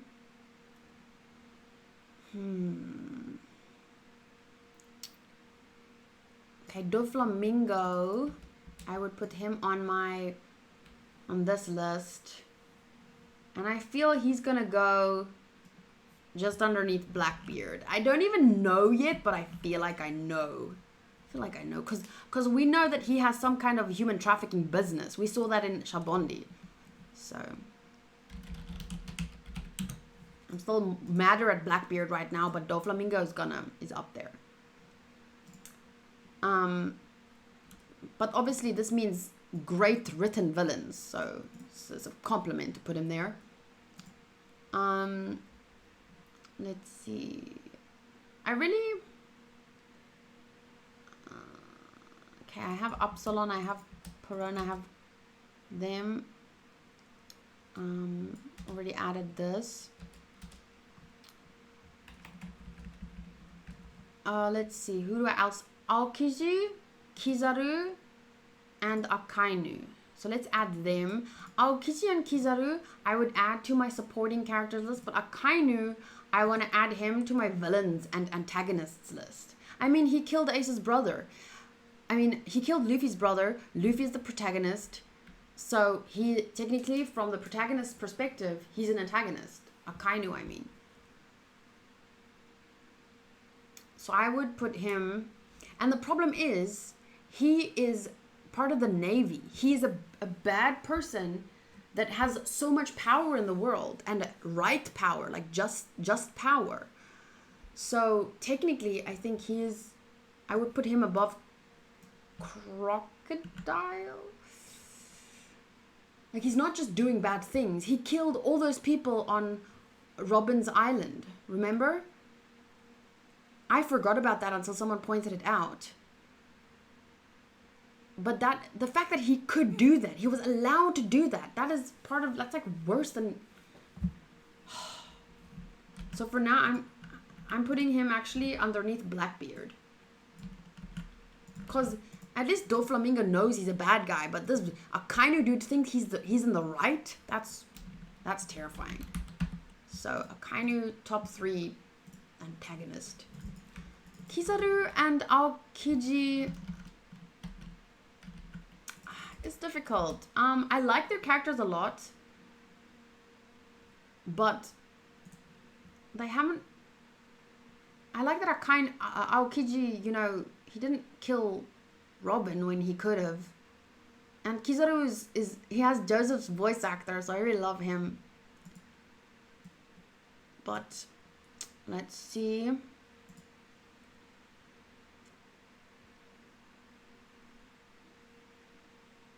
At this point, I would put Kizaru and Aokiji on the same level above Nojiko. So, but I mean, wait, you'll see now. So, Aokiji and Kizaru, I'll put them there. No, wait, yes. Below Iceberg Tom and Kokoro for now. So we have them. Sentomaru didn't stand out to me, but someone commented something like, you're underestimating him, and that pisses me off so much. Why are you telling me I'm underestimating a character? You're meant to let me underestimate them, and then later I get surprised or whatever. You know what I'm saying? You don't tell me I'm underestimating someone, so that really annoyed me. But right now I don't really care about him, so I'm not going to add him to... Maybe like... other memorable characters. Sentomaru. Oars and Oars Jr.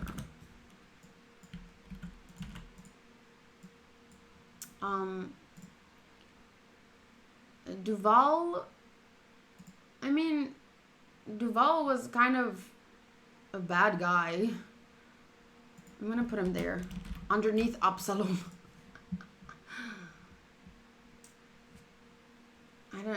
I don't like Duval particularly. He was still a bad guy, even though they worked with him later and he helped them. I don't know what he's doing now. Does he still do human trafficking? I don't know, so I'm just gonna put him there.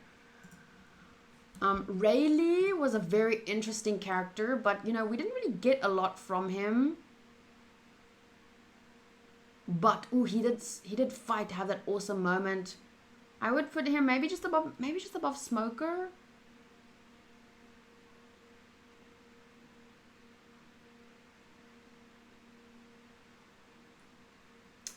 Yeah, maybe just above Smoker.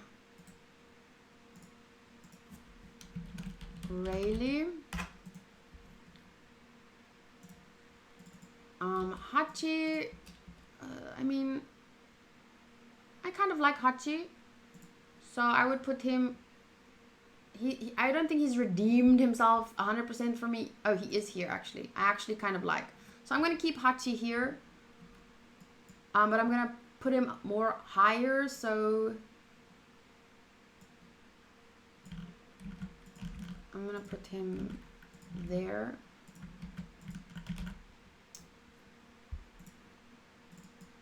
Oh, Jinbei. Ooh, where will I put Jinbei?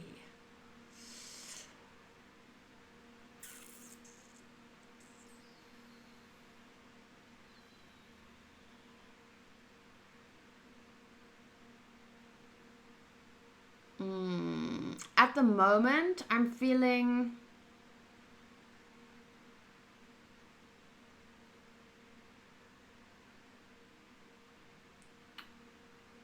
just above Bon Clay.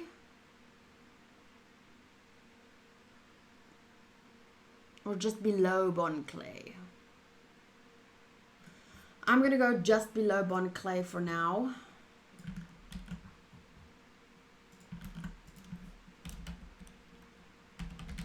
I don't know how to spell his name. Jinbei, I don't know. 1, 2, 3, 4, 5, 6, 7, 8, 9, 10. So he is in my top 10. So that's saying a lot. Ivankov,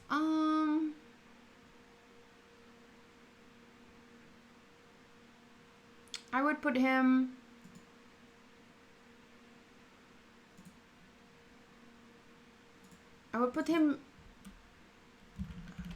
above Paulie, but below Crocus, and I kind of want to put Connis above Kiwi and Mozu. Why the hell is Kiwi and Mozu there? I don't think I've listed. The bottom ones aren't in order.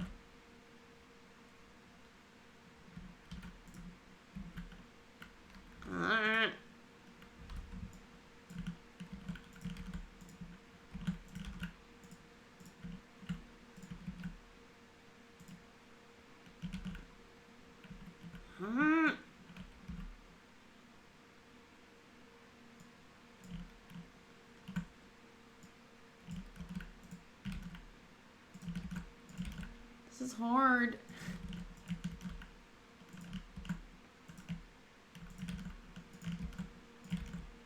Okay, Kiwi and Mozu. Kobe and Helmeppo. I want to move Kobe up. But not by much.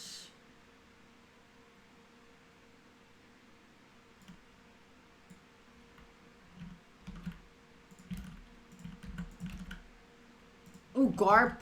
Garp goes up high. Tashigi is on the list. Isa, Kaya, Queena, Karn and Patty. I don't even remember all of these people. See, these are... I have spaces between them because I don't think they're not in order. Igaram, Chaka, Dragon, Gaimon, Laboon, Gen, Dori, Brogi, Yosaku. I guess they're more or less... Okay, but Garp I need to put higher. I would put Garp...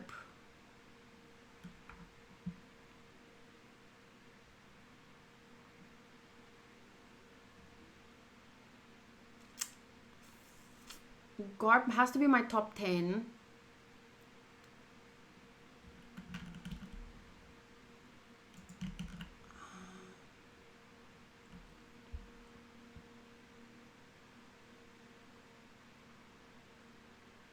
Shanks, Bon Clay.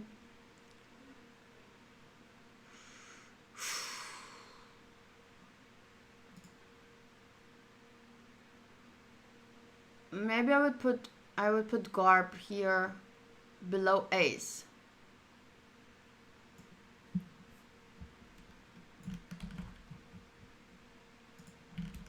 So then Jinbei is still in my top 10. 1, 2, 3, 4, 5, 6, 7, 8, 9, 10. It's still in my top 10, but I have to put Garp high. That was a great moment. The thing is, I don't know how long will they stand the test of time. Sometimes, you know, after a big moment, if the character isn't around for a long time, they dip. Sometimes they don't. Sometimes they make such a big impact that they stay there no matter what. And sometimes they stay there because of sentimentality, even though another character technically deserves to go higher. But this is how it is for now, so... Okay, Ivankov I put there. Sengoku, I like him. I like Sengoku. I don't think he makes the best decisions, But I feel like he's trying to do the right thing at least. And that means something. And I love the whole golden Buddha thing too. So I'm going to put him below Rayleigh but above Smoker. I feel like Smoker's character in the Marineford arc got watered down for me. So Sengoku there, above Smoker, so it's quite high. Jozu is the diamond guy. I mean, he stood out, but okay, he's just memorable. These are in no particular order. Not in no particular order. Just want to make that clear. These are in order. These are pretty much in order. These are, especially the top ones, are in order. This is in order.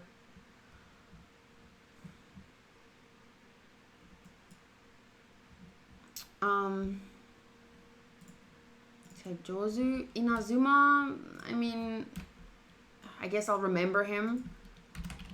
But I didn't particularly like him. Duval I added. Kami, I can add Kami.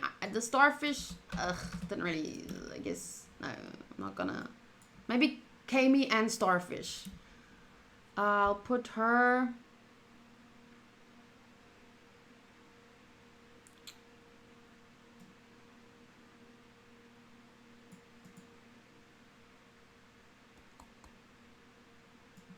I guess I'll put her. Sometimes she's not the smartest fish in the barrel, so sometimes that was a little bit annoying to me. So I'm gonna put her below Kiwi and Mozu. I kind of liked them more. They didn't make me feel like Kami is nicer than them, but sometimes her ditziness made me feel a little frustrated, actually. So yeah, I'm gonna Kami and Starfish, but she's so sweet. Love her. Sandersonia, I think she's beautiful, but she's too into her sister. Too weak. I understand why. Don't want to get into why she is the way she is, but I'm gonna put her here, Sandersonia, so underneath Queena.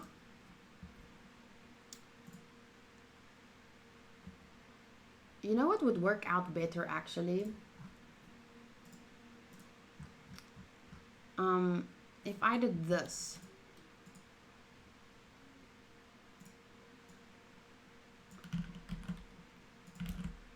Because then you can more or less see by the numbers. Because now it's too far down. So if I put it here. So Mont Blanc and Calgara they're at number 2. But you know that they're number 1. It's just because that makes it number 1. So now at least you can see, okay, Kami and the Starfish are number 38 on the list of, well, 37 on the list of 57 or whatever people. So I think this is a bit better.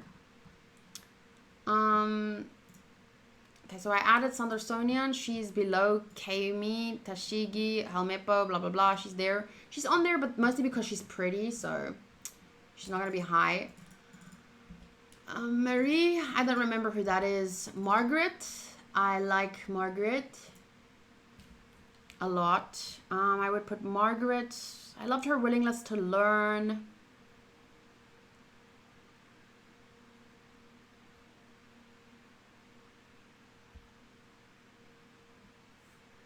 I would put her. Ooh, Sylvie, don't step on that, please.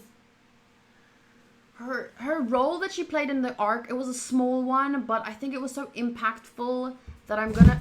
Sylvie, oh, you gave me a heart attack. She almost slipped. Oh my baby. Oh my baby. Oh Sylvie.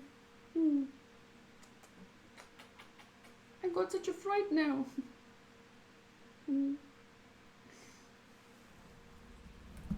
Sorry, Sylvie. She slipped. Guys, sorry, I don't know what my face just looked like, but I got such a big fright. What was I talking about? Margaret. I would put her just below Kobe at the moment. Margaret. How do I spell that? Margaret, yeah? So she's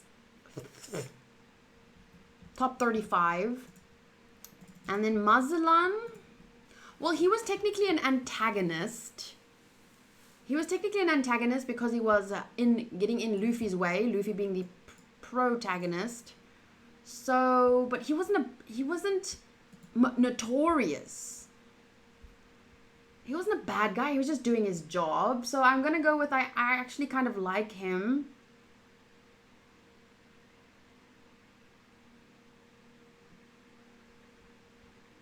I do kind of like him, so I'm gonna...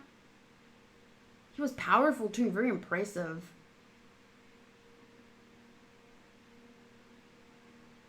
So I'm gonna put him here on this list of actually kind of like an antagonist that I actually kind of like. So Mazelan. Okay, that's everything. Let's just take a look at some of the chat's favorite characters.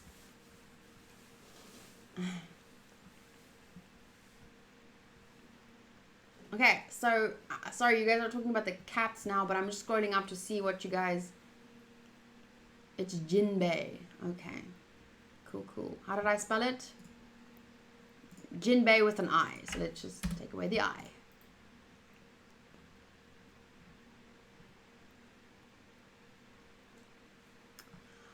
Alpheus shows here that... Oopsies, sorry. Japanese name, Japanese kanji. Romanized name, Jinbei. Official English name Jinbei. So it's definitely not that I was wrong. It's depending on, you know, whatever translation you read or whatever. I don't think it's that bad, but tell me your guys's favorite characters. When she says he wasn't notorious to the guy who almost killed Luffy. Well, like I said, when I say he was an antagonist, yes, because he was against the protagonist. But when I say notorious, I mean like his intention wasn't malicious. He didn't want to kill Luffy because he hated Luffy or he hates good people. No, he was a warden that was doing his job. So I don't see him as notorious compared to characters like Blackbeard, Akainu, Doflamingo, Crocodile. Like, he didn't do anything wrong. He was just doing his job. Technically. We don't know him. I don't know, does he enjoy torturing people? I don't know. But based on what I saw, I don't think he's notorious or malicious.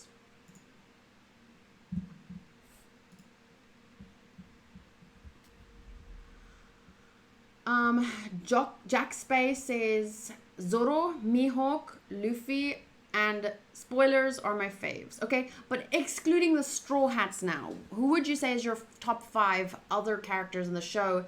But try and answer it as if, do you remember who was your favorite at this point?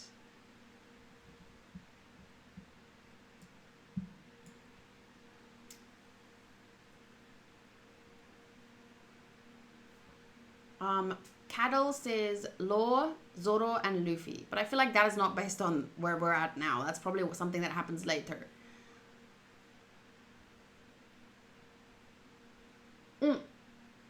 Actually, it is 3 o'clock. So maybe you guys could comment on the video. Stuff like your top 5 supporting characters, your top Straw Hats. Because now... in the chat here on Discord, it's gonna get lost. So I think it would be cool if you guys would... I'm gonna post this for patrons. It's not gonna be available for on YouTube after. It's gonna be unlisted. But I will make the review available for patrons, and that gives you guys some time to think about who are your favorites at this point in the story, do you think? And then, as well as the arcs. And then you can comment, and your comments will then be saved. Whereas if you answer them now here in the chat, light, they're gonna get lost. So I think it would be better if you commented. Why does it do that? It feels like there's a party going on behind me. I just don't want anyone to. I don't know if it can affect anyone. Phew. But how long has it been? 4 hours and 31 minutes? I thought it'd just been 4 hours. I swear I left the video 3 times and the stream is still live. Yeah, it's 4.5 hours. Sorry, I'm in the live chat now. I shouldn't be in the live chat. I just wanted to check how long the stream has been going on. But 4 arcs reviewed in 4.5 hours. I think that is not bad considering I talked about the last review was 3 hours and it was 1 or 2 arcs, I think. So I'm going to end the stream here. The next One Piece videos that will be posted on YouTube. Sylvie, I need to get to my mouse and you are in my way. Can I please just, there you go. So if you're watching this on YouTube, 430 to 433 will be posted next. I'm gonna say probably Friday if you're watching this on YouTube. For those of you that are patrons, on Friday night, I will be watching 490 and 491. And then on the 10th of November, it's a Tuesday, my One Piece days are Fridays and Tuesdays, okay? So on the 10th, I will be watching 4 episodes of One Piece, 493 to 496. So I'm very excited about seeing where this is going to go. I know a lot of people wanted to I think, like I said, I answered a lot of questions while talking, but one that I know I didn't answer is people asking me about theories for the future, like, what do you think about where's Blackbeard's character going to go, and it's very difficult. I have no idea. The story is unpredictable. I think Luffy's character will change a lot after this. Not so much in terms of what makes him Luffy, but maybe how he conducts himself a little, you know, because this is a huge loss that he has suffered. I don't think Luffy has ever suffered like this, so I think his character will definitely change somewhat. All the other characters will have gone through their own things, but I mean, none of them lost their brother right in front of them. So I think Luffy's character is going to change the most, and I'm excited to see that.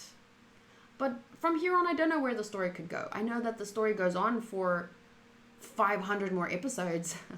So I'm expecting lots of adventure. And I hope that it gets better from here. I hope that it doesn't peak here and now. I don't know where it's going to go. I don't know. So I will then see you guys. All of the comments that you did now, are the comments currently disabled for the video? I'm not sure, probably, because there's a live chat. But yeah, it'd be good if you guys can think about everything. And thank you so much for spending this time with me live. For those of you that spent 4.5 hours with me, I don't know who did. I know I can see some people in the chat did. Thank you for my mods for helping me out so much to keep the chat good and everything. I know you guys must have worked hard. Honestly, 4.5 hours went by and it feels like 2 at most. I could talk about One Piece for even longer. There's still a lot in terms of each character that I can discuss, Blackbeard especially, predictions and stuff. But I think that's going to be more fun in my reaction videos. Like, something happens and then I make a little prediction. But I don't think, in terms of the grand story, where could it go from here? No idea. New islands, new adventures, characters getting stronger, one character versus another character. There's going to be fights. You know, it's a shonen. It's going to have shonen things and adventure and friendship. But I can't make any specific predictions. So, okay. Anyway, that is it from me for today. I will see you guys tomorrow night. I'm doing a live stream on Twitch, as I do almost every night. We're going to be watching 3 episodes of JoJo's. probably 2 episodes of Gintama and then something a little different at the end. I will probably stream around 8:30 p.m. SAST on Twitch. And my Twitch link can be found in any of my YouTube videos in the description. So thank you so much to Nekome and Anna, Matty, Diu, Javier, Jack Spay, Asim, Soraya, Dragon J, Nox, Naza Guerrero. Thank you guys so much for being here live. Mihai, Kyun, cute, Fotis, Zed, Tsubasa, Alpheus. I really appreciate you guys taking part in the conversation. I had a lot of fun. Thank you for listening to my opinions and being respectful in the chat. I really, really appreciate that. Juno, Elizabeth, Claire, thank you so much for being here. This is the first time I see your name, I think. Claire Gualthny. Anyone else that I didn't shout out? But thank you. Cerberus, Yvette, Knox. Phew, I had a lot of fun. Thank you for your review and time. Thank you guys for your time. I love that One Piece is the kind of show that we can talk about for 4.5 hours and not even be done. Not really. Once again, I didn't get to the questions in particular, but I hope that I answered most of them. What I think I could do is, to make up for that, in my notes, I copied and pasted a lot of questions. So what I'm going to do is in the next couple of days, before the next One Piece day, I will answer the questions via text. So I'll answer them in the notes. So I hope that's going to make up for it. Phew. Okay. Thank you guys once again. I really appreciate it and everything. I appreciate everything so much. From tipping to bidding to talking to being polite. Even if you're just lurking and being a viewer, like, thank you so much. I'll see you guys again next time. Bye.